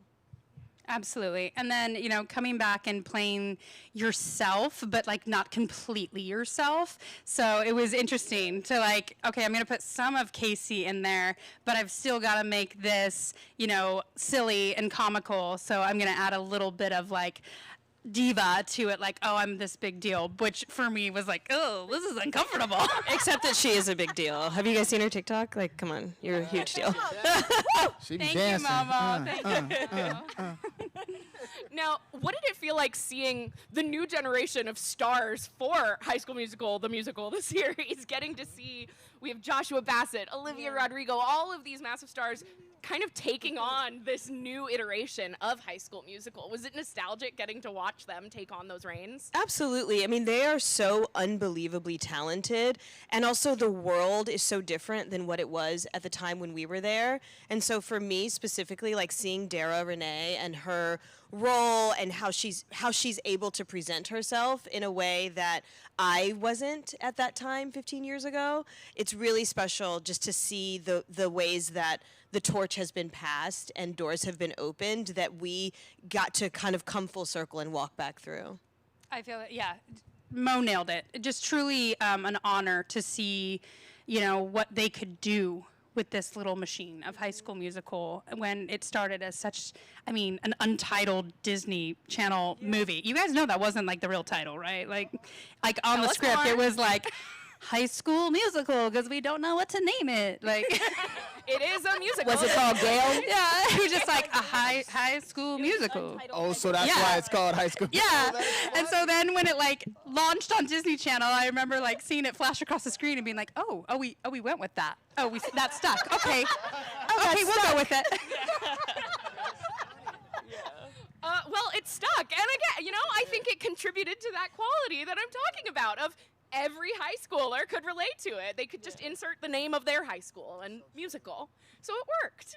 Now, I think we need to mash up these universes a little bit. So I am curious. Like a smash burger? Disney and Nickelodeon. That would be a good burger. That would be a good burger! Oh, God! So I'm... Ignore us. They don't let me out the house much.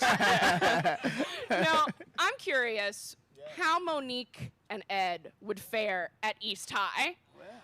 What cliques do you think they would be a part of, and would they be sticking to the status quo? Yeah, you where guys we need to at? tell us. You know what I'm saying? Put us up in there. I feel like this is like the Harry Potter sorting hat. Like, what is this? Oh my gosh, what do you think? They're not sticking to the status. No, they're not going to go with the flow at all. I know Monique's not. No, Monique is definitely not. Do you think we should be like a skater, maybe? One of the skater girls? I could be a skater. You could be like one of like the skater girls, like a little bit of rebellion there. I don't know, right? Okay. Yeah. I don't know. Okay. I might recruit you though for the decathlon. We need I'm some more not mad at people. that. I'm yeah, not no. mad at that. Okay, we need more girls in STEM. Okay.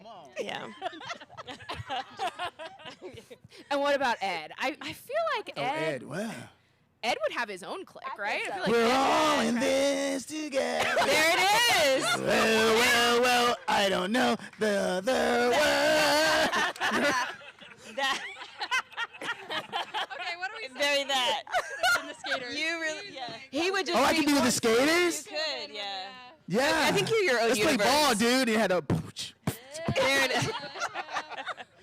Fun fact, I had to hear that song over and over again. When I did Dancing with the Stars, I danced to that. All in this together. We need to Yeah, go back all in and this watch together. this. And it was crazy because it was like a Nickelodeon guy doing Disney, and it was super cool. I loved it. It was fun. Yay. Yeah, so now when I hear the Look at all song. this love. That's love. nice, It's yeah. love. We See, mashed it's a up. natural mash. You know what I mean? Look at that. Because in the 90s, Disney and Nickelodeon was Bloods and Right. Crips. Bloods and Crips. Yes. I'm just letting you know. Yes. Oh my gosh. Yeah. Hashtag facts. Those are not lies. Did you guys feel a rivalry? And do you feel one right now? Are you guys like No, gonna this fight? love. This love. This is love. All love. Family. We all suffered through the same We're all in this together. We're trauma bonded through child acting. No, it's great. It's great. Child actors unite. Yeah, exactly. But yeah, no, in the height of it, there was definitely like a Nickelodeon Disney thing going on. Now, if I asked where Ed and Monique would be in High School Musical, I feel like it's only fair if I ask Oh, yeah. where Martha and Yeah. Taylor would be if they found themselves working at Good Burger. As long as you're working at Good Burger and not that other place across the street. Yeah. Not Mondo Right. Burger. Yeah, don't go over to Mondo Burger. Yeah, I feel like I might try to be like a regional manager. I see that. I feel like I just want to I don't know, change things. Yes. Yeah. That feels very Taylor-esque for sure. Well, I mean, and all I did at the country club was chop vegetables. So maybe I'm back popping and locking and chopping. Yeah. I don't know. Pop, lock, and lock, and chop it. Chopping. I need that. Look I at need me a go. t-shirt. Chop. Pop, lock, and chop it. Pop, lock, and chop it. I do think you should trademark that. Right? Pop, lock, and chop it. Yeah. Go ahead, girl. Get that money. Get Where's the t-shirts. papers? I need to sign some papers right now. Now, we got to see exactly where Ed ended up in the present day, but we don't know where the rest of these characters did. And I feel like we have to start with Taylor McKessie had a dream of becoming president one day. She did. She didn't. Okay. That didn't happen, but I do think that she would still be in a political sphere currently, like an AOC type young. Yes. Organizing the people. Organizing. Progressive. That's very Taylor Fighting coded. for the people. Absolutely. What would Martha be up to? All right, so I don't know if you guys caught it, but in High School Musical, the musical, the series, I actually did have a little bit of a hand. Lucas referenced what Martha was up to, and in the script, it was originally something else, and my heart couldn't handle it, and I actually went to the producers and I said, no, I feel like Martha would be doing something more than that, and so Martha, in my opinion, went on to become a world-famous choreographer. Get it. So that's where I projected her. So. Yes. I love that. That makes sense with my fantasy for her, 100%. No, sure. I will say, I was sad that I didn't get to see Monique end up with Keenan in the sequel. Were you sad? I was. You were sad? Tell me more. I mean, as long as he got his stuff together, as long as he stayed that path, then, you don't know. We don't know. You are so funny. Isn't she the best? But I think where Monique is, she might be the silent partner and owner of Good Burger, and she's out franchising. Part 3. Part 3, y'all. Part 3. Sounds like a Monique thing to me. Oh my God, we've got a power move. Now, you all mentioned before, I love what you call it, the trauma bond of being child actors grown up. Have you found a sense of community amongst each other? 110%. Discussing this crazy, effed up world of starting your career? CMB, we all we got. I'm screaming. Yes. But also there is something really special when you see people that get something very specific. Corbin's wife, Sasha, has said before that we have such a unique relationship because we've been through things that only we have been through. Yeah. And I think at the time, yes, we're making jokes about it being a trauma bond, but it's also... it wasn't. Yeah, it was amazing, and too. we're also kids with dreams, and no matter how it turned out, no matter where we ended up, no matter what has happened since, we're still able to look back and say, as a child, I had a dream, I had a vision, I had something I wanted to do, and I actually got to do that in this lifetime. And that's just a blessing. And that we get to be each other's biggest cheerleaders in life. Very Like, much I so. love that, like, these are my friends, and I love them, and I root for them. And when I see their successes, I am genuinely happy for them. And I know when I have success, I get a text message or a phone call. And that is just something that is truly special and just it's irreplaceable. Yeah, it's a cool little carpool or caravan on this journey. You know what I mean? And I wouldn't change it. You know. Family. Stop. Together is one. No, but it is. It's love. It's love up here. It's some love up here. It's been a lot of hugs back there. It's real. It is. Come on. Come on.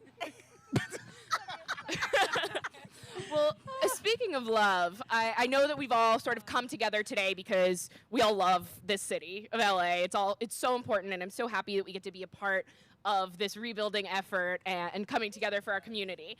None of you, much like myself, are from LA originally, correct? So I'm curious what your first LA memory was when you first got here, and what drew you to LA in the first place, this beautiful city. I've been here since I was 3, so I don't remember. Okay. So I'm the most native-ish. Yeah. So I've just always loved it. I want to shout out Leimert Park, Crenshaw. Sorry, that was the Moesha. That's how I feel. That's what that was my first memory of LA.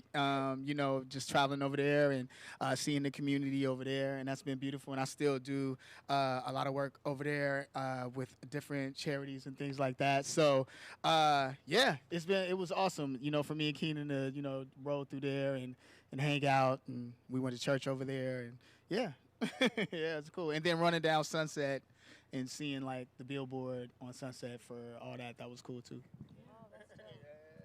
My first memory was leaving. I came here after going to school in Chicago, and I had to take the 405 and Laurel Canyon on the same day. I'm sorry. Oh my God. That's scary. Sorry. That's And scary. Have you recovered? No. It's been 20 years. I was so scared. And I just remember thinking, and I never thought that LA was going to be in the cards for me. I always thought that I was going to go to New York and do theater, and that was going to be the path that I took. And life led me here. And I just remember being on Laurel Canyon, taking those turns, thinking, oh my God, this is so dumb. I don't know why I'm here. But I'm still here. So. Wait, you from Chicago? I went to school there. Okay. Yeah. I'm from Chicago, so I was like, Yeah, I went to DePaul. Let's go. Yeah. Okay. Thank you. Thank you. We're getting to know each other right now. Too. There are people here. I know, we just talked. Yeah. I lived in Lincoln Park and stuff. Yeah, as well. I graduated in 02. Yeah.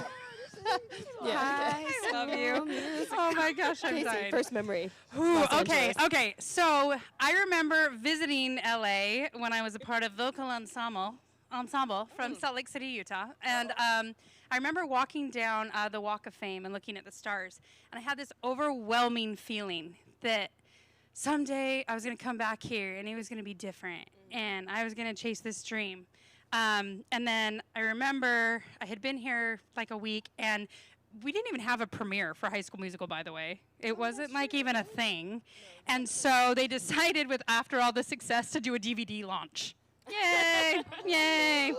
Yeah, so my first red carpet of all time, I have the town car pick me up, and they're like, it's at the El Capitan. I don't know what that means. I have no idea what that means, So I remember it came around the corner, and the door opened, and I stepped out, and I looked down, and I was walking.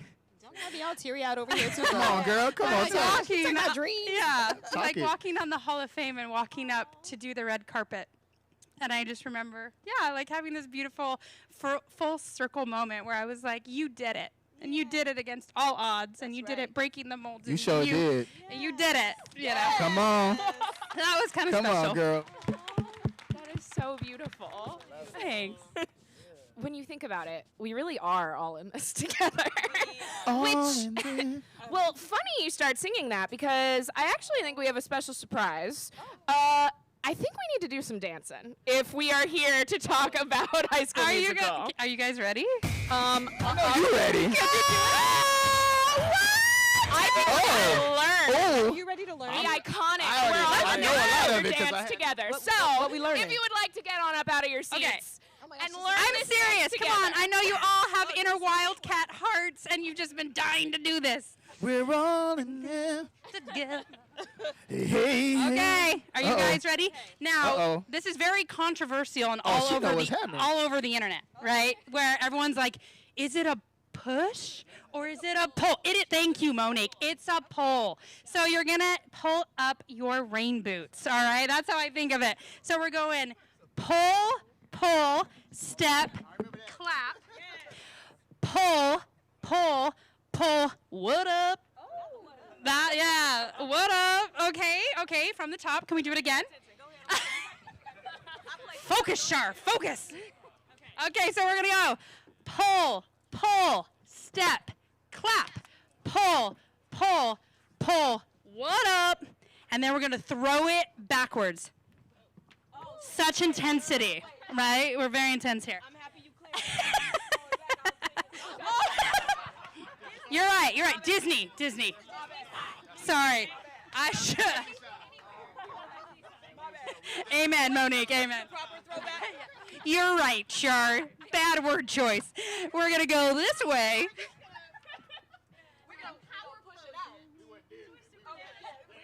And we're stars, because it couldn't be any cheesier than this in life. Stars. We're all stars, and we see that. ADHD, Char. Okay, here we go. Zero judgment. I'm on that train. Here we go. 6, 7, 8. We go. Pump, pump, step, clap, pump, pump, pump. What up? Throw it back. We're all stars, and we see that. Are we ready? Are we ready for music? Can we do it? Oh, yes. Oh, yeah, we're bringing it. Look at that, even cute, my man. Here we go.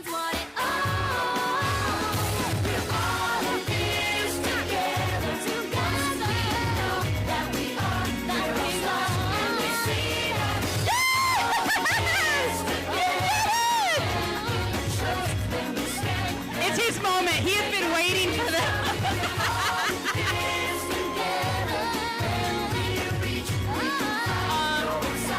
You have made all of my dreams come true. I want to thank everyone for joining us for our throwback panel. And thank you to our panelists. The best. You weren't playing. She said what? She said.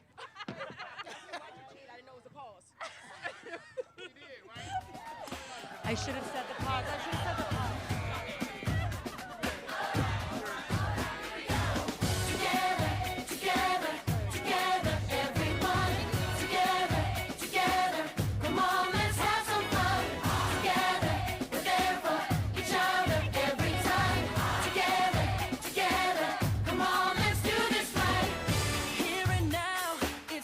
Celebration, finally figured out, yeah, yeah, that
check.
How we doing, MultiCon?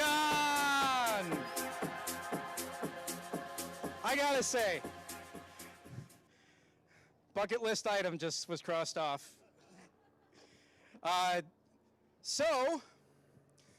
I'm happy to report that so far our autograph signings have raised over $15,000 for the United Way of Greater Los Angeles.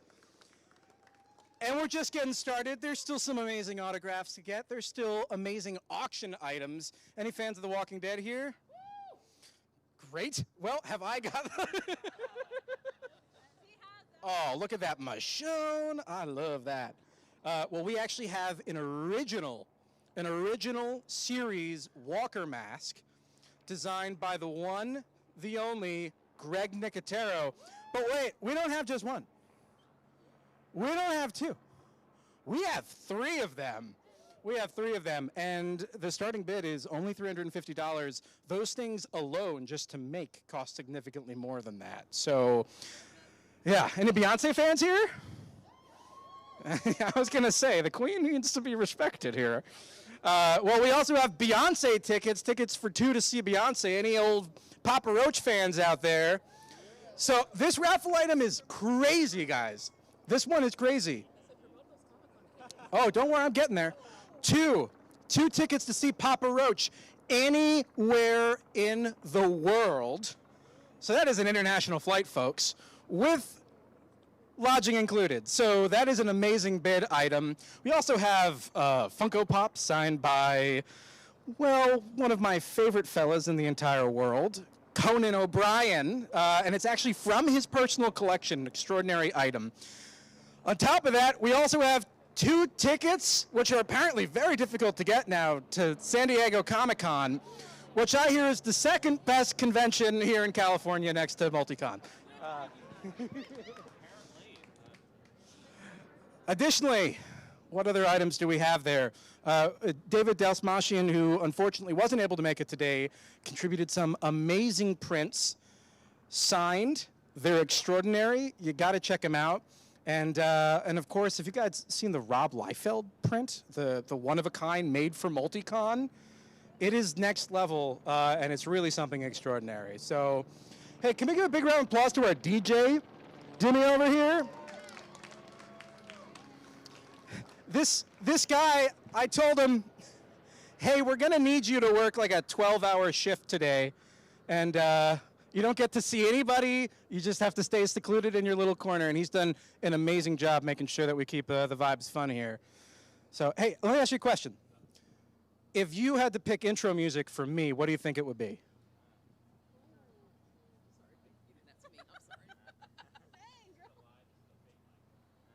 That is not a hot mic. This is a hot mic, though. Yeah.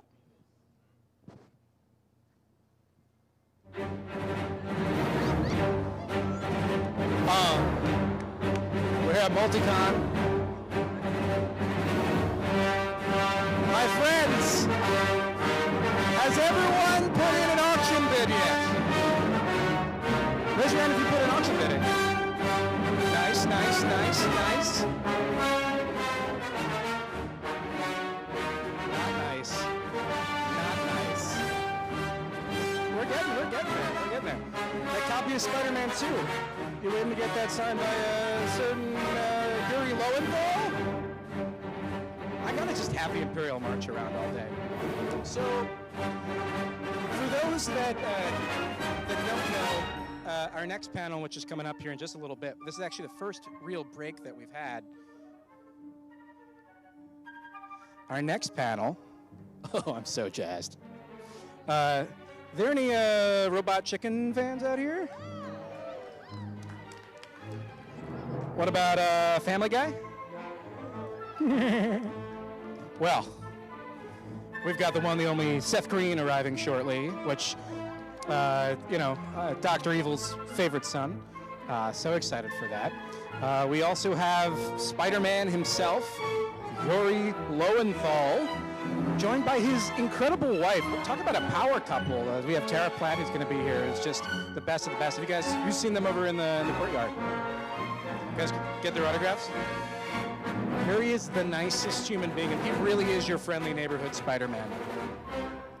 You're working on that? You'll get there. You'll get there. And we also have, KayCee Robinson-Smith. Oh my gosh. Saving the best for last. Yeah, now we've got a wonderful lineup. And we also have an amazing moderator. Anybody know Straw Hat Goofy? Yeah. Then we have Juju, Straw Hat Goofy, who that guy is the funniest guy I've ever met in my entire life. It really is. Well, stay tuned, folks. We're going to be getting started in just a little bit. If you haven't, there's some beverages over there. I know it's been a hot, beautiful day here in LA, so be sure to cool down with some iced tea or an IPA or something fun like that. And thank you, everybody, so much for coming out. I'm so jazzed for this next panel. Are you guys? One more time. I want the autograph room to know that I'm just as good as they are. Can you guys one more time? Great. Thank you, everybody. Oh, right on cue.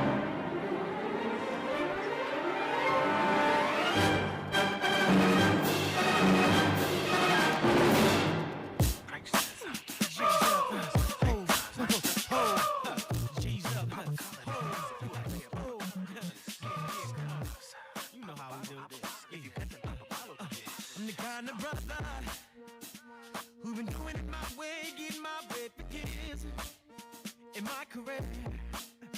And every lover, in and out my life, I hear love and left a tear without a care. Until I met this girl, turning sables around. She caught me by surprise and I thought I'd be the one breaking down. I can't figure it out why I'm so caught up. Got me feeling it, caught up. I don't know what it is, but she's twisted. I'm so caught up. Got me feeling it, caught up. I'm losing control. This girl's got a hold on me. Yeah. Oh, now let me go, baby. Now listen, told me, be careful who you do, cause karma comes back around. Same old song, no, but I was so sure that it wouldn't happen to me, cause I know how to put it down.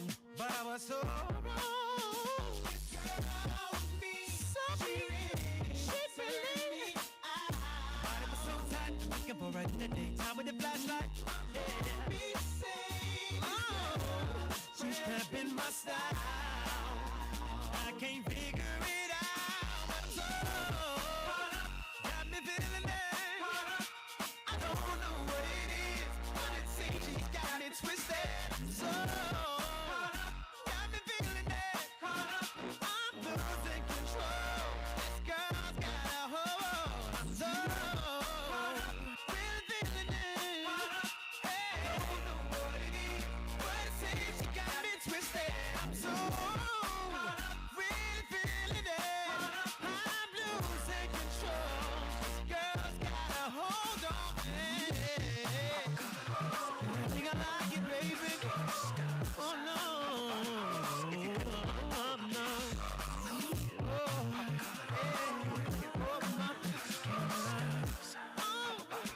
If you got the proper follow to this. This girl was mean. She really turned me out. Yeah, yeah, yeah. She good. Want me to say this girl is cramping my style. I'm so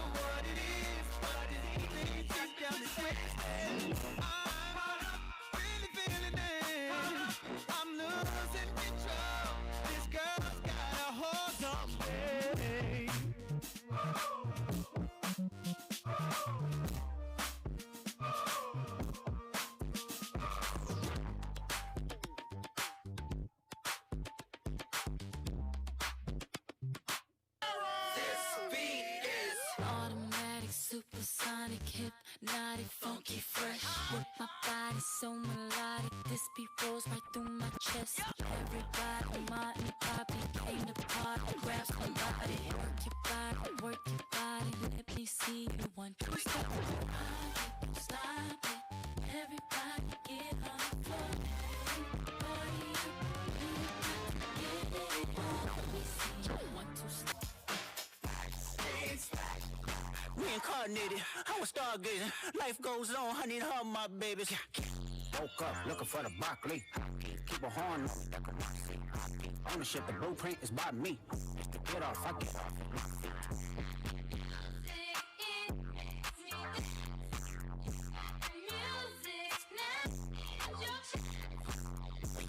Couldn't try me in a tri-state, but I give him spoon.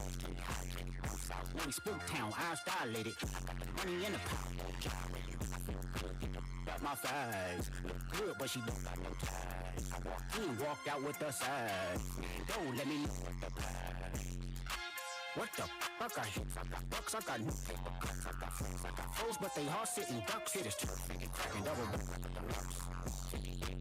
Deep enough. Complete day, tree, and it grew throughout the month. Spit a loop, the camera speed up. Yes, I feel good. Get the f out my thighs. Look good, but she don't got no ties. He walked out with the size. Don't let me know what the prize. Squabble up, squabble up, squabble up, squabble up, squabble up, squabble up, squabble up. Hold up, where you from? I'm feeling dumb. Sideways, stuck. Fever, I'm a one. Yeah, broke up with my girl last night, so I went to the club. Put on a fresh white suit and the mini coops sitting on dubs. I'm just looking for somebody to talk to and show me some love. If you know what I mean. Everybody jacking me as soon as I step in the spot. I stepped in the spot. 200 in them better, ain't none of them hot. Except for this pretty young thing that was working all the way at the top. Shouted, what is her name? Ooh, she made us drinks to drink. We drunken, I'm drunk, and man, I think she thinks I'm cool. She gave me a weak, I wink back. And then I think that we hit it on something proper like a bartender. When you're looking for me,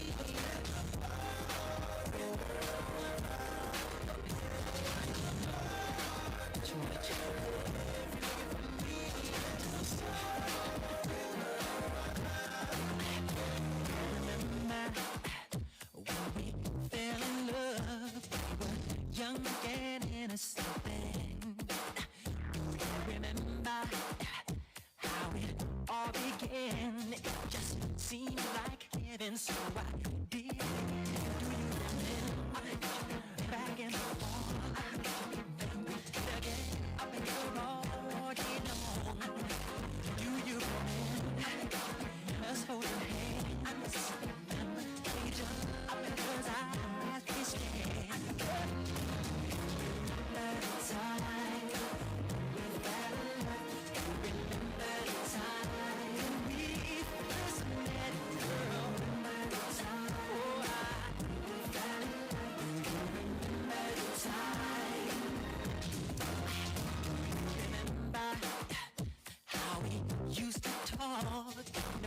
We'd stay on the phone at night till dawn. Do you remember all the things we said? I love you so I'll never let you go. Do you remember back in the spring? Every morning birds would sing. Do you remember those special times? The thoughts go on in the back of my mind. Remember the time we fell in love. Remember the time we first met. Remember the time we fell in love. Remember the time. When you were away, do you remember you staying alive? Staying alive. Feel the city breaking and everybody shaking and we're staying alive. Staying alive. Staying alive. Staying alive.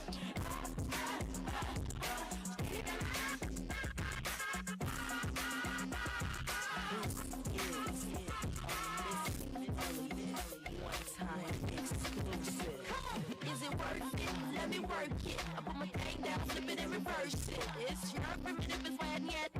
It's your primitive is when yet. If you got a big one, let me search it to find out how hard I gotta work it. It's your primitive is when yet. It's your primitive is when yet. I like to get to know ya so I can show ya. Put a hurtin' on ya like I told ya. Give me all your numbers so I can phone ya. Your girl acting stink, then call me over. Not on the bed, lay me on your sofa. If you come late, I get it started for ya. You do or you don't, or you will or won't ya. Miss it like potpourri, smell the flower odor. See my hips, big hips, don't try. See my butts and my lips, don't try. Lost a few pounds in my waist, for ya. It's the kind of beat that go ba-ta-ta. Ba-ta-ta-ta, ta-ta-ta-ta-ta. Love me so good, I say blah, blah, blah. Work it. I need a glass of water. Boy, your boy is good to know ya. Is it worth it? Let me work it. I put my thing down, flip it and reverse it. It's your primitive is when yet. It's your primitive is when yet. If you got a big one, let me search it to find out how hard I gotta work. Yeah, it's your primitive is when yet. It's your primitive is when yet. If you're a fly gal, get your nails done, get a pedicure, get your hair did. Boy, lift it up, let's make a toaster. Let's get crunk, it's gonna bring us closer. Don't I look like a Halle Berry poster? See the Belvedere playing tricks on ya. Girlfriend wanna be like me, never. You won't find a chick that's even better. I make you hot as Las Vegas weather. Listen up close while I take it backwards. Okay, begins to listen me what you want. I play hard to get, but I will give you what you want. I love your braids and your mouth full of phones. You love with my butt, boom, boom, boom, boom, boom. Keep your eyes on my boom, boom, boom, boom. You think you can handle this? Don't. Take my thumb off and my tail go boom. Cut the lights on so you see what I can do. Is it worth it? Let me work it. I put my thing down, flip it and reverse it. It's your primitive is when yet. It's your primitive is when yet. If you got a big one, let me search it to find out how hard I gotta work. Yeah, it's your primitive is when yet. It's your primitive is when yet. Boys, all type of boys. How we doing, MultiCon? Who's been here since the start of the day? Wow, that's awesome, guys. Are you also exhausted? Because I am exhausted. No, it's been an amazing day so far. And I just want to, on behalf of our entire team and the United Way of Greater Los Angeles, where all of our proceeds are going, just say thank you. I realize that we're having fun, we're doing fun things, but we're also doing something that is so absolutely essential. I'm from New York originally, so I say this with a bit of pause, but I truly think that Los Angeles is the greatest city in the world, and yeah, I know that was scary for me to say. My mom's raising her fist somewhere, being like, "I'm getting rid of you," but I've never been more proud to be an Angelino. In the past. Gosh, it's really only been a month and a half since the fires. We have seen the absolute best of our city. And I'm happy to say that I'm actually looking at the best of our city right now, you all being here. We also have some first responders who are here and families who are directly affected. And to all the folks that donated tickets on their behalf, you're awesome. I think the most gratifying part of today is that, some of the young people here lost their school. And today's really the first day that they've been able to come together, have fun, be kids, and get to enjoy what being a kid is all about. And, we're rebuilding our city, but we're doing it in a way that brings everybody up. It's uplifting, not uprooting, has been our philosophy. And, actually, a year ago this week, just to give you guys some history of this property. So this property was originally built by Paul Revere Williams. Does anybody know who he is? First African-American architect in the American Institute of Architects. And he was known as the architect of the stars. He actually built homes for Frank Sinatra, Lucille Ball. But he loved his community. And even though he worked at a time when he wasn't even allowed to sit on the same side of a desk as a white man, he still believed in the best of people and knew the potential of what this city could be. And so he actually built this site originally as the headquarters for the Assistance League of Los Angeles, which serves underserved children to this day here in Los Angeles. Now that was back in 1963. Flash forward many, many years later, and the property, the Assistance League has moved over to Sunset Boulevard. The property was falling apart, but it has this original, beautiful Paul Williams staircase, has so much history. A man, Larry Bond, comes into the picture. Can we give Larry Bond a big round of applause? And has a crazy idea. What if we don't just save this historic property, but we take some of the additional campus that is really not able to be used, and we make it the largest urban forest in all of California. There is 6,500 plants and trees right here in the heart of Hollywood. And the best of the Paul Williams building was preserved and then transformed into what you've all seen here today, now known as the Preserve. And none of this event would have happened had it not been for the generosity of Larry Bond, the Preserve, and Bond Company. So let's give them a huge round of applause. So one of our talent is experiencing a little bit of traffic.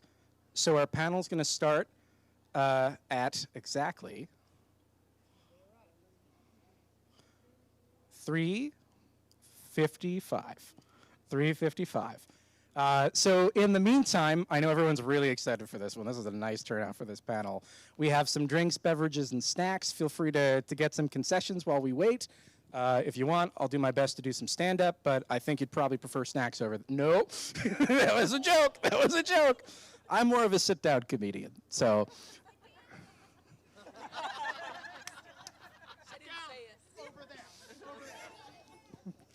No, I just want to say from the bottom of my heart, 30 days ago, at 5 a.m. when we started today, it occurred to me that 30 days ago, this event did not exist. The idea of this event was nothing more than like, wow, we really would love to maybe do a convention one day. And Nate, who's a member of our team, his children both lost their school in the fire. And he walked in to our office, and I'm with the multi-house team. I started multi-house for that MH over there in the MultiCon. But he looked at me and I looked at him, and it was just like, okay, I guess we're doing it. And by the time the rest of the team figured it out, it was too late. We'd already gotten all the pieces moving. I also just want to say a huge thank you, PAL Public Relations, who they're just doing their thing, working like crazy. All of the extraordinary talent that you've seen, they're the ones that help connect all the dot, and Paul Christensen has just been a absolute miracle worker in trying to, you know what it's like trying to get this many celebrities into one place with less than 30 days of planning? It's pretty extraordinary. It also means that you have the nicest celebrities in the entire world here, because these are all really great human beings who have all donated their time, and 100% of their autographs proceeds, which last I checked, I think we were getting close to $20,000 worth of autographs. Yeah, whoa indeed. Somebody got a lot of Kevin Smith signed Funko Pops. Oh, sure. Oh, wow. Okay. Yeah, okay. Well, I was not expecting a Q&A, but as anyone that has known me for my entire life would know, put a microphone in my hand and I'm ready to go. Yeah, so multi-house, I started here, moved to LA 8 years ago, and it took me about 5 minutes to realize that none of us really know what we're doing, right? And if all the big greats don't know what they're doing, surely I can also not know what I'm doing as well. And so we started a company. It has had many iterations. It started as a production company in film and TV, but what dawned on me very early on is that I was doing all these cool things, working with all these cool people, but when you're having those experiences, right, it feels good, and then you're like, well, what did I do today that was actually positive for the world? And so we started connecting dots with social impact, which is something I've always been really passionate about. And we have evolved into a social impact storytelling company that works with some amazing organizations, including the Impact Collaborative. We actually have the CEO of the Impact Collaborative who flew all the way out from New York to be here. The Impact Collaborative has over 200 nonprofit members, and they are changing the game and providing real state-of-the-art resources to nonprofits to help them operate more efficiently, because now more than ever, the organizations out there, they're doing the work and they need the support. And so Tracy has been an extraordinary leader in this field and has connected so many interesting dots, bringing everything from AI innovation to the mental health space, making it easier for clinicians. And I'm so excited to say that we've actually brought the Impact Collaborative, which is based in New York, right here to the Preserve. And they're opening up, and we're going to start working with LA-based nonprofits to make sure that our city can get those amazing resources too. So that's just one of the things that we do. We're working on a documentary. We're working on, we're going to the 2026 Milan Paralympic Games, which I'm so excited. Ben is somewhere out here, a director of the film. But we've got a lot of amazing social impact projects. So to answer your question, we do a whole lot of things. And MultiCon, I think, is sort of the culmination of all of those collective interests coming together. You know, and they say it takes a village. In this case, it takes a heck of a lot of celebrities and, you know, a lot of publicists and, you know, and of course, all of you to come together to try to put something like this together. I mean, it really, really is remarkable. Especially when you see a con that you've never heard of before. My favorite was, my mom sent me a Reddit post, and my brother can confirm this is true, which is crazy that my mom sent me a Reddit post. The sentence stresses me out. That was like, is MultiCon legit? Can anyone confirm that this is a real thing? You know? She told me to respond. I didn't, but you know, no. But it's been an amazing time. And I know she's probably off actually doing her job, but I just need to say a huge thank you to Haley Kinsler, who is our Director of Events and Experiences. I periodically will call Haley 30 days before some giant event. I'll pitch it and I'll say, you can do that, right? And she'll cry a little and then go, yeah, let's go for it. Haley flew out from Chicago to be here to pull this off, which I think is just incredible. Also, shout out to her husband, Joe, who had a Lord of the Rings themed wedding in New Zealand, which is just the most nerdy thing that you can possibly imagine. You know, but it really is an extraordinary thing to see all different sorts of folks come together. We also, the permit was saved by the bell from our dear friends at Council District 13. We have some of those folks over there, so thank you so much to Council Member Hugo Soto Martinez, and that cosplay is extraordinary. My gosh, that is shagadelic, baby. Yeah, baby, yeah. Any other questions? At 3:55 on the. Oh, do you guys want another MultiCon? Wait, I think Larry might need to hear that one. Do you guys want another MultiCon? You guys just bought me 4 more months. Haley Kinsler, everybody! We already talked about you, don't worry. Yeah, she's doing actual work right now. So we're hoping to continue this series of events. The idea, though, that right now the immediate need, of course, is wildfire recovery. But the reality is that there is no shortage of needs here in Los Angeles. And so the idea is that MultiCon will continue, but every time that we continue, we'll pick a different nonprofit that we're going to support, all for good causes. Oh, you got real excited. Oh,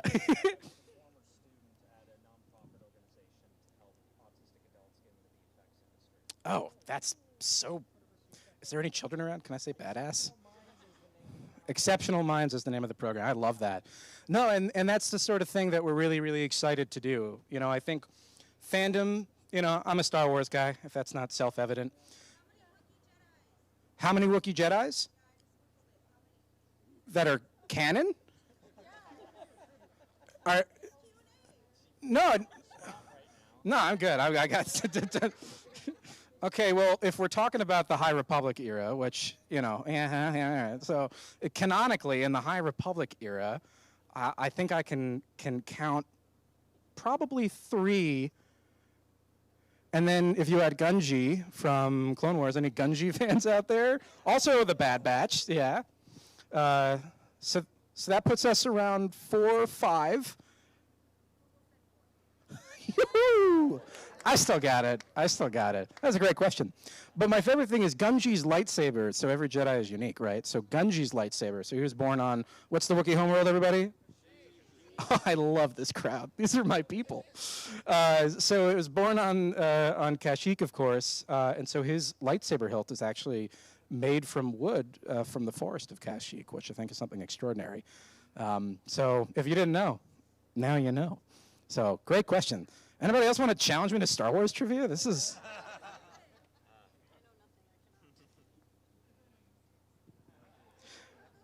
What was that? You want me to do a Chewbacca accent?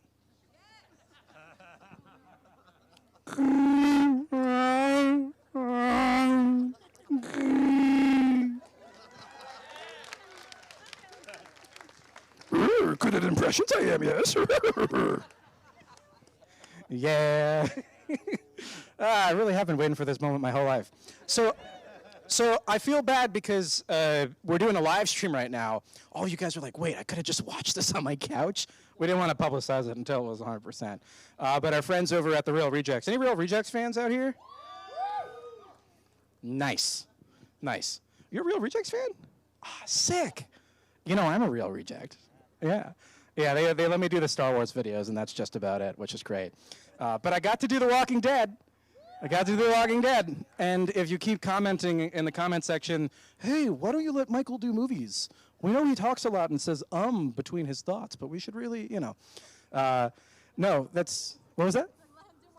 Let him do more projects. No, it's great. That's sort of the wonderful thing is, you know, we exist now in a time where ordinary folks can just start making things. And some of our cosplayers here, I think about the audience that they have and the communities that they've built. I think about the Real Rejects. I think about our next moderator, Straw Hat Goofy. I think about all these different folks. And they just had a passion and a love, and they communicated about it in a wonderful and authentic way.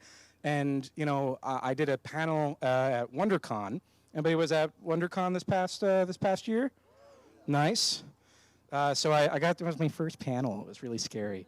But something really beautiful happened during that panel. A young man who actually drove all the way out from Salt Lake City to come to Anaheim, which is a drive. I like, if I have to get on the 101, that might be it for me, And he came up to me and said thank you, and I asked him, why do you like reaction videos? Why do you like watching us? What is enjoyable about me watching Bad Batch doing like, hey, I'm Omega, or like, I'm Rekka, or whatever different voices are. And I heard an Omega impression. I heard Omega's voice somewhere, but it's right there. I'll bring the mic to you. But it was really extraordinary because he said, when I'm watching your videos, I feel like I'm sitting on the couch with you and Greg, and it's like I'm watching a show with one of my best friends. And realized that part of why conventions are so wonderful and why it was such an easy thing for us to decide to do a convention as a benefit event is because at its heart, we're taking these amazing digital communities, these amazing fandoms, these passions that we all have, whether it be for a galaxy far, far away, or superheroes, or going boldly where no one has gone before. And we all see a version of ourselves that we know maybe we can achieve. And coming here together and being in the same place with all of you is just such a wonderful reminder of how rich and beautiful and extraordinary this community really is. So I'm running out of time to run down the clock here while we wait for one of our talent to beat the 101 traffic. But still have 5 minutes?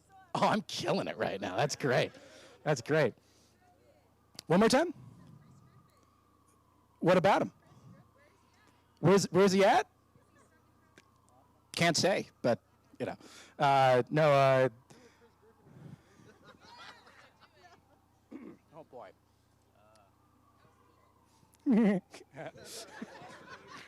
Where to find? What a wonderful day for pie. Oh boy! Wow! Did that get an applause? I did it, Mom! I finally did it! Are you FaceTiming her? Oh, check my phone. Seth Green's probably over there like, what is happening right now?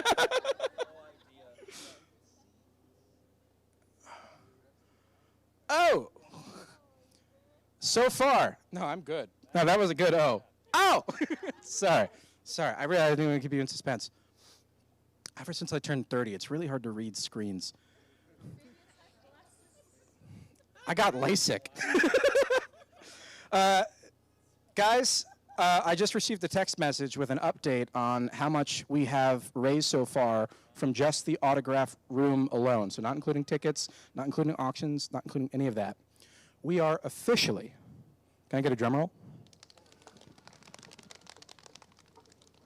Over $23,000 going directly 100% to the United Way of Greater Los Angeles, specifically earmarked for their Wildfire Recovery Fund.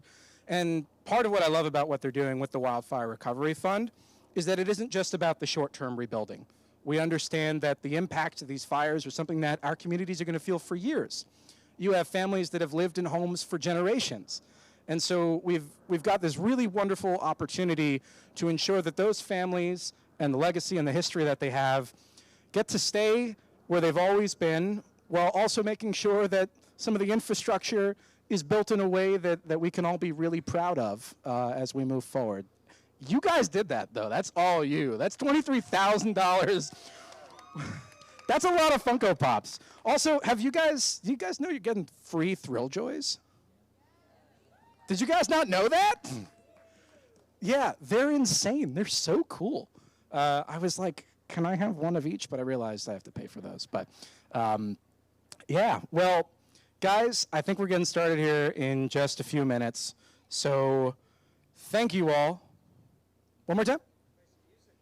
Oh, can we play some music? Girls, you know Hey. you better watch out. Woo. Some guys Can we give a round of applause for Demi, our amazing DJ? Guy is the nicest content creator you're ever going to meet in your entire life. Thanks, everybody.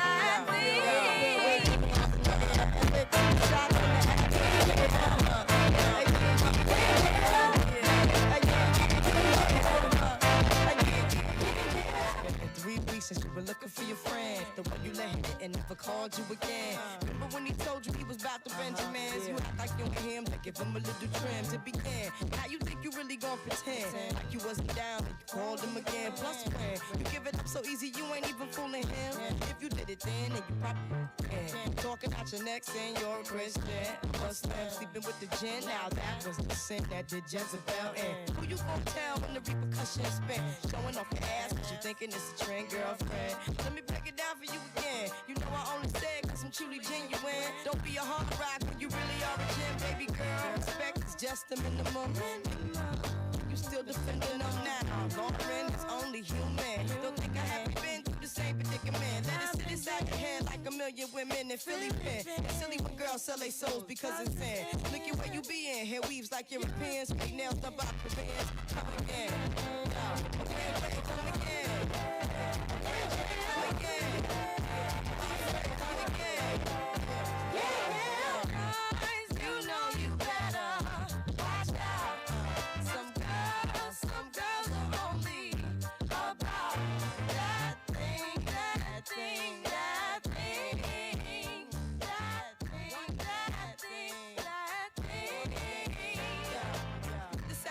Dedicated to the man, more concerned with his rims and his Timbs and his women. Him and his man come in the club like hooligans. Don't care who they your fan, poppin' yang. You got yang. Let's stop pretend. The one pack pissed out by the waist man, pissed out by the casement. Still the name of the basement. The pretty face man claiming that they did a bid man. Need to take care of their 3 and 4 kids. Been facing court case when the child support late. Money taking, heartbreaking. Now you wonder why women hate men. The sleepy silent man, the punk domestic violence man. Quick to shoot the semen, stop acting like boys and be men. How you gon' win when you ain't right within? How you gon' win when you ain't right within? How you gon' win when you ain't right within? Come again. Yo, come again. Red track, come again. It's suspect, come again.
You can bear. You stood right beside me, yeah, and I won't forget. And I really love you. You should know. I wanna make sure I'm right, boy, before I let go. Now we had a good time that we can say. We hurting each other, yeah. And boy, it's a shame. I won't be foolish, no.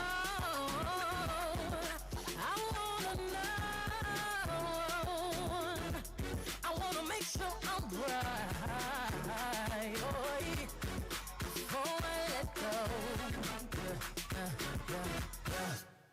You know I thank God sun rises and shines on you.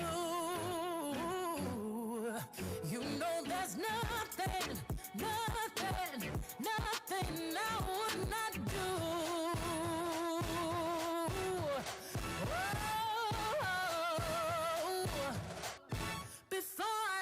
you go.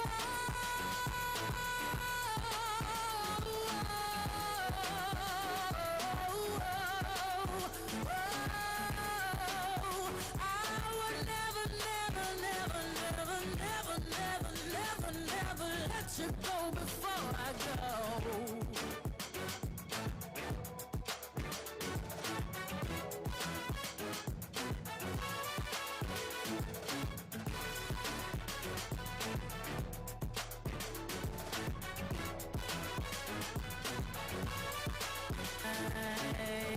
Pull up to Coachella, goose with the ghost feathers. I brought the squad with me, black on black bandanas. You say it's champagne, I did the damn thing. Birthday Diana, singing and dancing all in the rain. Ooh, I just wanna have a good time. Turn around, get inside, and twirl that ass to the right now. Ooh, bunny hop, drop, pop, cross your legs, turn around and clap, shuffle to the left, let's glide now. Ooh, drop it down, drop it down, drop it down, drop it down. What is up, everybody? What's going on, MultiCon? I know you're waiting eagerly for Seth Green and the rest of this beautiful panel. I am not him. Allow me to introduce myself. I am local nobody, Brent Butler. Here to help stall for time. Precious, sweet time. So let's see here today. Anybody from out of town?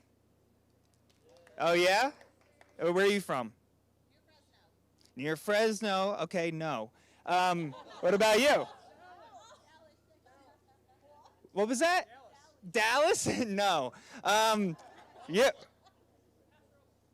Okay, I'm looking for somebody to say something like Indonesia. And then I can say, Indonesia? Oh, he's making it up. Brazil, still no. But if you said Indonesia, then I could say Indonesia. Well, I'm going to need you to quiet down so I can do my setup here. That's good comedy.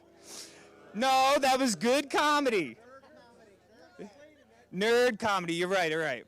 I am excited. This is a very diverse crowd, though. A lot of people from all. I was a little scared to be like a gang here to make Star Wars white again or something. But this is a very cool crowd.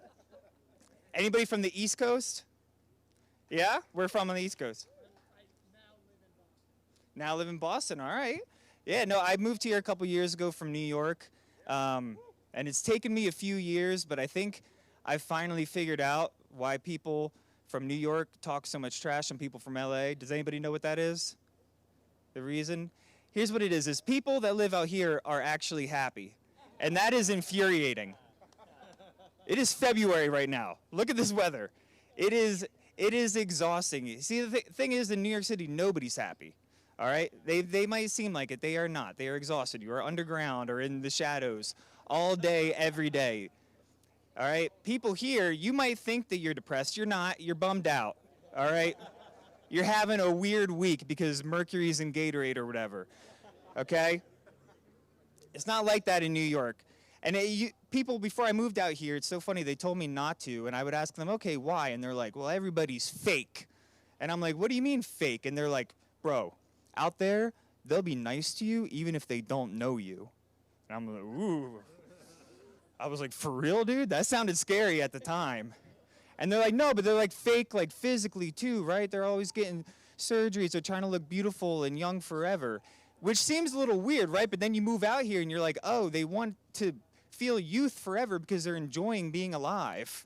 That's a pretty cool thing. We don't have that in New York. That city, you cannot stay young. It ages you. I am 15 years old.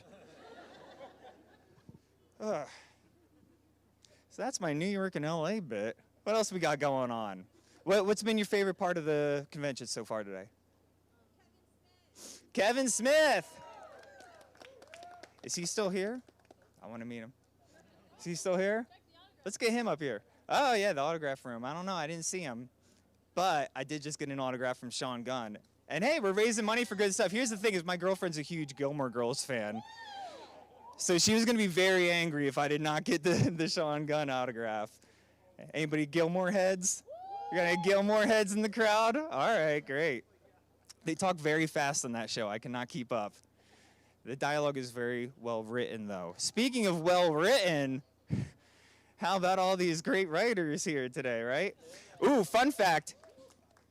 Liefeld, right? That's how you pronounce it? Good. All right. I actually I work at a restaurant during the day. You know, I know you're thinking I'm this big star. But no, I work at a restaurant, and I actually had his table a couple weeks ago, and he was super nice. So for all of you that have been talking trash about him, I'll have you know he is a great guy, actually. I work at a Mexican restaurant, which seems like a clerical error on their part. Does not seem right. I'm not. It's going pretty bad. I'm not good at any of it. I don't really know what's on the menu. You know, people are like, "Hey, how's the chilaquiles?" I'm like, "I'm doing well. How are you? Could I start you with water?" And then I just kind of disappear for a little while. They're like, "How would you describe this entree?" I'm like, "Well, those come with homemade Vegetas, flour or corn that you can have." Not good at it. I go up to a table. I'm like, "Hi, my name's Brent. I'll be your server." They're like, "No, we're fine." I'm like, "Okay, you can't do that." And hey, how many of you guys are planning on sticking around for MultiCon after hours at 6? Because that's when you have to hear from me again, and I'm going to be doing an actual set, not just winging it with you guys. And we got some other really cool comedians, too. We got Kenzie Ray. We got a former state senator doing stand-up comedy. That's crazy. So get ready for that. No, this is legit. She said, "Is this legit or a bit?" No, I'm plugging my performance 2.5 hours from now. So stick around, or I will be upset. What else? What are you going to talk to Seth about? Let's come up with some questions for him as an audience.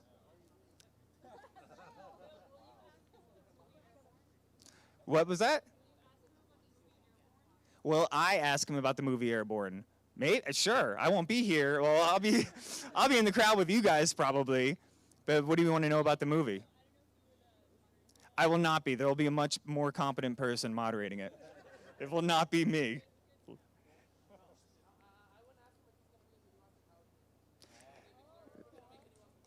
I think you should be in the new Austin Powers movie. Look at that outfit. That is the last costume I expected to see here today, but that rocks. That is shagadelic. You look great. Okay, so Airborne, Austin Powers. Is there a new Austin Powers? An alien? Oh, yeah, okay. I'm sorry. Yes. Yeah, I know. Okay, my stepmother's an alien, Airborne, Austin Powers. What else? We got to grill this guy. What about Robot Chicken? Ooh, that's actually pretty interesting. I don't know, what's your favorite sketch? Recess? Anybody else? We got some, sounds like we got Robot Chicken fans in the house, right? So, okay, the one that traumatized you the most. I was 9, right? I was watching Robot Chicken at 9 years old. And Okay. The one that turned me off from the show entirely was the Scooby-Doo one, where the ending was like, you just have Scooby-Doo's beheaded, like, his head is just on a stake. Yes. And it's just like... So we got the most traumatic one. We got to tell him about this. Is he in the building? Where we go? Yep. All right. You want to? Oh, okay. Hey. Do you want to say goodbye to anybody? Oh, goodbye, everybody. I'll be back. Brent Butler, everybody. Let the record show. Let the record show that required a stupid amount of courage to come up here. How's everybody feeling? Woo! My favorite Robot Chicken sketch, since you asked, is Lando. This deal's getting worse all the time. And he comes out, and then he's juggling, and then it keeps coming back and forth as Darth Vader makes him do more and more ridiculous things. I think that is peak storytelling. All right. I think we're ready, folks. So I'm so excited to introduce this next panel. And again, I just want to say thank you all so much for supporting the United Way of Greater Los Angeles. We've already had an amazing time, and now we're going to have an even better time because we have my dear friend, Straw Hat Goofy, Juju Green, who's going to be our moderator.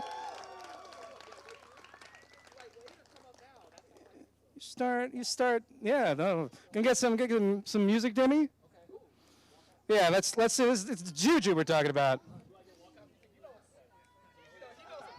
All right, let's give it up for Juju Green.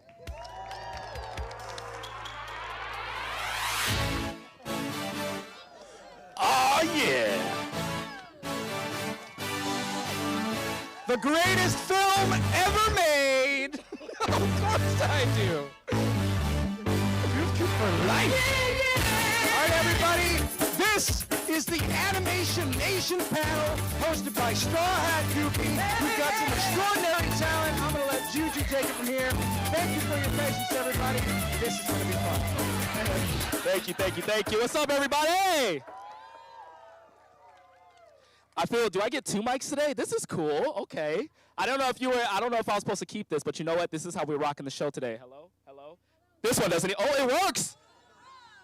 We're double fisting today. Did I just say that? I did. All right, everyone. We have a wonderful panel for you today. I'm really excited to be here, doing it for a good cause, for a city that I love. I'm an LA native, Compton native. It's really good to see a lot of you guys out here as well. But you guys have waited long enough. It's time to get started with the Animation Nation panel. So let me introduce the esteemed panelists. First up, you know her, you've heard her. I'm actually gonna say that for everyone. Just switch a little bit of pronouns. Tara Platt. Yeah, let's go to the end. Why not? Hi, everybody. Next up, we have Yuri Lowenthal.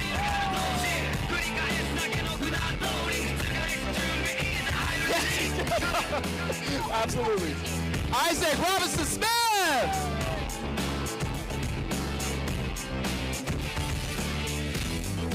And he literally had he hyped us up this whole time. He looked like Lil Yachty in that meme where he's walking out at Coachella when he came in. Seth Green, everybody.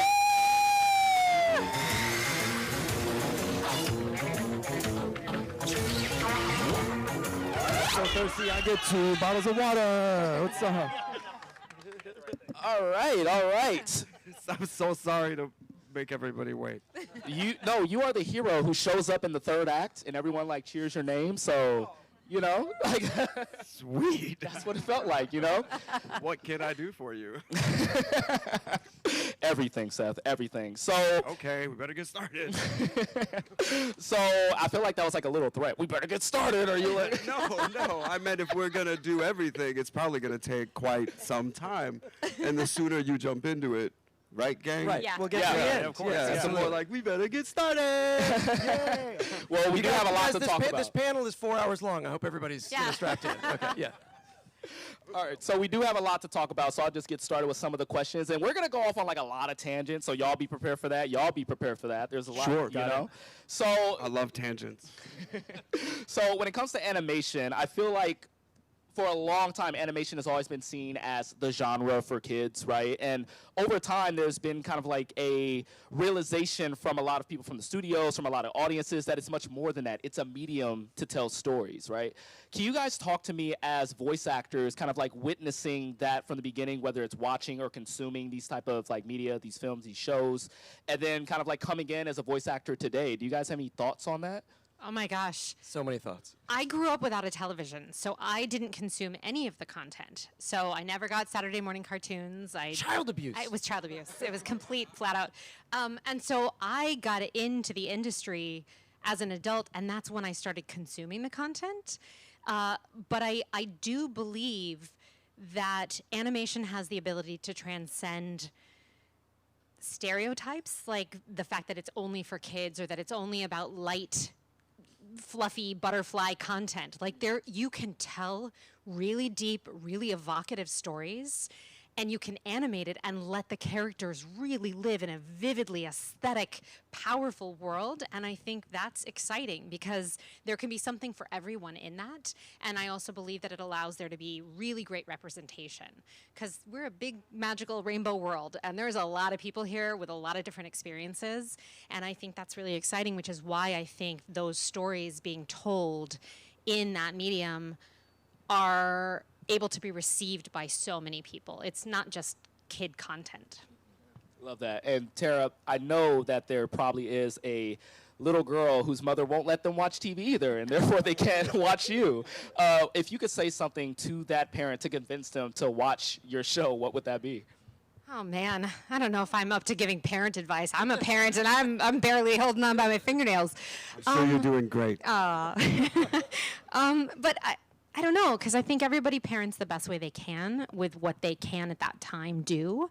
So I don't know if it's about telling a parent how to do it, but if it's for that kid, I would say, look, if there's something that excites you, today may not be the time that you get it, but you get a huge life ahead of you. And at some point during your experience, if something is tantalizing to you, follow it. Let that be what leads you, because you never know what your journey through life is going to be. And it's twisty and turny. And if something is gnawing at you, you got to follow that. And it's like a little firefly. And you're like, oh, I didn't know it was over here. And oh, it's over this way now. And you don't have to be stuck in one thing.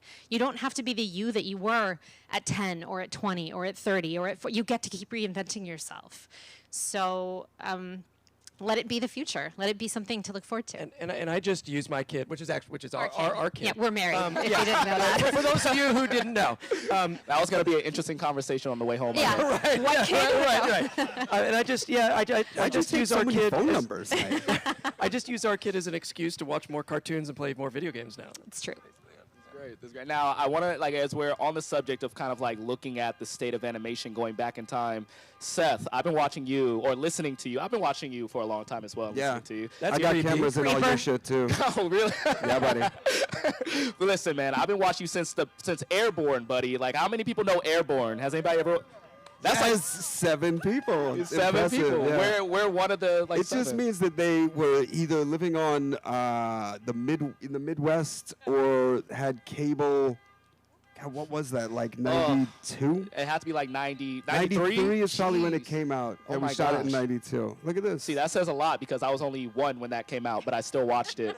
Ooh, no kidding. Yeah. Oh, that's funny. It had staying power, man. The movie is essentially the Karate Kid on rollerblades. I appreciate That's that DJ amazing. Khaled is giving us this beat.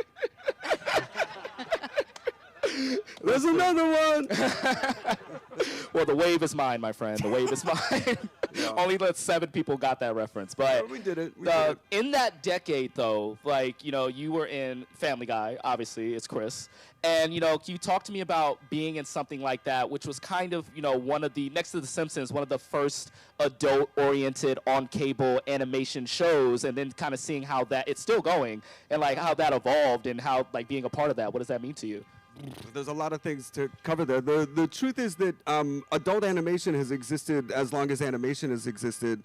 It's just become vogue in a kind of cyclical way. So there's periods of time in the earliest of animation where it's just weird and filthy in the 20s and 30s where they're like, oh, camera, if you put these pictures together, check this out, it's like a flip book, but on film, dude. So they got weirder and weirder and more experimental. And as with any art form, it's always the weirdos that push it forward because they're like, I wonder if I...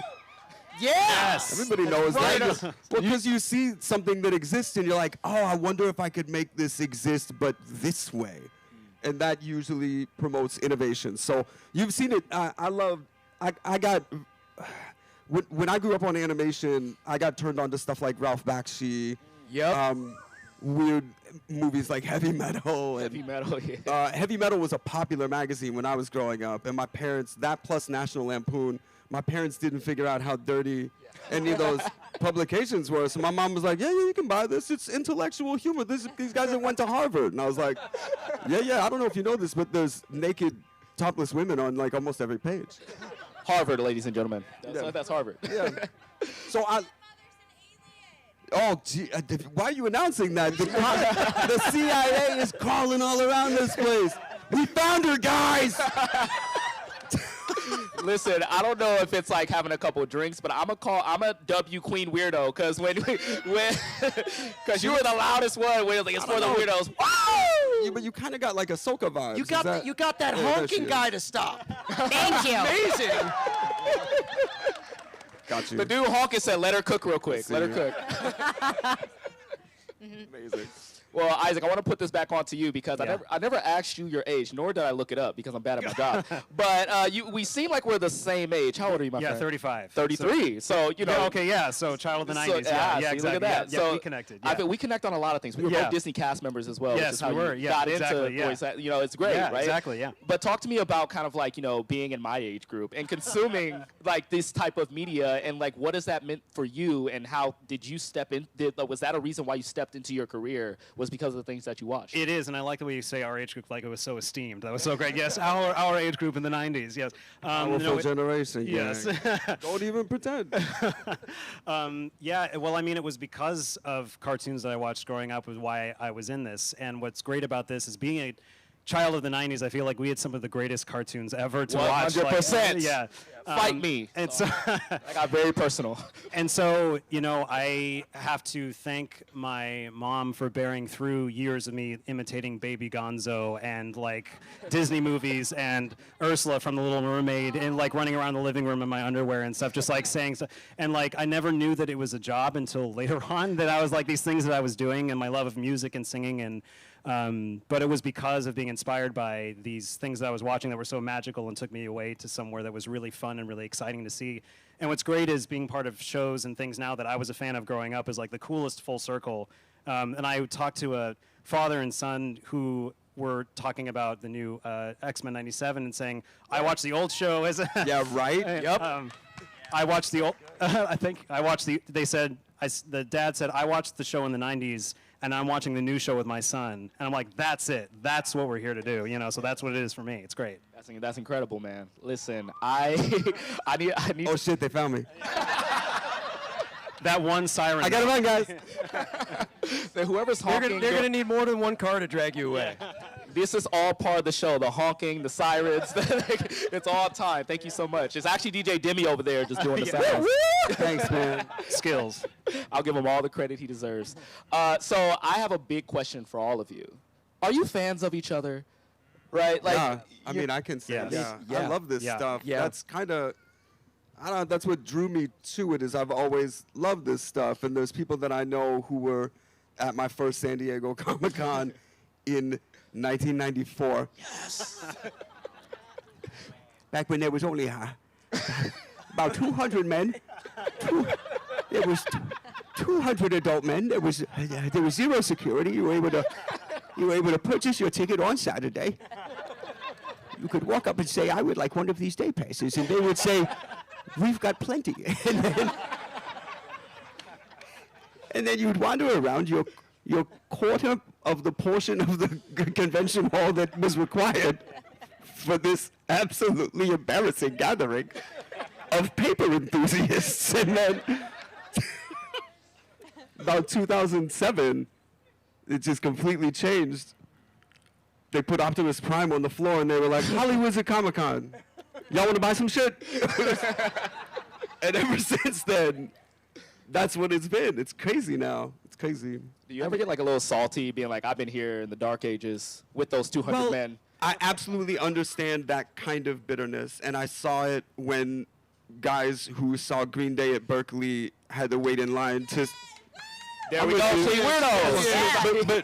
But it's like all the people that got to see Green Day at Berkeley having to stand in line to see them at the stadium were like, fuck this shit.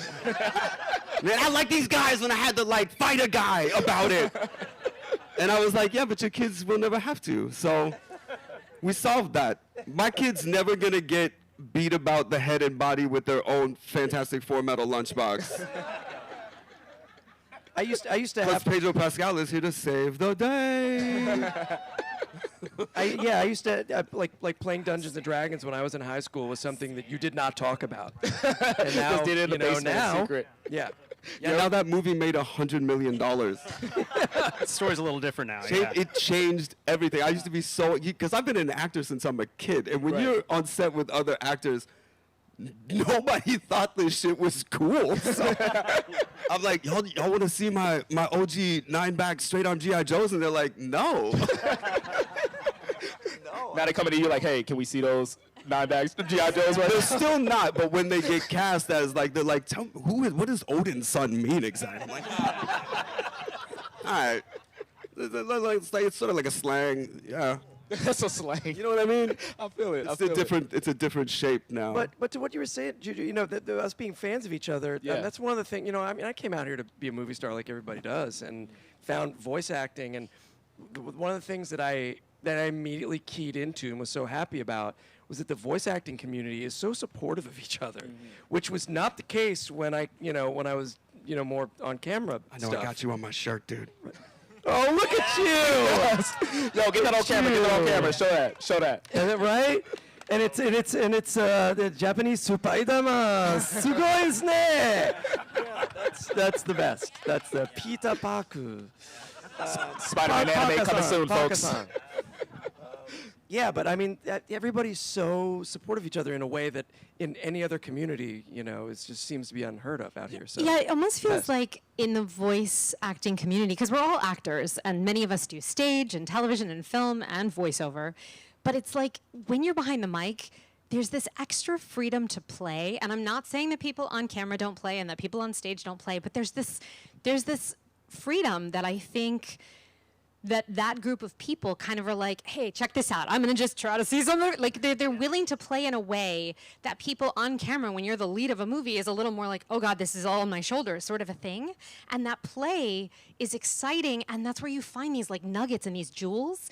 And, of course, you can't help but admire the other people you're working with because you're like, oh, that's awesome. What you did, I would never have thought to do. It would not be my instinct, and it was perfect, and it was brilliant, and it was right, and it was accurate. And, of course, that's why the character does that. Like, it's just, it's fun. It's like, so like showing up to work, if you're fortunate enough to get to do a group record, you're just like, do it. Go ahead. Oh, I have to say a line now. Like you're like so excited. It's just fun. It feels a lot. It's difficult to explain to people that don't do it, but you can liken it to anything where the collaboration of people creates a perfection of the system, right? So it's most similar to music, where you've got a symphony or a band, and everybody's got their part. You got to play this part exactly the right way. Everybody's got to do the thing in the song that hits just right. If you're a singer, you got to find your harmony just right. And when you get it all together, it feels so good. It feels so right. Everybody can feel it. Not just you doing it, but anybody that listens to it or watches it. Right. You aim for that all the time. You don't always get it, but voiceover is a fun thing because you can kind of do whatever. Like, I'm not, y'all can't tell, but I don't seem like the most imposing character. Physically, standing up to even these gentlemen, you're probably not going to pick me to win the fight, right? I'll pick you, Seth. Hey, thanks, man. I am pretty scrappy. Yeah, I was going to say pretty scrappy. Scrappy dude, that's what I'm saying, right. But on the microphone, you really can become anything. You can be anything. It's a really exciting thing, and it's most fun to get to do it together. Right. Yeah. Right. That's the magic. And we haven't been doing a lot of that recently. Like, group reads used to be the norm. Right. You'd go in with a bunch of fun people and play, and now it's like, oh, we're gonna do it over Zoom, or we'll record you at home, or just one person at a time. And I miss the room full of idiots. Yeah. I miss John DiMaggio in the room, and Kevin Michael Did Richardson. you see Maurice LaMarche is here? Yeah, Mo. Where's Mo? Where's Mo? He's probably signed He's and shit. wandering around. He's incredibly popular. Sign and shit. Yeah, for sure. Maurice is here. I mean, I miss those. I miss the stuff that happens in between the work, and in between the moments that informs everything. Yeah. One of the things that gets me most excited, and what's cool about this is that we get excited about each other. If there's something that like we know somebody else can do better than we can, like I haven't seen any other community where like they need this for a specific project, and you're like, oh, well, I can't do that, but I know somebody else who can do that really well. Get them on the phone. And like, it's so cool to see that spread around, and not like the ego just kind of goes away. It's like, we want to get the best possible version of this, so we call on people that we know and love. So I love that part of the business. See, So cool. it makes me think of like acting is acting, but different types of acting is different, right? Like, you know, movie acting is different than stage acting, like TV acting, and then there's voice acting, right? But I want to know, like, because you guys talk about how you guys are so supportive of each other and it's a symphony and everything has to come together. When a lot of people come into LA think of acting as, oh, it's cutthroat, like you're like trying to beat out the next person. Well, there is a disproportionate amount of opportunities to people, and everybody believes that they got it. And the thing I like the most about the first season of American Idol, Kelly Clarkson. Boy, I watched it live. I love Kelly Clarkson. Love Kelly Clarkson and Justin Guarini. Nobody knows that name. He's all right. I love Kelly Clarkson. But the very first season of American Idol, Simon Cowell reminded everybody, hey, guys, we're not fucking around. Like, we're trying to find the next I American understand Idol. that everybody is like, oh, but that guy's so cute. I don't want to hurt his feelings. They're like, we're going to spend $1 million to make a record with this person, and then we're going to try to sell that record to you, the consumer. Are you going to buy Warren Hong's record? Because if you will, I'll produce it. But if you're not, don't fucking vote for him. What are you doing? And so that's the hardest part about this business. It's not that it's cutthroat. It's just that you don't get anywhere unless you can do it. Right. You not only have to do it, you got to do it great.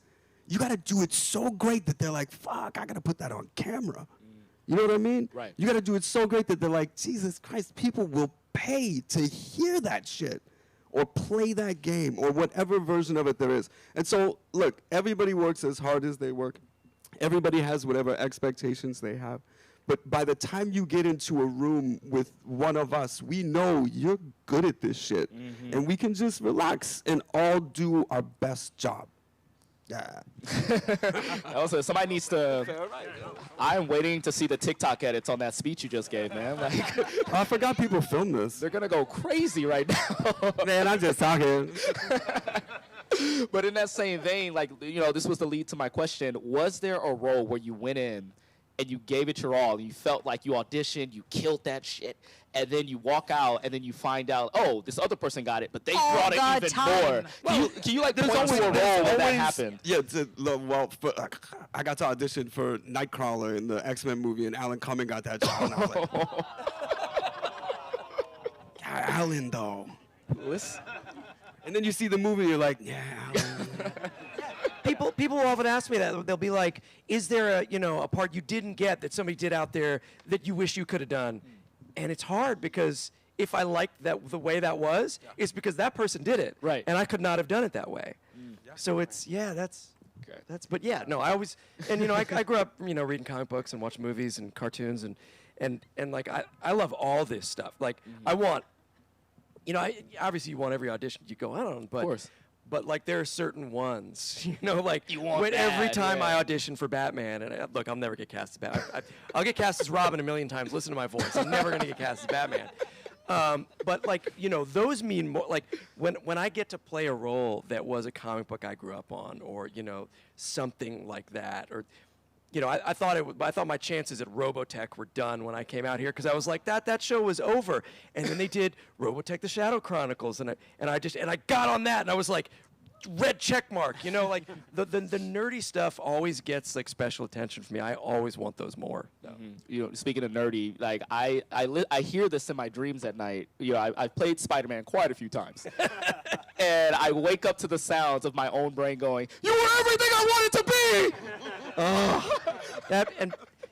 Bill. So I'm really glad you got Bill that. Salyers. Yeah, Bill Salyers. I had to because it's seared into my brain because Bill Salyers is so good as Doc Ock. Yeah. I mean, that scene is that scene because Bill is so good that and that's the benefit of being on a PCAP stage for video games, which is kind of coming full circle for for all of us started in theater. And doing video games and where it was just voice for a while, and now we're on the PCAP stage and we're shooting like a movie or doing like a play. That scene is so good is because Bill and I were doing we were right opposite each other. We weren't in a booth separately recording it. Like that was, yeah, we were together when we did it, and that's why it is the way it is. That's very well. To quote you again, I just want to say it's an off quote because like the tenses are different. But you are my hero. Oh man. Thank you, Juju. So in that same vein, and I want to start with Tara here. Is what was the craziest way you might have stumbled into a role, which could have been you didn't think you would get this, or maybe you didn't audition for this, or someone said you will be great for this, and you ended up getting it. Did you stumble into anything like that? And do you have like a crazy story? I can't think of something specific like that, but I will say for Spider-Man, when I came in, when they were doing the auditions, I auditioned for MJ, I auditioned for Silver Sable, I auditioned for Black Cat, and I finished my auditions, and I was like, okay, I think I did really good, because they kept asking me to read other characters, so like, that's good, because they wanted to hear more from me. And I get home, and some time goes by, and the agent called, and he's like, okay, you booked Spider-Man. I was like, oh, am I MJ? And he was like, nope. And I was like, oh, am I Silver Sable? He's like, nope. I'm like, am I Black Cat? He's like, nope. I was like, who am I? And he was like, you're Yuri. And I was like, I'm Yuri? Because I didn't know the story as well as my husband does. At least you're not Aunt May. It's true. I almost was Aunt May. No. You could have been the Marissa Tomei of the video game. On the inside. That would have been cool. But I was very excited, but I didn't know anything about her. So I was like, Yuri, you have to tell me everything about Yuri, because I don't know what this is. So it was sort of, I sort of stumbled into it, I guess. Because I didn't technically audition for her, but it works. That had to have been very weird. Like, oh, what'd I get? Yuri.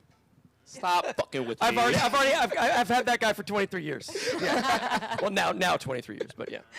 But it was never not weird shouting my own name, and then it also understanding that role was played by my wife. Yeah. It was never not weird. And there was one time I showed up to the studio, because unfortunately when you're doing just the voice part of it, not when you're on the PCAP stage, you do go in separately. So we weren't working together when we were recording. And I showed up to the recording session, and I walk into the booth, and I said my highs to everyone. And this is back before they had the screen on the screen. Your script was on the screen. Right. This is like, we had like actual paper that we would turn on the music stand. The tech has gotten so good, guys. Yeah. So good. It's true. But I was standing in front of it, and I was looking, and they're like, okay, so we're ready with whatever the first line was. And I was like, I don't think this is all of Yuri's script. And they're like, yeah. And I was like, no, this is my husband. This is Spider-Man Yuri. The Abacus Alba they had left his script on the thing. They didn't have my script, but somebody got confused in the booth and put the wrong one in, so that was funny. Who's on fifth? That's what that Exactly.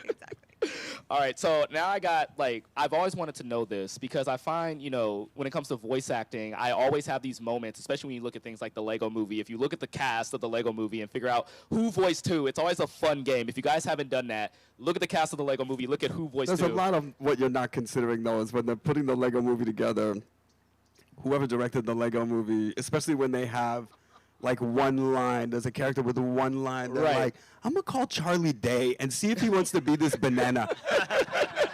It is like that, though. And then Phil Lord is like, Charlie, we were thinking you would play this banana, and Charlie's like, I'll do it. You know what I mean? So you have those moments, like Chris McKay directed the Lego Batman. Yeah.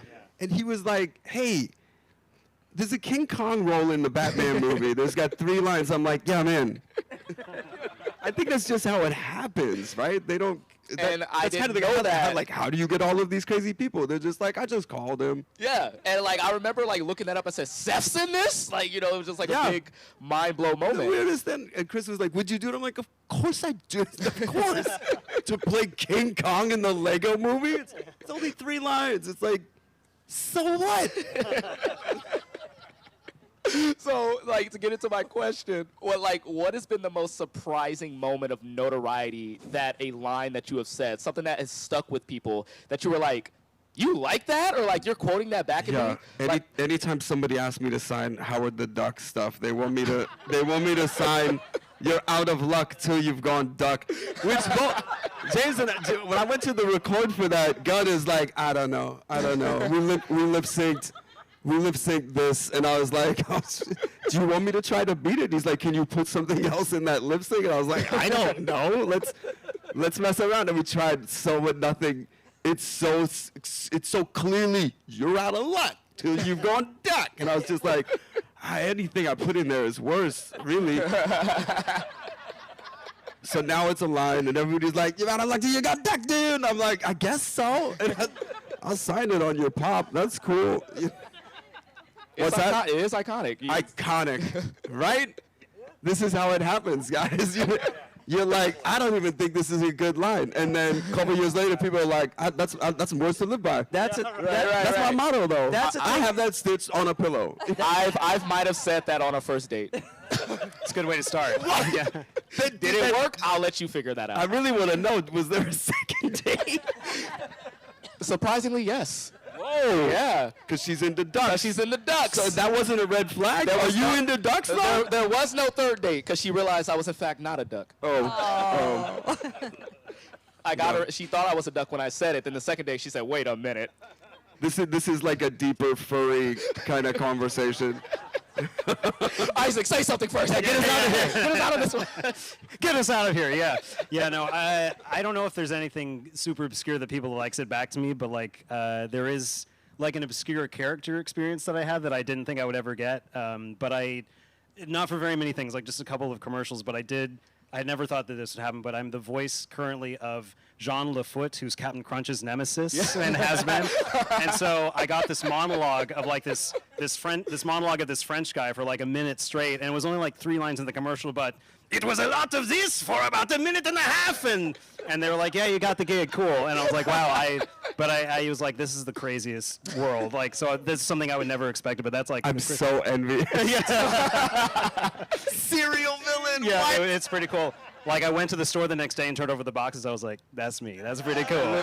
And so, yeah. If I do not see you create a short film on YouTube of you as the nemesis getting like some Captain Crunch and bringing it home to do the worst things to it possible. I'll start tonight. Sir, your basket is entirely filled with boxes of Captain Crunch. Do you really need 50 boxes of? Yes, I do. Yes, I do.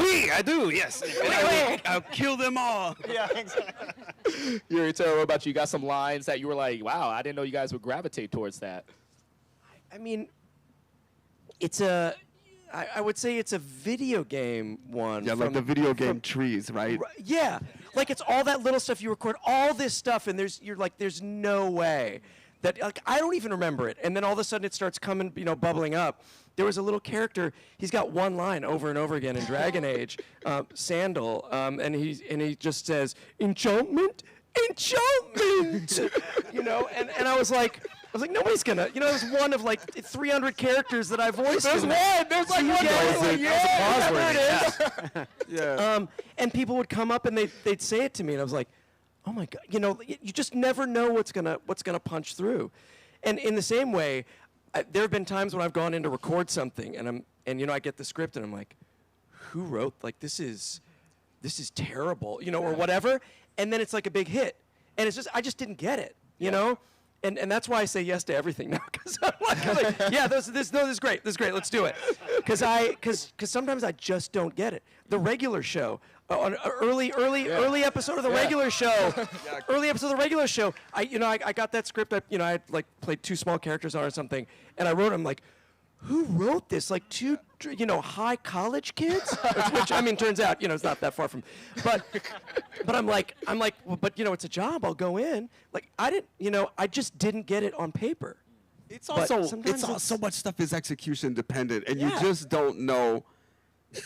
Like, you're really rolling the dice. I tell people, this is the truth. I got offered the first Austin Powers movie. I auditioned for it, by the way. 3 separate auditions before they were like, all right, we'll offer it to you. But I got that offer the same day as the Carrot Top movie, the chairman of the board. Wow. And now here's the thing. In 1995, I don't know, 6? When did we make that? 6 maybe? We're making that movie in 1996. Mike Myers, Carrot Top, kind of in the same echelon at that moment, right? Like, Mike had made Wayne's World, but he'd also made Saw Married an Axe Murderer. Didn't have a lot of cachet. Carrot Top, tearing up the touring circuit. People were like, I can't get enough of this guy. It's a different time, guys. You know what I'm saying? They're both execution dependent. I'm like, I don't know. These could both really, really suck. This could absolutely be terrible. All right, so I was told we have like 5 minutes, probably 4 minutes now for the rest of this. So there's been something that's been burning into my mind. A huge portion of this panel has been in the Marvel Cinematic Universe, or the Marvel Universe, right? Like, I feel like everyone here has been part of the Marvel Universe. Yes, everyone's been a part of the universe. But two of you haven't been part of an anime, right? Like, so Isaac, Seth, if you could be part of any anime, what would it be, and what character would it be? Oh, actually, I am in JoJo's Bizarre Adventures. Oh, there it is. Yeah. You chose the anime that I did not watch. Yeah. Hold on, I can do the pose for you if you want for penance. In Stone Ocean Part 3, I think I'm Donatello Versus in that, and that was a really fun experience. So yeah, that was great. Well, look, I watch JoJo's now. Yeah, Can I skip right to Part 6? You can if you want, but the whole thing's great. Like watch the whole thing. Yeah, okay. yeah. For sure. Well, Seth, you're the only one out, man.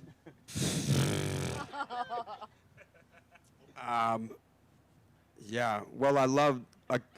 I mean, I grew up on Robotech. That was and Voltron. Those were the ones that really got me. And well, actually, probably Star Blazers. And then in the U.S., there was a lot of stuff around the Jumbo Machinda, the Super Mazinga.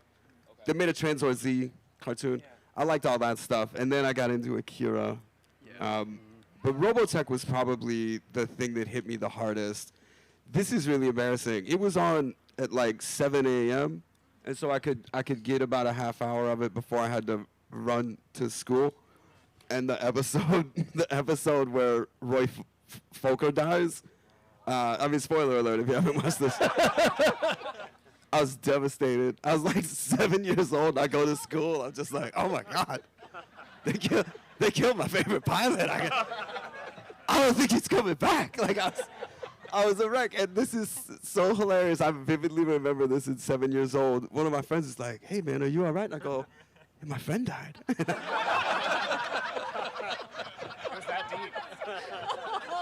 I can still feel the pain of that, right? I was gonna say it's deep. It's real too. I loved him. I couldn't even believe it. And he comes home all brave. He's like, that was a great battle, guys. Everything was awesome. Thanks, everybody. Whew, little unsteady. I feel kind of dizzy. Hey, what's up, honey? You made dinner? That's great. I'll always love you. That was really good. The That was on, the show that tricked me into watching essentially a soap opera. Like I was never into soap operas, but I would cut school. For me, it was right before it would. I would have to literally bail on the last 15 minutes of class to run home to watch Robotech to catch the opening music, which I'd never wanted to miss. And I didn't realize till years later that I was watching a soap opera, space soap opera. Generational soap opera. They're like, are you like this one? Watch their kids. Oh, you want to see this? Check out their granddad. Well, I'm sorry, but there was only one right answer, and that was One Piece. I would just wait. I'll play it. But I would like to pitch you a character. Listen, a lot of Seth. friends of mine keep getting cast on the Netflix version of it. It's a real, I'm happy for them also. I can hear that you want to be a part of that so bad. Cool. That'd be really cool. I mean, My Hero Academia, they're not still recording that, right? That'd be cool. Hey. Mm-hmm. Last season coming up. I feel like we got a lot in common with this whole section here. I would just love to see you as Frankie, because I feel like it would be very out of step for what I mean, write letters. Write no less. Super. They put a lot of makeup. All right, they're giving me the wrap up. I saw they're gonna give me the Apollo crane. But thank you so much, everybody, for the animation. Thanks, everybody. Thanks, gang. Thank you guys. Thank you so much. Thank you so much. Living a golden experience. My life too lit, it's delirious. I keep that star on my back. Look at my face, can't fear shit. Built to the top like a pyramid. My lineage lit and it's serious. Bring the beat, life like Jandreau. Young gang star, flip the kill switch. JoJo, pose. JoJo, pose. And everybody, just so you know, the one, the only Seth Green is going to be doing autographs over in Autograph Central right after this for limited time only, so be sure to head over there. We've got another great panel starting right now. Hands get bigger. Rock, paper, scissors, my hands too different. Move like Bruno, might dip in a zipper. Shoot shots, purple hermit, put you in the picture. Shoot shots, gun loaded, feel like Mr. I've been with my dog like Iggy. After all my set, fire flame with me. Still came with the water, bitch, I feel like Misty. White team with me, she missed me, she kissed me. Got a beefing like, come on. Murder, muda, beat it up, come on. Lisa love me, lost with the glove on. Say it, stand and let the requiem run on. Living a golden experience. My life too lit, it's delirious. I keep that star on my back. Look at my face, can't fear shit. Built to the top like a pyramid. My lineage lit and it's serious. Bring the beat, life like Jandreau. Young gang star, flip the kill switch. JoJo, pose. JoJo, pose. JoJo, pose. pose, Jojo, pose, pose, pose. I love you, Apollo friend.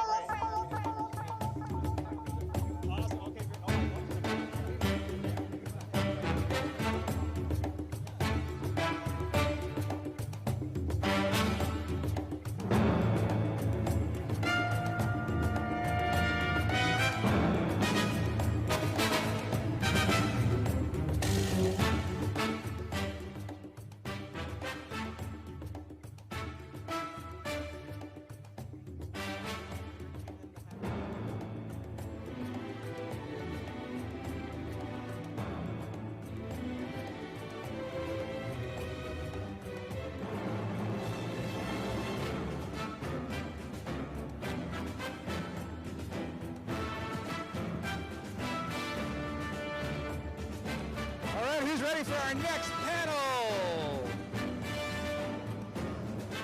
Amazing. All right, so referenced during, I think, almost every single panel is one of the most extraordinary games ever created. It is a game that requires an unending amount of imagination. I'm actually a dungeon master myself, and I find myself so excited. I actually have half my party right now here. That's a nice, he's a good dwarf. He has a Scottish accent, but nobody understands it, so he has to like put on like a Neverwinter accent. It's a whole thing. But so excited to welcome up our extraordinary Dungeons and Dragons panel on how to be a dungeon master. So come on up, everybody.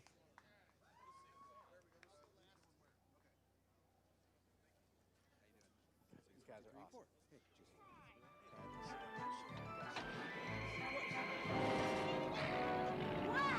Give me a break. I don't like this. Whoa! What's happening? Whoa! Where are we? Look out! Fear not, Ranger. How's everybody doing today? Magician, please. My name is Travis Oates. I have a channel called Above Board where we do, thank you, where we do a D&D live play, amongst other things. Swim with sharks and play games underwater.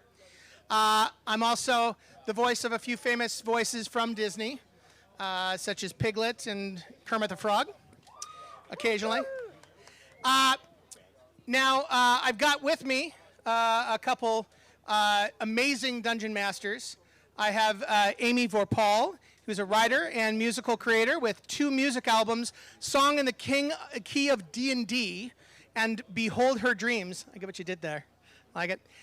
She's written for official D&D books Candlekeep Mysteries and Fizban's Treasury of Dragons, and recently is the DM for the actual play Saga of Sundry, Goblin Mode. I also have with us Jason Charles Miller, who's a critically acclaimed, thank you, and highly accomplished singer-songwriter, an award-winning voice actor, a co-host Bardic Inspiration, a live songwriting show for Codename Entertainment, and has hosted the Geek and Sundry RPG show Starter Kit, and is the DM of the Gax Pack on GaryCon Live. And finally, we have Jason Carl, that's right, 2 Jasons for the price of 1. He was best known as the game master host of LA by Night on YouTube, a Vampire the Masquerade streaming actual play. He's a guest dungeon master at D&D in a Castle, and he's the brand marketing manager for World of Darkness. So, thank you. Thank you very much. So, today we are going to be talking a little bit about how to be an effective dungeon master. And how many people out here play Dungeons and Dragons? Yeah? It's okay. You can admit it. Let's go. Yeah, we're friends now. It's a safe space. Yeah. How many have had ineffective dungeon masters in their past? Not necessarily the ones that they have right now. Yes. So we're going to talk a little bit about what it takes to be an effective dungeon master. And I think what I mean by that, at least, is somebody who can have a story that's moving, have a experience which is fulfilling for the players. That's a big part of it. And have the ability to have the players be as much a part of the story as the DM is. I think that's a big part of it, at least for me. So so let's start with you, Amy. What do you do to prepare as a DM that makes you an effective dungeon master? I prepare. It's so different depending on if I'm doing it at a con for strangers, at home with my friends, for a produced show where they tell me what the episodes need to be. But I guess because that's really hard. I want to say generally what matters to me is prioritizing the player characters and knowing that they're the main characters. So for a home game or a produced show, I will go really deeply into player characters' backstories, and I will make the story, no matter what world I've built, tailored to that backstories in ways that I can champion it and mess with it. And for cons, I guess I will build that stuff in. Like, I will build in backstories for them. And that goes a long way to making them feel like they're the central characters. Yeah. Because a lot of the times, I think you can feel in a game that you're just a cog in the wheel. But if the story that they came up with for their characters are incorporated into your world, because most of us, to a certain extent at least, play some kind of a world that we've created, then that really makes them have ownership, I think, of the story, which is a big part of it. One of the things I've been doing for conventions or for games where it's just going to be a one-shot is I will let the players choose where they're from or choose one of 3 factions, and I will give each faction different information that will change how they react and like how they want to pursue different things. So sometimes there will be infighting, but it's also in favor of serving the story, and none of them know what's actually true, which is fun. Sure, and that is a hard thing too. Like, you do want there to be conflict, but you don't want the conflict between players to get out of hand, right? Have you? I mean, I don't know. Right. Well, yeah. Have you dealt with that, Jason, about trying to make sure that the conflict within the story doesn't become the conflict between the characters and slow things down and make things unpleasant, I guess? Not so much as a DM, but as a player. I've been in several home campaigns where we had a really adversarial player, and like I knew that our DM had prepared for days for us to go into this labyrinth, and the other player was like, nah, I don't want to go in there, so the rest of us couldn't. But for me as a DM, like what I try to do is, obviously I want to give my player characters as much agency as possible. I want them to be able to make any choice that they want to make and just roll with it.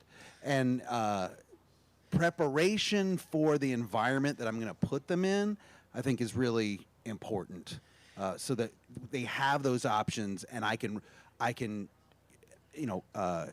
quickly improvise with them. And at the very least, give them the illusion that that's what's happening. Right. Right? Because I sometimes will plan. Exactly. Well, this is for the DMs. But I will sometimes plan, this is what I think I'm going to do in the story. But how I get to that point in the story is how they bring me to that point.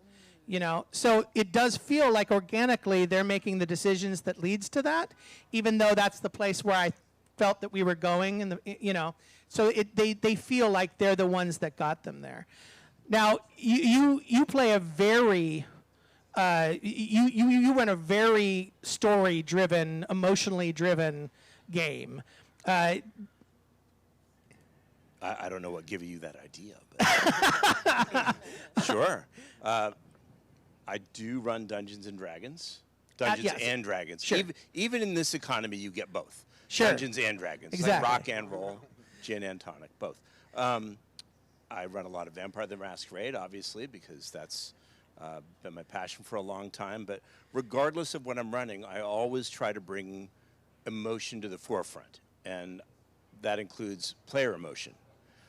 I start by asking the players what they want from the experience, whether I'm at a one-shot at a convention, whether I'm at a 4-day D&D in a castle event, an actual play streaming on YouTube, we start by sitting down together and finding out what everybody is here for. We want to find out what kind of emotional experience they want to walk away with, what specific emotions do they want to feel. Do they want to feel horror? Do they want to feel love? Do they want to feel heroic?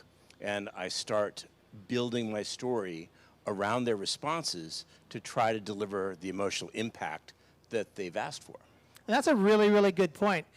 For those of you out there who have family or children that you DM for, like that's a big thing to know what do your players want? If I'm gonna have my son playing a game, it's gonna be very different than what I'm gonna do with a bunch of adults. Well, think about if Jason is running a game for Amy and I, and we sit down, and Amy wants to play something that's, epic 20th level, kill Smaug, and I want to just sit in a corner and, be Edgar Allan Poe weepy. It's a challenge for Jason, but he's still got to deliver the experience for both of us. And so how do we deliver that experience? Jason, this is up to you. You're on the spot. I can't wait for this. Well, I could either... You just share the spotlight. You just know that you're the director of the show. There's nothing to say that you couldn't be a level 20 Edgar Allan Poe weeping in the corner. I look forward to this. Yeah. This is great. Yeah, exactly. Exactly. Yeah, I mean, and that brings, what do you do? This is perfect because this will happen in almost any D&D campaign eventually. What do you do when you have somebody in a game who doesn't seem like they're enjoying themselves?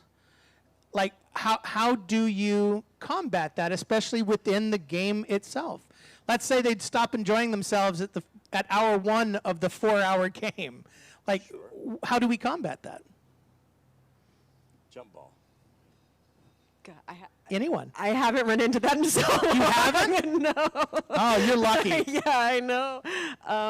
I will say that when there is something missing from the table, I take full responsibility for it. So if there's fun missing from the table, I know that's because I'm not having as much fun as I could be. So I just try to shift. I think a dungeon master is a leadership position as much as any other leadership position in like even corporate America or anything like that, middle management, whatever. It's like the stuff trickles down. And so if someone, I would, if that were happening, I don't know what I would do, but I for sure would be, I know that I would be responsible for it. I would clock it and deal with it, but I nothing's coming to me at the moment. Yeah, I mean, taking a break to kind of break the tension and maybe having communication with each player, I think is a good. It's something I've done in the past to make sure that everyone is kind of on the right path. Not too long ago, I had a situation actually in a game that you played in. I know I wasn't having any fun. I'm kidding. But no, it was where all of a sudden what was happening became like really serious. Like it was one of those things where you planned as a DM and you thought that's one thing, but then it just became like a couple bad rolls got made and some non-player characters died because they weren't able to save them. And it started to become like really, really depressing almost. And that's where you have to, and I have an improv background, and I think improvisation is a huge part of what we do. And for me, it was just, okay, can I subtly change the emotional drift of this and have something either jubilant or humorous happen that pulls us out of that. And you got to do it very gently because you can't do an abrupt shift. Right. But so a lot of the times for me, it's controlling the flow emotionally of what's happening there and being very sensitive to listening. One of the things I think that I tell a lot of people who are beginning DMs, we have a tendency because we're so much in our head and we plan so much to actually listen to what they're saying and how they're saying it, because that will give you a really good idea of how they're feeling emotionally in the moment. What do you think back there? I'm going to try to condense that down into a maxim for an effective DM. An effective DM reads the room. Yeah. And I think that's implied in the good advice that Amy was giving, is that the DM has the ability, and If you're a new DM, you'll develop this just through practice and experience. If you're an experienced DM, you already know what I mean. You'll read the room. You'll be able to scan the room, look at people's faces, hear the tone of their voice, read their body language, and understand, oh, 3 out of 4 people here are having a great time. One person isn't. And then you can start to think in your head very quickly, what do I need to do to shift the tempo, change this focus, move the spotlight, shorten the narrative, whatever it needs to be. The effective DM has a huge toolbox full of things they can do to address that situation. But you have to be able to know that it's happening and then make a good decision in the moment, usually in your head, how to address it. If you do your work well, nobody will even know that the transition happened. It'll just be fun again. If you didn't do your work well, then they'd flip over the table and probably, kill you. But I mean, who has not faced that situation? Sometimes I keep an initiative order in my head when we're not in combat because I want it, and I don't tell them that. Meaning, you're not a well man. It's like yeah. But what I'm saying is, I want to make sure that everybody has a chance to speak because whether we're doing an actual play or we're at D&D in a castle or I'm playing with my friends, we play this game because we love to interact and we love to act and we love to to get enthusiastic about something. And you might have a couple introverts at the table too that, if you're not careful, haven't said anything in 45 minutes. And that's completely true. And I have kept like a list of, because in my game there are 8, and I have sometimes just a list of their character names and check off when I feel they've had a moment. Right, that person's had a moment, so that when I look down and I go, okay, who hasn't had a moment? I make sure I go to that player next, so that someone's not feeling left out. So shifting gears a little bit. Story is such a huge part of what you're doing as a DM. Amy, where do you start? We're going to start with Jason. We're going to start with Jason. Which Jason? Which one? Start over there. See, I had checked off, and Jason had talked, so I was going to you. I just don't want to go first all the time. No, you don't have to go first all the time. He's keeping the initiative in his head. Exactly, I'm keeping initiative in my head. All right, I'll go to Cowboy Jason first. Okay. Cowboy Jason and Vampire Jason. So where do you start on a story to make an effective story? Like where do you start? It really depends. If it's a long campaign that we're starting from the beginning, then everyone's story can start separately, and I bring everyone together. But usually, the party knows each other, I would think, for the most part. I like to start games where everyone is not meeting each other for the first time. I'd like them to at least have a backstory that connects to each other. And we can do that in a session 0. We can do that before the actual game starts. But I think it's good for there to be a feeling of camaraderie amongst the players, so that we're not having an evening of, oh, hi, how are you? My name is kind of thing. Sure. One of the ways you can do that too, though, is like each player we can go around the table and each player can sort of tell the rest of the group how they met the group and how that started, and they can either determine that before the game starts or right then and there. Vampire Jason? It's a good question, and I hope I have a good answer for you. The reasons that we tell stories are inherent and intrinsic to who we are as people, as humans. Everybody came to MultiCon today because they're a fan of stories. You came to meet people who were involved in creating your favorite stories. That's what we're here for. And the same is true in tabletop role-playing games. The big difference between watching a story or reading a story is that in tabletop role-playing games, you are creating the story together in the moment with your friends. It's a collaborative narration. It's almost like writing and acting out a movie in real time with your buddies. And so what drives those kinds of stories forward and makes them fun is a little different than maybe what you see on a screen or in the pages of a book, although they are related, obviously. I like to start with a theme. I like to have something to say in stories. A lot of my stories deal with rebelling against oppressive systems. They deal with, I saw that. I don't know what you mean. They deal with personal internal struggles, human against beast. That's very Vampire the Masquerade, of course. They deal with consequences of your actions. And they deal with people who are stuck in extraordinary situations that they didn't create and have to get out of. Once I know what the players want, because I ask them, I start building the story around that. But I always try to weave in one of those themes so that it feels like a cohesive narrative that we can create together. I know where the story starts. I have no idea where it's going to end, because that's what we're playing to find out what happens. Sure. Did that make sense? Yeah. Oh, thank God. Amy. Oh, my turn. Finally. No, by design.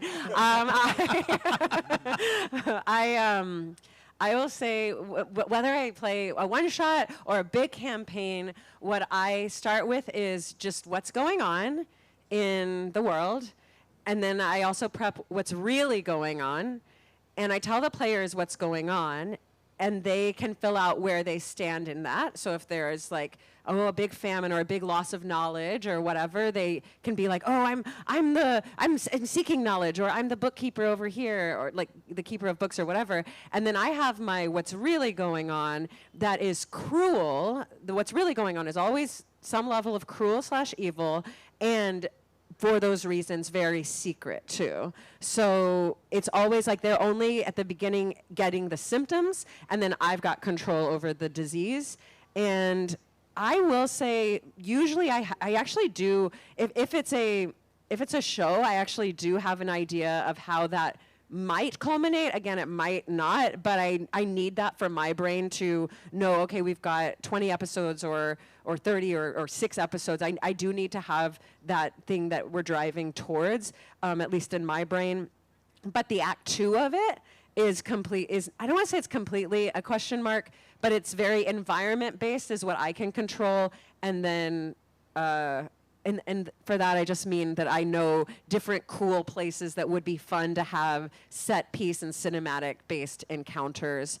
So yeah, I kind of know the beginning, and they know the beginning, and then what they don't know is what we'll find out. And sorry, last thing I'll say is I say that like every TTRPG game, the genre of every TTRPG game is mystery, because the dungeon master knows things that the players don't, and if it's fun and juicy, then the seeds will be laid. So it could be, like fantasy mystery or sci-fi mystery, and it might not always be this like, oh wow, it's this kind of mystery. It could be like, it's a mystery, it's a mystery, like that genre too. But I do think if you approach it as everything's a mystery, and the mystery is what's really going on, that's what's fun for me. That's what I can wrap my head around. Yeah, for sure. And then, of course, there's a big difference between, like you said, planning a one-shot, a 6-episode, or a 30-episode plus story, because they're... Or a 30-year campaign. Exactly. Yeah, exactly. I don't think anyone ever plans for those. I think those just happen. And I would say, too, the only thing I would add to that, I think there's some great answers, would be don't be afraid to change where you were going with the story as the DM. Don't get locked into something. You're like, oh, this is the path I was thinking that we were going to go down. Especially if the characters do something unexpected or really brilliant. Or die. Or die. Yeah. But you that go, would never happen. Yeah, but you go with the flow and you go, you know what? This was the idea that I had. However, this is a really interesting idea that we're going down. I'm going to shift my focus over to here and let them, go the direction rather than try and force it down the other path. Does anybody have any questions that they want to ask or any? Yes. Hi. So the people in the streaming internet can hear me, I'll yell. What fun ways have you punished players who have not cooperated during campaigns?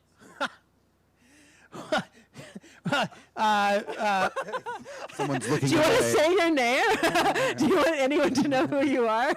So We should tell for the streaming Speaking audience, of we should cruel. tell the question. For the streaming audience, he wanted to know, what are some fun ways that you have punished players that have gotten out of hand or defied you in some fashion? I would like to say I've never done that, but I will say there was one.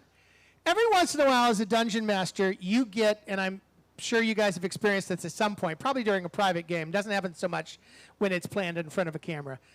But when you get a group of people together, and for some reason, everyone has decided to be the jerk. Usually you got one jerk player, that's... Oh, yeah. Yeah, or one really comedic player, or whatever. And that's fine if there's one. But then you get a game where everyone has decided to be a jerk. And those games, they don't survive very long. And I do remember running a session, this was a long, long time ago, where everyone was a jerk. And I was getting so tired of it. And one of the players said, I did something. And one of the players said, you can't do that. And I said, and I went, I'm the dungeon master. I can do anything. And I said, in fact, all of you, you're teleported to a field. There's a bunny rabbit there, and he kills you all. You're dead. The campaign's over. And they went, oh, ha ha. I said, no, not ha ha. You're dead. You're all dead. The bunny rabbit killed you. Goodbye. I'll see you next week. And I didn't flip the table, but I ended the campaign. Because you get nothing. Good day, sir. Yeah, sharp, pointy teeth. That's where it came from. And I did end that campaign that way, and that was after like 20 weeks. I'd had it. That's the closest I could think to like punishing somebody. Do I know anyone that was in that campaign? No, this was years and years and years ago. This was back when I was like a young man. The main thing is take away what they love, and that is normally the little guy NPC companion. Sure. And you just, who's making the bed and who's lying in it, okay? So they know what they did. And it's very cutthroat if you do that. But that'll calm them down usually. And then the other way, which isn't real, but it is fun, is to clock words that they say during their jokes and use them against them. So one character, I gave him a choice to be a lycanthrope of anything at all. And he was like, oh, and I introduced that one character was a were-eagle. And he was like, that would be so cool. And I'm like, yeah, but, okay, but then you could fly and all this stuff. And he was like, yeah, okay, look, I want something like, I want to be a bird, period. And then I was like, great. And I made him a were-swallow because sure. I made it so that the were-eagle thought he was a were-eagle, but he actually, whatever. It was like, yeah, and you'll never fly because the wings don't carry your weight. So yeah, use words against them. Yeah. I was punished once as a player. I played a rogue and long campaign, and I finally I was my character for months of campaigning. I was working towards this helmet, this like very like powerful helmet that was going to make me the most powerful rogue in the realm. And the DM, for whatever reason, made it so that anytime I put the helmet on, a beam of light shot straight up for miles. Sure. And I'm a rogue, okay? A thief, just trying to hide. And everything good has taxes, and not all taxes are money. I'm still trying to figure out what I did to deserve that. So I have a lot of sleepless nights. Remember that. I don't really like to punish my players, honestly. Maybe because of that. Maybe that I have. I will say I have a warning system. Okay. Like usually I don't punish people because usually they catch on, especially if you've played with me very long. Because I will say, "Are you sure you want to do that?" That's like the warning system. Like that's one, and then they'll say, "Yeah, I'm going to do that." I'm like, "Okay, you're doing that, right?" And they usually by that time, if you played with me, you go, maybe I should second guess that. Because usually what that means is you're about to have something terrible happen to you or someone you love or an item that you treasure or something like that. You're about to do something that I think is stupid and you're going to, you're going to end up with some kind of horrible loss. But I will say, in those instances, don't players want that? Like, there's a certain level of like you gamble so you can lose, so that when you win, it's all that sweeter, right? Like, don't people want to be punished? Are you sure you want to split the party right now? Yeah, I think some people literally Sure. want Oh, to yeah. see what happens. Yeah. Well, I think you could always. There are players that just love to hoard stuff. Sure. You know what I mean? What? Hey. You were a rogue. You were a rogue. Maybe it was you. Yeah, true, yeah. But there are certain players that are very attached to every single thing that they have, and so tread carefully with those type of players if you're going to take something away from them, because you don't know what might happen to you. And we are still in real life, after all. How about you, Jason? Can you think of any time that you? I don't think they dare, frankly. But that said, my favorite storytelling, my favorite game mastering maxim is you can get what you said you wanted and still not be happy. Usually when I explain that, it solves pretty much all my problems at the table. Yeah. Sure. Yeah. I mean, I can't remember. I'm like 109 years old. I've been doing this for a long time, and I can't remember a situation where a player behaved like you did. But if it did happen, I would assume it's a mismatch between the table and the player. Right. They're in the wrong game. Yeah, it does seem that like players among the table do self-police as well. Like there's normally a lot of rooting out that happens that I don't actually have to. I've killed off players that I feel wanted to be killed off. You know what I'm saying? Like Sure. I've seen people that are that's doing different. something where it feels like you just went out of the game. Like you went out of the game. I'll give you the out of the game, and you don't have to come back next week because you've decided you're out. Like I've had that happen before, especially in private games, where I just get that feeling. Any other questions? Yes. Sure.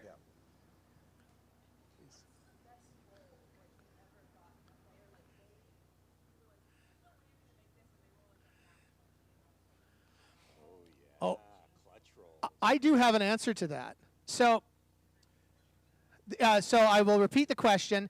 They were saying, what is a circumstance in which a player has made a role that was so amazing that it just the table went wild? Or so I played I had a campaign, and these characters were probably 4th or 5th level, somewhere in there, and a dragon showed up. Now, in the game I was playing, in fact, it was on Lyra, which is the world that takes place in my live play.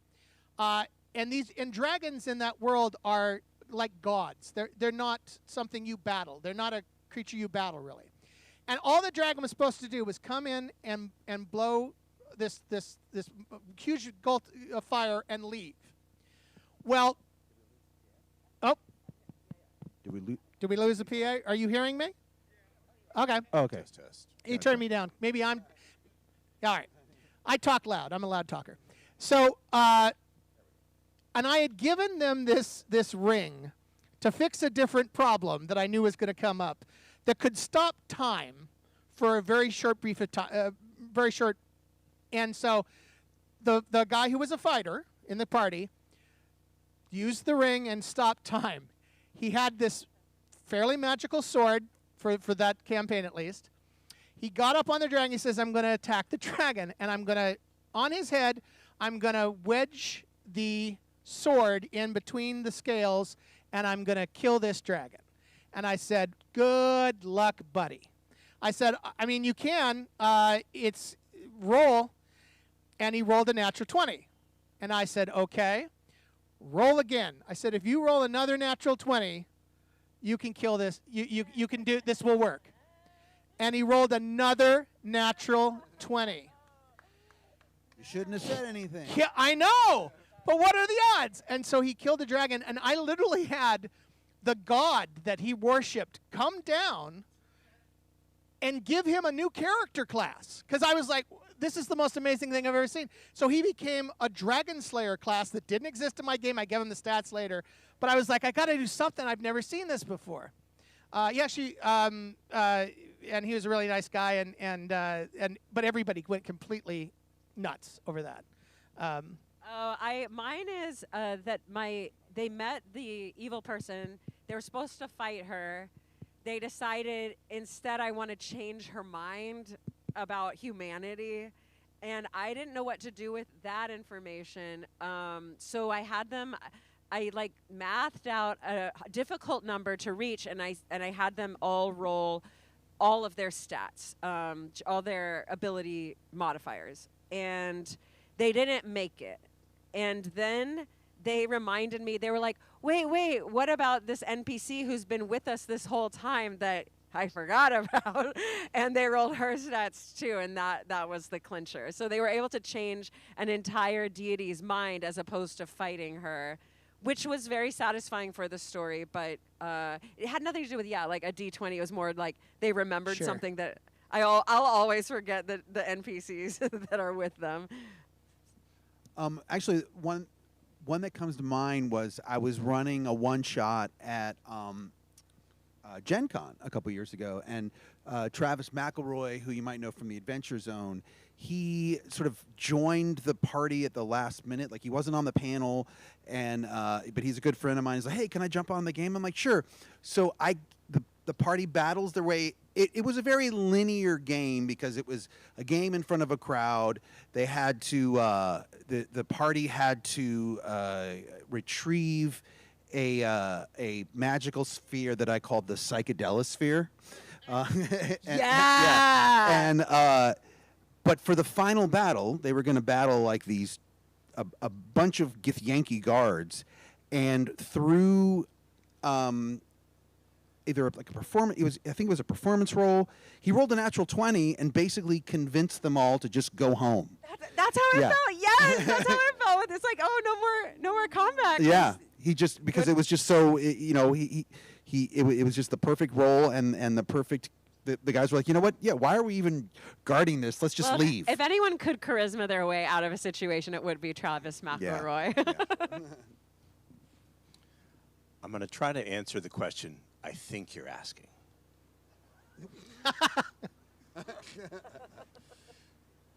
Two lovers, both down to 1 hit point each. One of them's going to die. They know it. I know it. Everybody at the table knows it. There is no way they are both getting out of this situation. And the Vampire Lord has to choose which one to take. They both decided that they would roll, and whoever got the lower roll would be the one to go. They both rolled ones. And they just looked at each other and nodded, and they decided to go together. Oh. Wow. I think that's the question you're actually asking.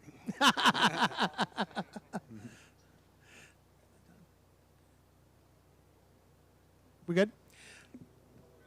That's what I'm saying. Yeah, that's why I was asking. We're not good. All right. Well, thank you everybody for coming by. Thank you. That was a great story to end on too. Yeah, that was a great incredible. story to end on. That made me tear up a little bit. Well, thank you very much. I'm Travis Oates. Let's real quick just let them know where you can see you all. I'm Amy Vorpal. You can find me at Vorpal Sword anywhere on the internet. Yeah, I'm Jason Charles Miller. Just type that in, you'll find me. I'm Jason Carl, and I go by the handle Vampires and Vino everywhere because, vampires and vino. Yeah. And I'm Travis Oates, and please come to Above Board TV on YouTube and see all the stuff that we're doing there in our D&D live play with Jason Charles Miller. So, all right, thank you, everybody. Thank you. Thank you very much for being here today. Thank you.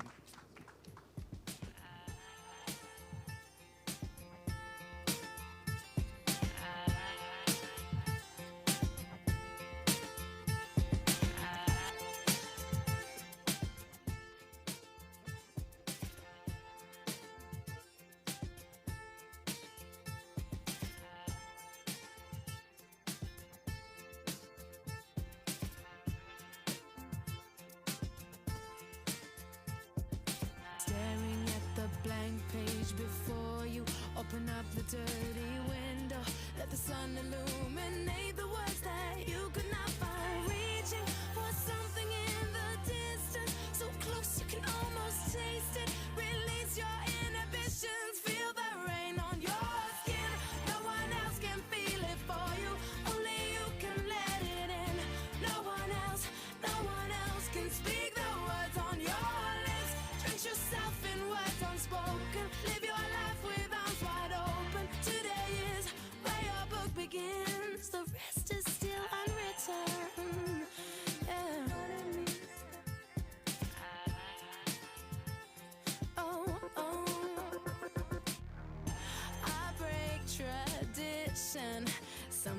my tries are outside the line.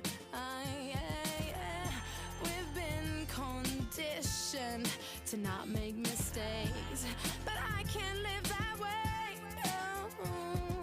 Staring at the blank page before you, open up the dirty window, let the sun illuminate the words that you cannot find. Reaching for something in the distance, so close you can almost taste it. Release your inhibitions, feel the rain on your skin.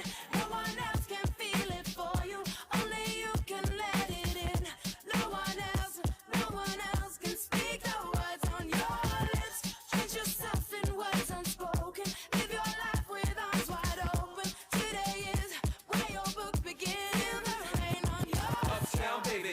Uptown, baby. We get down, baby. We get down, baby. Uptown, baby. Uptown, baby. We get down, baby. Tell me where you from. Uptown, baby. Uptown, baby. We get down, baby. We get down, baby. Tell me where you from. Where you from? Where you from? The Bronx, the Bronx, the Bronx. Don't be fooled by the rocks that I got. I'm still Jenny from the block. Used to have a little, now I have a lot. Where I go, I know where I came from. Don't be fooled by the rocks that I got. I'm still Jenny from the block. Used to have a little, now I have a lot. Where I go, I know where I came from. From In Living Color to movie scripts to all the six to J-Lo to this headline clips. I stay grounded as the amounts roll in. I'm real, I thought I told ya. I'm really no more, bruh. That's just me. Nothing phony, don't hate on me. What you get is what you see. We off the block this year.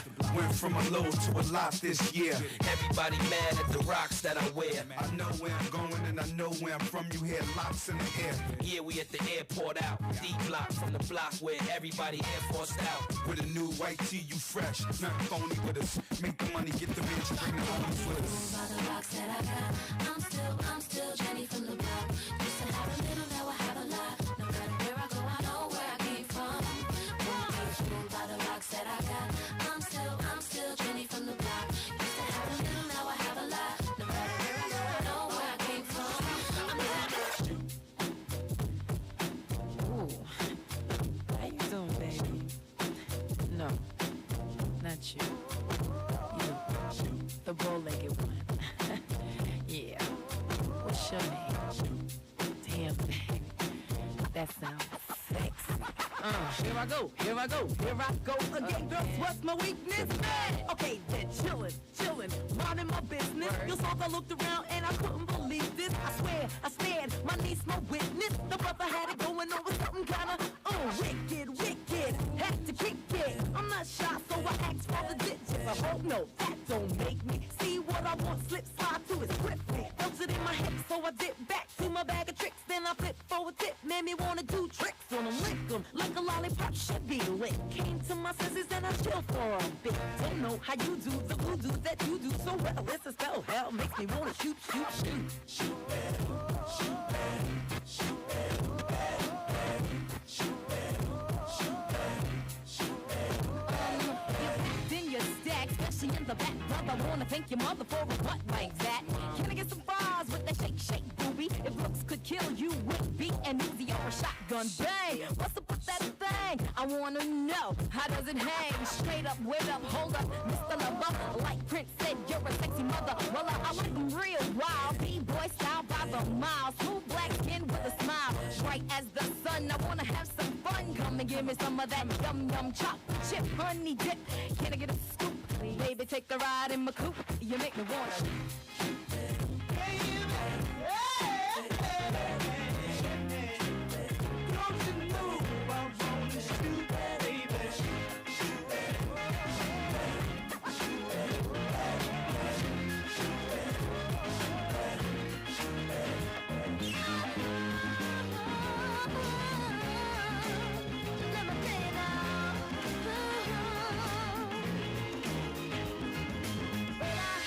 To myself.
on the window pane. I can feel the sun whenever you're near.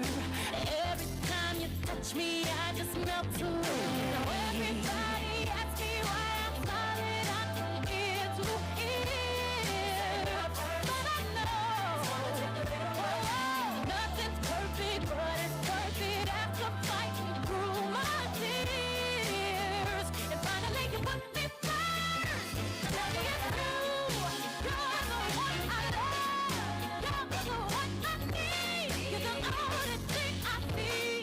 You're moving in the You're the one that gives your all. You're the one that always calls. When I need you, baby, everything stops. Finally, you put my love on top.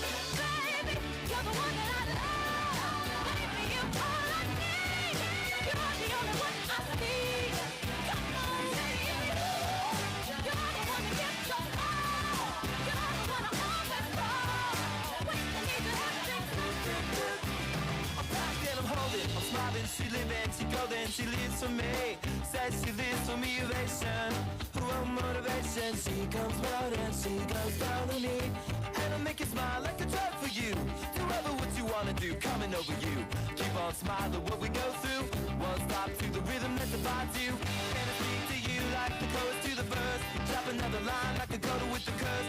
Coming like a freak show takes the stage. We're giving the games a place to say I want something else to get me through this semi-time kind of life. Baby, baby, I want something else. I'm not listening when you say goodbye.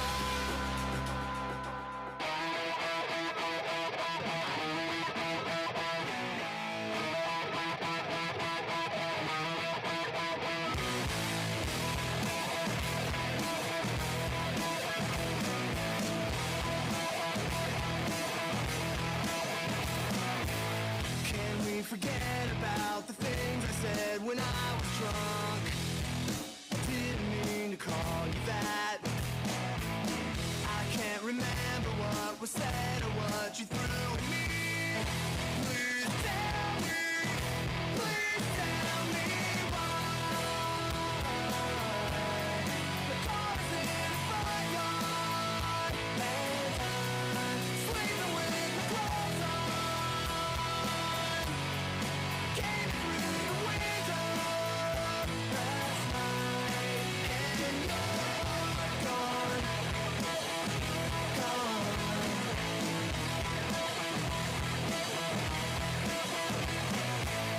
It's no surprise to me, I am my own worst enemy. 'Cause every now and then I kick the living shit out of me. The smoke alarm is going off and there's a cigarette still burning. Please tell me why. The car's in the front yard and I'm sleeping with the clothes on.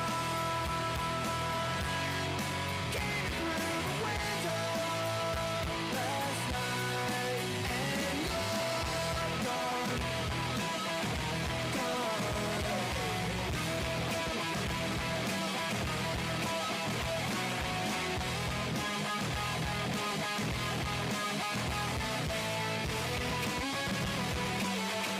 Please tell me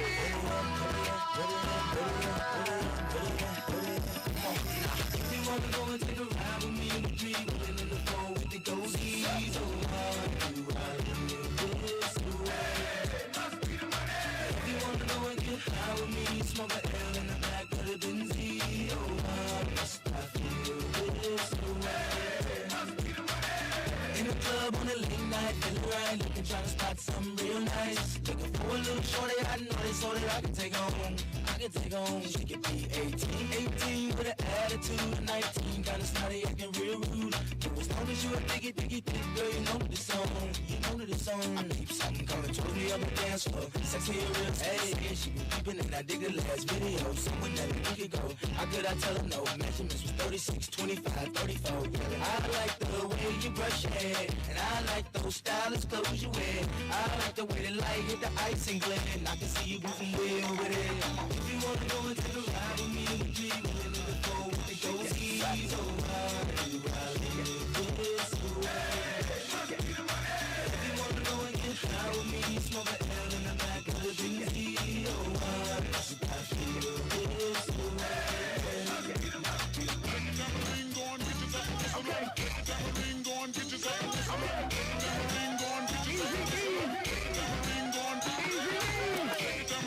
By the name of Swift Beast the Monster. We're gonna get this party started. Don't say fast. Let's go.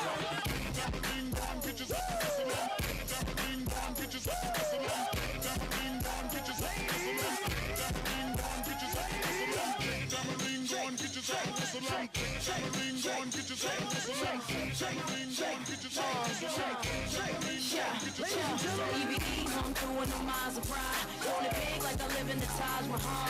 Talk and I don't get in the blase blah. That's why they love and that's real than the chick that they talk about. Just the words that come out their mouth. She look good always without a doubt. Get your back to cake and now. Come on.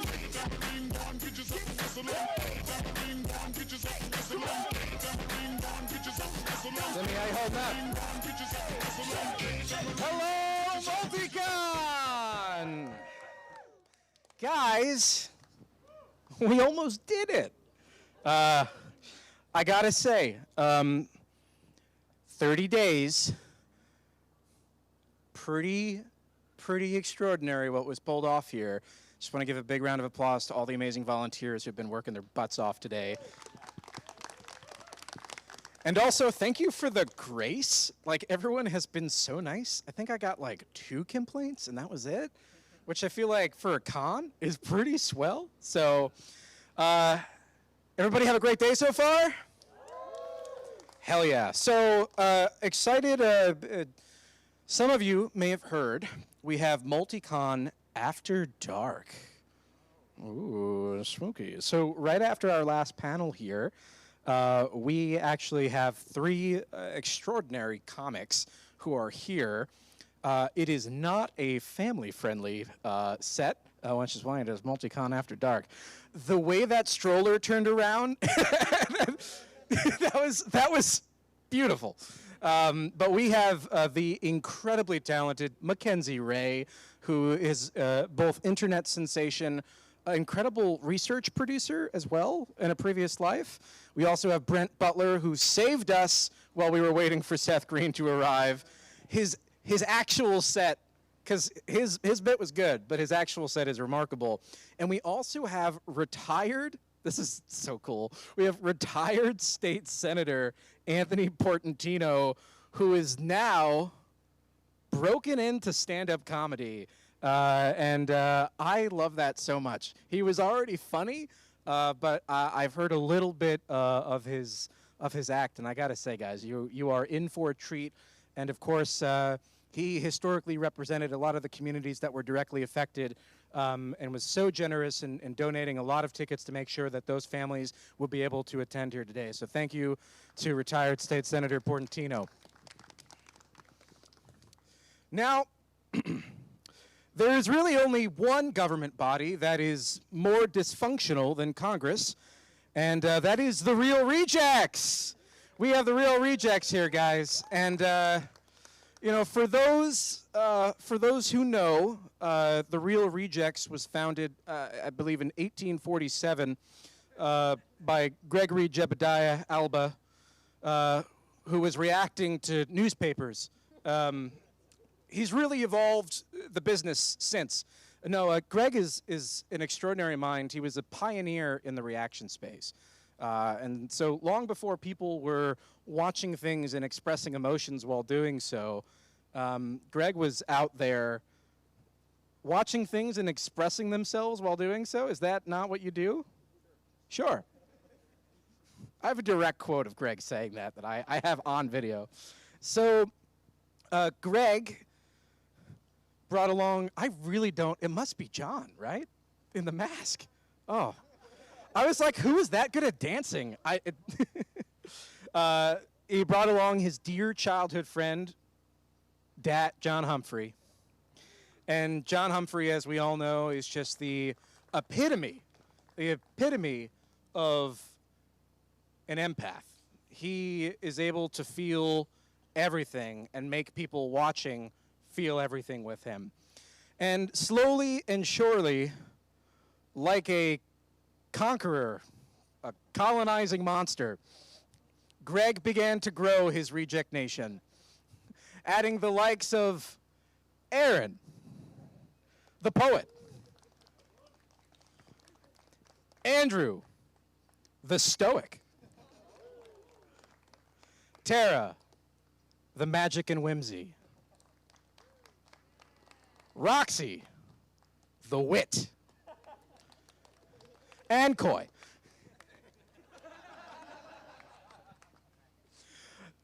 Now, for some reason that remains unclear to me, I was fortunate enough, it's almost 2 years. That's weird. I was fortunate enough, Greg needed somebody that could tell you where Ewoks are from. And he put me in a reaction video, and I became a member of the Reject Nation, and more importantly, the very dysfunctional Reject family that you're looking at right here. So without further ado, I would love to introduce the very real Rejects.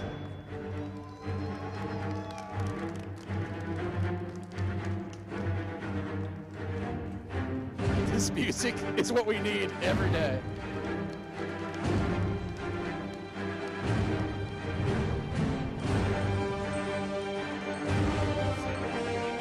Assemble!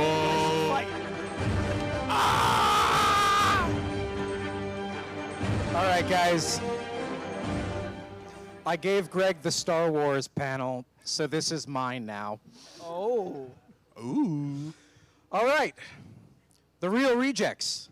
You spend a lot of time with them, but do you really know them? So I'd like to start out by asking a couple questions, very pointed, specific questions. You guys didn't realize that this was going to be this intense, We did not know you? this was coming. I had no idea what I was walking into today. Is this broken? Okay. It's like the most important person to give the microphone to. Pay for it. You can't have that on, we're streaming. It's not, it's apple juice. So Vitamin C is important. I would love to know, at what point did you first meet Greg and get introduced to the real Rejects? And when was the first moment that you really realized that you were stuck and this was going to be your reality? And I'll open that up to whoever can answer it first. I love how this is a Greg and the Rejects panel. I have an answer. I guess I'll go first. I realized when I actually started enjoying it and that it wasn't the traditional internet slog I go through. I'm really fiercely independent. I don't like sharing. And so I really enjoy like the way the internet allows you to be like democratic with your opinion. Like you can enjoy your own opinion and you can decide whether or not to read the comments or not. But that also means like it's in your control. And I've been a part of so many team shows, and I've loved so many people I've worked with. Like Roxy and I worked together almost a decade before we did Real Rejects, and I think I've worked with like so many people separately, but this was something I looked forward to. It wasn't a work thing. It wasn't me going like, oh, I'm excited to see blank, comma, and then get paid. It was, I'm excited to go see these people, and I'm excited to share in art and conversation. And then that evolved recently with me and Greg doing a show that is somewhat titled. And we actually talk about the things that I would talk about off camera. And that's always the dream, right? Like the more we get into this, the more nuanced it gets, the more it's naturalized, the more it's a regular conversation. That's what we've always wanted to do with reactions, is make it like you're watching with us on the couch. We talk about that in every video. But it isn't the case in most networks and with most people. And so to find a family, to find a bunch of rejects, and then to evolve that over the time has made it, I'm stuck. That was beautiful. Go ahead, Aaron. So, funny enough, I guess the way I met Greg is a little untraditional. I actually started off as a fan of the channel. we met up, or I met him at a screening of Batman: The Killing Joke many moons ago. I met him and Andrew at a screening, and then we met and then departed fairly quickly. And a couple years later, I went to Greg and John's event called Film Therapy, and we really got to connect there, and then again sparsed off into our separate corners of the universe. And I used to host an open mic. One thing about me that maybe you guys don't know who watch the channel, I'm actually a poet. I perform poetry, live, spoken word, across all of Los Angeles, and I used to host an open mic for 4 years. And I just randomly hit up Greg on DMs. I was like, hey, do you want to come to my mic? And I think I invited him a couple times. First time he wasn't able to come. The second time, he's like, yeah, sure, I'll come through. And he saw me host, and he saw all the different artists come through, and then he did something I never expected. He got up on stage himself, and he performed a poem, and I was like, I didn't know he did that. That's pretty cool. And from there, we really got to connect on a genuine level beyond movies and television, but just as humans over art. And from there, we formed a very genuine friendship, and I can still consider him one of my closest friends to this day. When I need advice, in spite of the craziness that you guys don't see behind the scenes, he's a very hardworking and passionate man, and he's yet still has time to have close, cultivated, careful friendships. And I consider him someone who is very, very warm and very present. And I'm grateful to be a part of this team, part of this family. And I'm happy that I met him because my life is forever changed because of it. All right. I love how much Greg is hating this right now. Yeah, I'm sure. I'm like so tense in the shoulders. Marky I Mark did in the not funky expect brunch. I'm gonna help. Don't worry. thanks. First of all, you guys for being here right now. You're the real ones. Like, thank you so Give it much up, for y'all. staying. We know this is running late and behind, and we're at the last panel here tonight. So huge thank you. Like us clapping for you because thank you for being here. And then I'll give my flowers to Greg. But the truth about how I met Greg is that every time I tell the story, he tells me I'm wrong, and that's not what happened. So we have revisionist history going on here. He thinks he was a fan of me. I think I was a fan of him. The truth is probably somewhere in the middle. I think that what's really funny about Greg is that he doesn't know that he has a channel with 1 million+ subscribers. So he thinks that he's like, you know, just walking around like we're not all so crazy impressed with him, because he is unbelievably impressive but very humble. So I was dying to get on his channel. Dying to. I love what the Rejects do. I'm the most recent member of the Rejects. I'm the last one to be added. And no one's allowed after me. Doors closed. And so I really wanted to get on the channel. And apparently he really wanted me on the channel, but neither one of us said that for a while. And then finally he asked me. We did the black phone, and I thought I blew it. I was really nervous, but the people liked me enough that he brought me back. And then I did an animated movie, and I really blew it, and everybody hated me. And he brought me back anyway, so I was like, that's a real one. Thank you so much. And then we did the thing, and then they didn't release it for a year. Yeah, that happened too. I'm part of the 2 worst reviewed with the thing and Team Glory, let's go! on the channel. So, you know, Greg must like me somehow because he's kept me around. But that's kind of how I started here. Okay, I'll go. I was a nobody on YouTube. I had like 800 subscribers, and Greg had, I think, 750,000 at the time. He's like, hey, you want to come on my channel? And I was like, is this a scam? And then I looked him up, and I was like, it's legit. I will definitely drive to this guy's apartment, who I do not know. He has 750,000 subscribers. And I go, and he opens the door in this dark, like, dingy apartment, and with him, where him and John live. They don't live there anymore. And we didn't even get to filming right away. We literally just talked for like 2 hours, became friends, filmed a reaction. I was like, this guy is solid, legit, amazing. We were friends after that, and I still went back to his apartment and would make him and John do improv. After we did a video, I'd be like, but you guys have to do an improv video for my channel, though.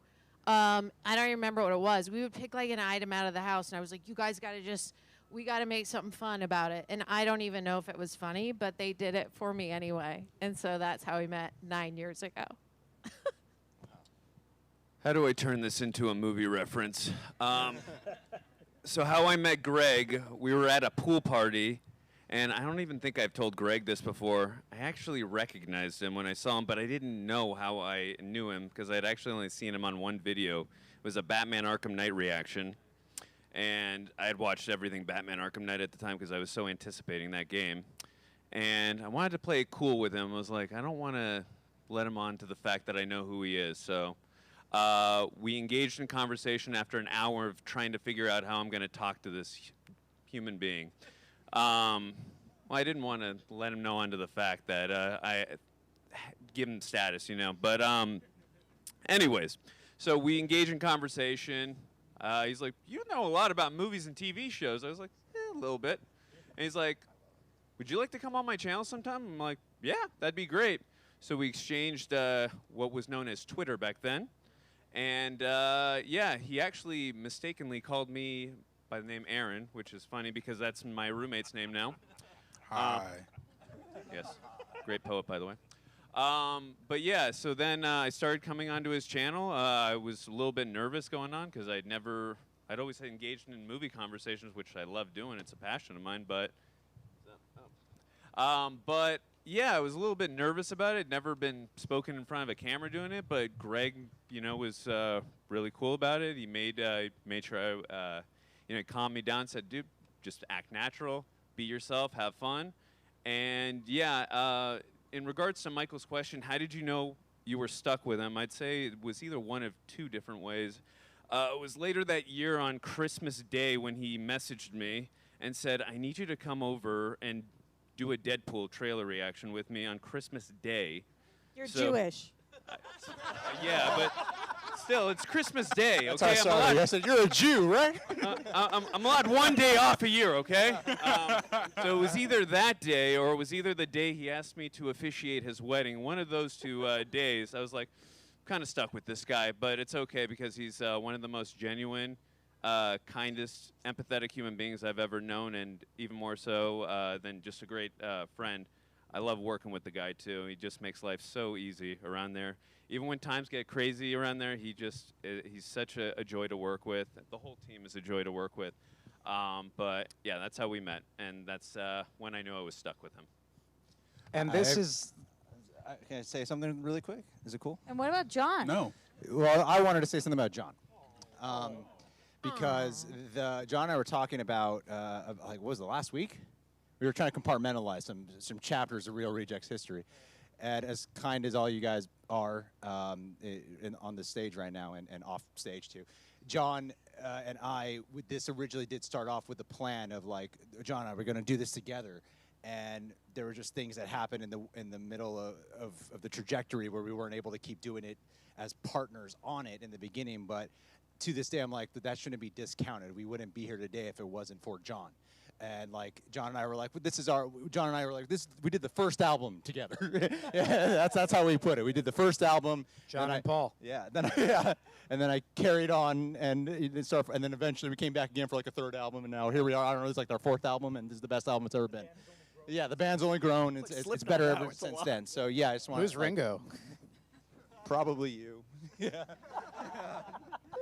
Well, I'm still having a good time. That was beautiful. I met How are Greg. you, Michael? That was beautiful. So I met Greg. I met Greg at a. You guys hear me okay? Yes. Greg, I just can't. I like the sound of my own voice. I Sing met this Greg answer. at a Jamba Juice back in 2017. I was introduced by Sally the Salamander, who some of you might have seen.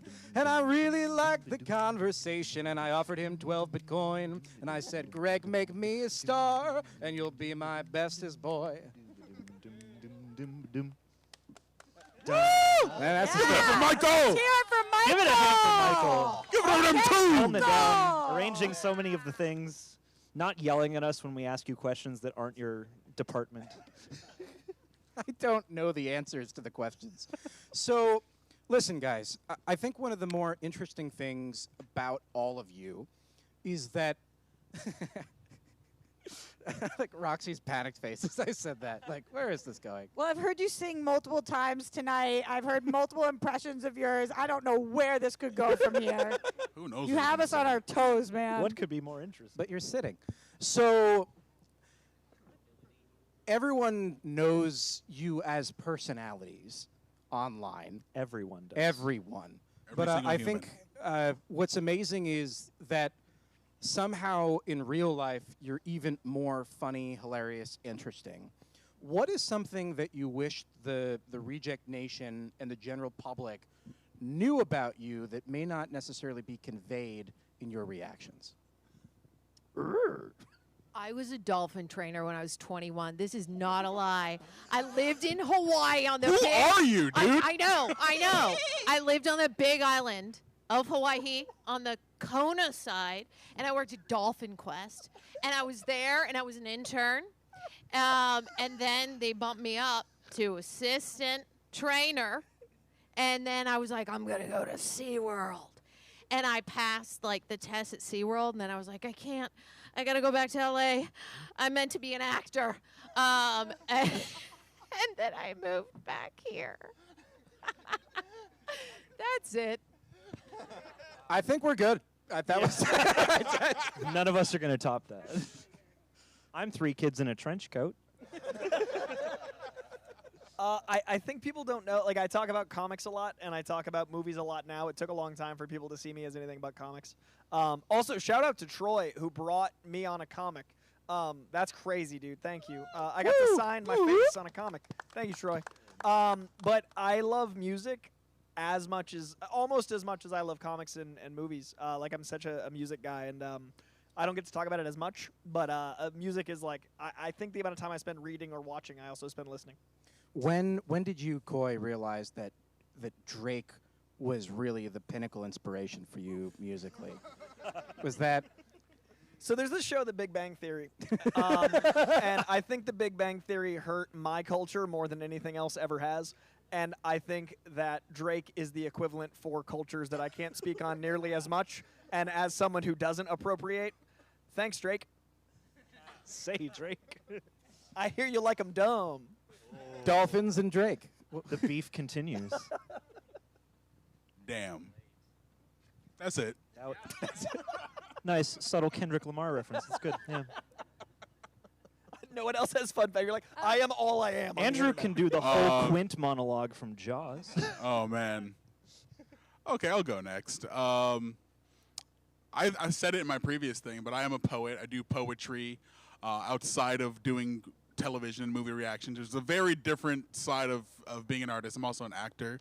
But yeah, I hosted for 4 years, and I like to cultivate and nurture people's creative inclinations, whether it be poetry, music, dance, or just forms of expression. And that is, in addition to talking about movies and film, that is my path.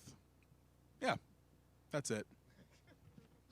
I think this is probably relevant to everybody on the panel, but I kind of wish people knew how many hours this took. Just because so many people comment like, oh my God, you guys this is like the easiest thing of all time. This is the easiest gig. No. And I personally work 90-hour weeks minimum every week for the last 15 years. And that's not like a point of pride for me as much as a fact. You know, some of the people on the panel are in slightly different situations, but like this is my whole life. Like doing movie reactions, being an actress, being in entertainment, and it's a full-time job. So I do think that I wish kind of people understood that a little bit more, because it's frustrating when people think that it's not work. And I am so lucky, but I'm lucky at my job, not just, you know, like showing up and dicking around. Like we take it pretty seriously. So how many hours it is? It's almost as good as the dolphin story, I know. John is right. I can do the Quint monologue, but I'm not. I'm not going to put you guys through that torture right now.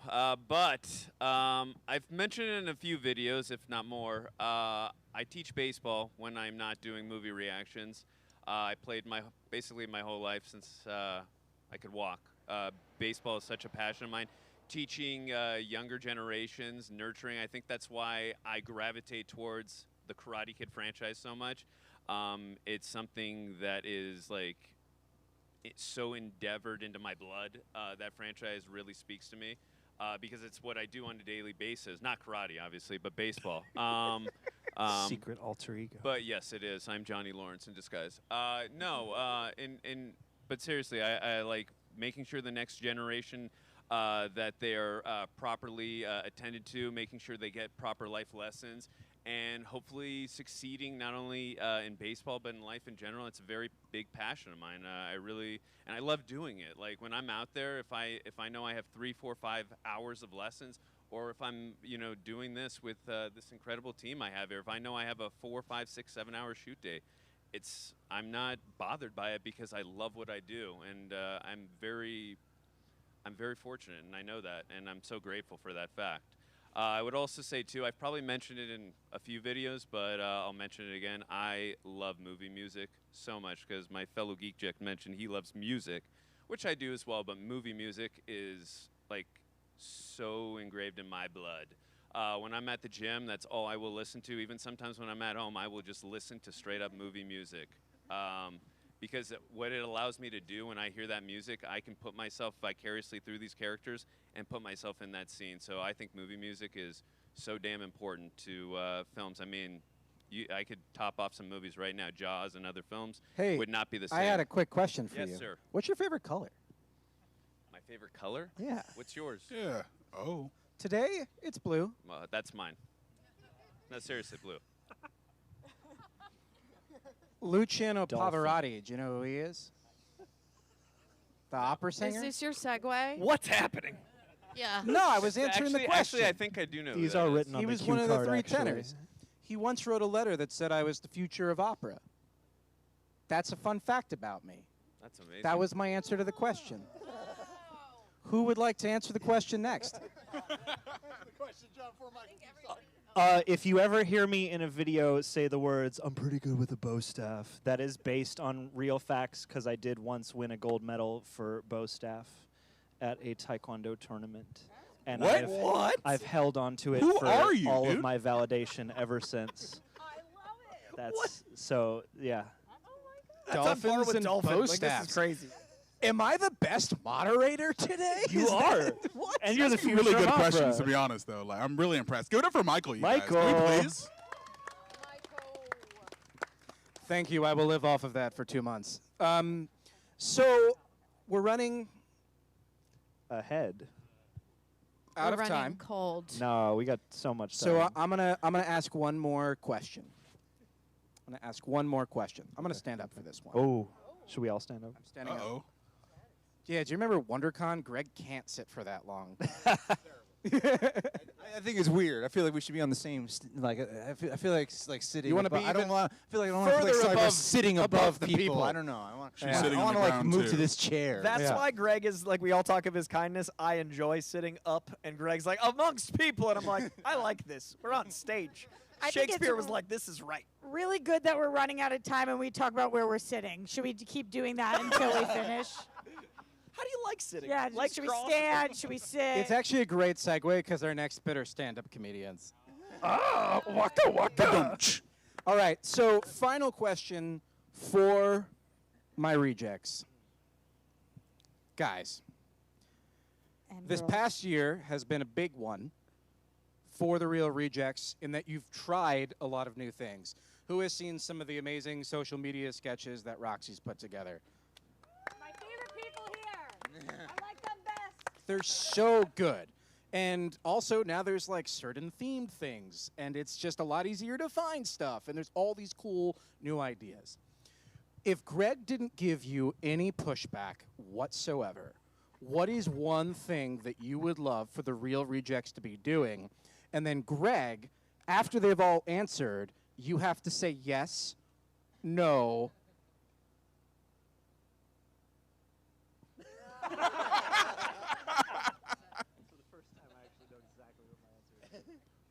And we're gonna go in order of we're gonna get down to Greg. So Aaron, you're take us you're away. starting with me. Let's see. I would like to do one of two things. One, very intense and creative advertisements for our shirts, because I think it'd be fun to just make commercials on social media that are funny.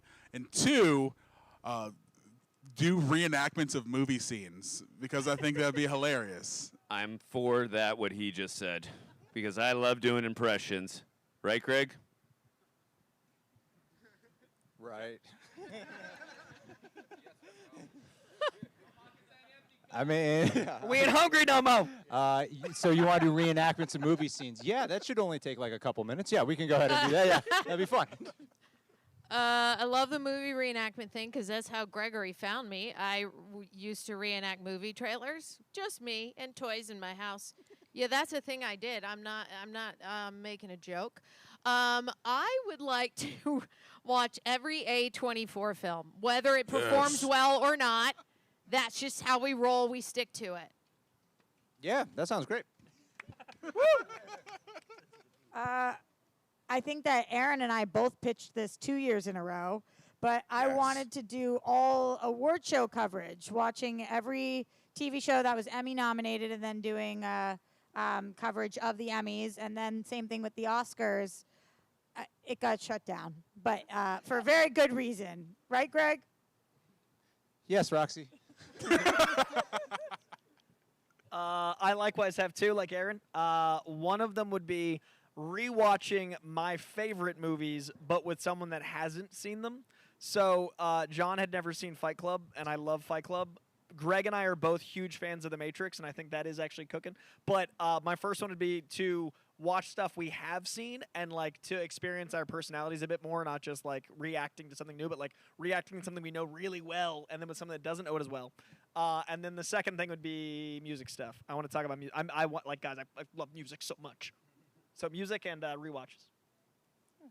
Yeah, I mean, I think the movie commentary thing we all talked about as a group doing is being able to like rewatch stuff, but get a little bit harder on the commentary. So people are like, please shut up, you guys are talking too much while we're trying to watch this reaction. Yeah, what is that? Like, it's the weirdest thing. Like, you could just pause our faces and watch it then. Like, just, if you don't want us to talk, just like have a weird photo of us up or something.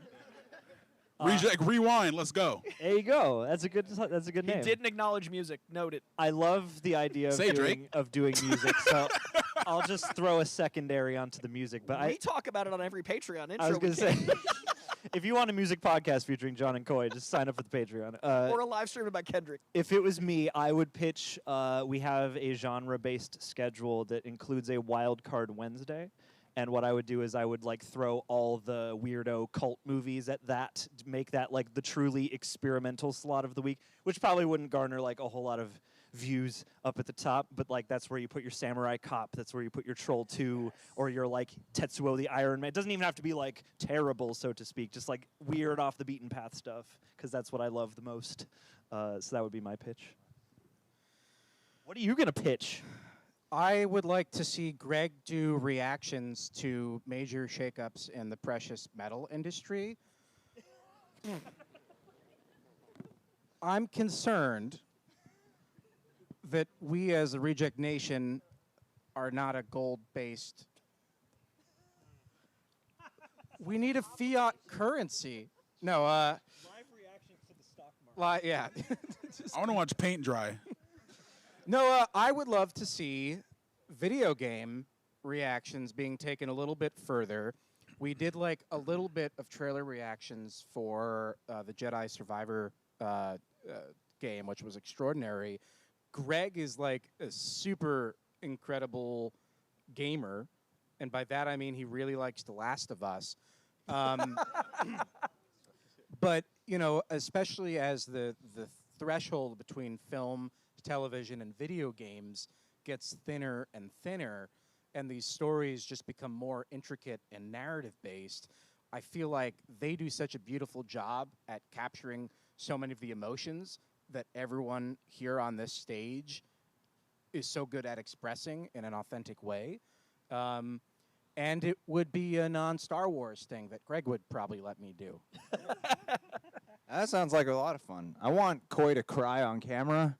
I think now that I think about it, You know I'm like, what's so funny? I was just thinking, but what does Greg want? I'm And pretty when sure this guy comes in. I'm pretty sure he's the only one here who's never cried on camera. The amount I want to be able to cry is rivaled only by the amount Greg wants me to cry for his profit. I'm sure that when Coy starts to get there, he's like, oh, it's happening, and then he becomes so aware that it's about to happen that he doesn't end up crying. I almost cried during The Abyss out of sheer bliss. Like, I loved The Abyss. We did the Abyss, and I was like, is this a 5-star experience? And I was like, it's so. And then I was like, I'm on camera. And it wasn't I'm scared of comments. It was like, this is weird. It was so, I want that for you, Greg. Maybe we can do the director's cut and you'll have your chance. Just full weeping. I see Straw Hat Goofy in the crowd. I want him to come on the channel. Yeah. I would love for him to come on. We're going to react to Too Fast, Too Furious. We're going to just recite it. Roxy had a great idea to do more, like we're doing a lot more Black History Month, because Black History Month, we're doing a lot more Black-centric movies. And she pitched the idea like last year to do more genre or thematic things, depending on like the time of the year. And I really like that idea a lot. Almost cried. But then I pitched one of them days, and I haven't heard back. She looked at me because she sent it to me, but I haven't pitched it to Greg yet because Oh, I've okay. already looked at the schedule. The team's in shambles, Yes. right? I, the poet, want to do poetic justice. It's already done. We did that. We did that recently. I know. Oh, okay. Yes. I just want to say a very special thank you to all the rejects. These guys, in addition to just being wildly funny and entertaining, are also just some of the nicest and most generous people that I know. And I'm so grateful to call you colleagues and so grateful to call, I think, all of you friends. Yes. It's a good. go I down the shared your line. article You within. did. You did. I got I said so- yes immediately. Within 17 minutes of it dropping, I was I reading literally it. cried when Coy did that. But Who no, are you questioning if they're Yeah, your right? friend? He looked me in the You said, eye. I think. I Which pointed one to of Coy. us? He pointed at me. He- Michael, called me I immediately. listened to that whole Atlanta story. I am your friend, okay? Can I say, Which brings us to our next segment. No. can I say one last thing? Have you guys seen the movie? Who here has seen the movie Funny People with Adam Sandler? Yes. And yeah. I'm only here to answer Straw Hat Goofy's questions today. Yeah, what do you want to know, Juju? What do you want to know? Also, only call him by his TikTok moniker. Yeah. So in that movie, one of the things that I realized at a certain point with working with everyone, I was like, oh, I'm a bit like Adam Sandler here, where I've like paid people to be my friends in a weird way. But I think it's evolved so past that, and when it came to this point here today, everyone who's asked about why have you been excited to do this, I mean, like, it's mainly because I just wanted to be up here with all of you guys. I think everyone here has made this channel so much more special, and it has made my life better in so many ways and exciting. And it doesn't feel, it's like, it was like myself, and there was just myself and Sean, and it was like a lot of grind and isolation. So to be at this point, what a lot of people don't know is that there's a lot of like team building and there's a lot of camaraderie, and that actually started here at Multi-House when we all first met together, and I was like, we got to take this into a different direction. So there's a lot of you guys are like strangers with each other, and now 2 of you live together. You know, like, Yeah. so, like, We're a big roomies. part of this. I love Greg, the fact that it's evolved Greg, into like we a real all- friendship. The rest of us, we all live together. We have a place. A creator Rented house. the We all house just next film door. it. Also, No, I love you. I love you guys, and I'm just happy that we could all just be here together, hanging out right now. So, and I love all you guys who Aw, decided to stick shucks. around after this thing started at 10 a.m. and it's after dark right now, and you guys are all here. So, thank you guys for being here, and it means a lot, especially because it's all going to a good cause as well. So, thank you. We appreciate The you. Real Thank you. Rejects, ladies and gentlemen. The Real Rejects. Thank you guys so much. Please stick around for MultiCon After Dark. These comics are great, and they got pushed even further into the dark. So if you want to just give us 2 minutes while we get set up, it's going to be a great time. You can grab a drink at the bar, maybe enjoy an IPA, whatever floats your fancy. Whatever floats your fancy? Do fancies float? That was a pun. That's a good comedy right there. Also, I'm going to speak for all of us real quick. You guys being here in person, it's the weirdest job in the world. We talked about all the good stuff, but the job is literally watching movies like in front of a camera and prepping and discussing and all those things and like being prepared to comment. But like without you guys, it is literally the only difference is we have a roof over our head. The rest is like meandering, homelessly muttering stuff. So like you guys make it a real thing. So thank you for allowing us to do this for you. You're here. Absolutely. Thank you, guys. I love you guys. Thank you. Oh! And to Michael for putting this all together. I'm Michael. Now we run. Get him. Are we getting off? What's happening right now?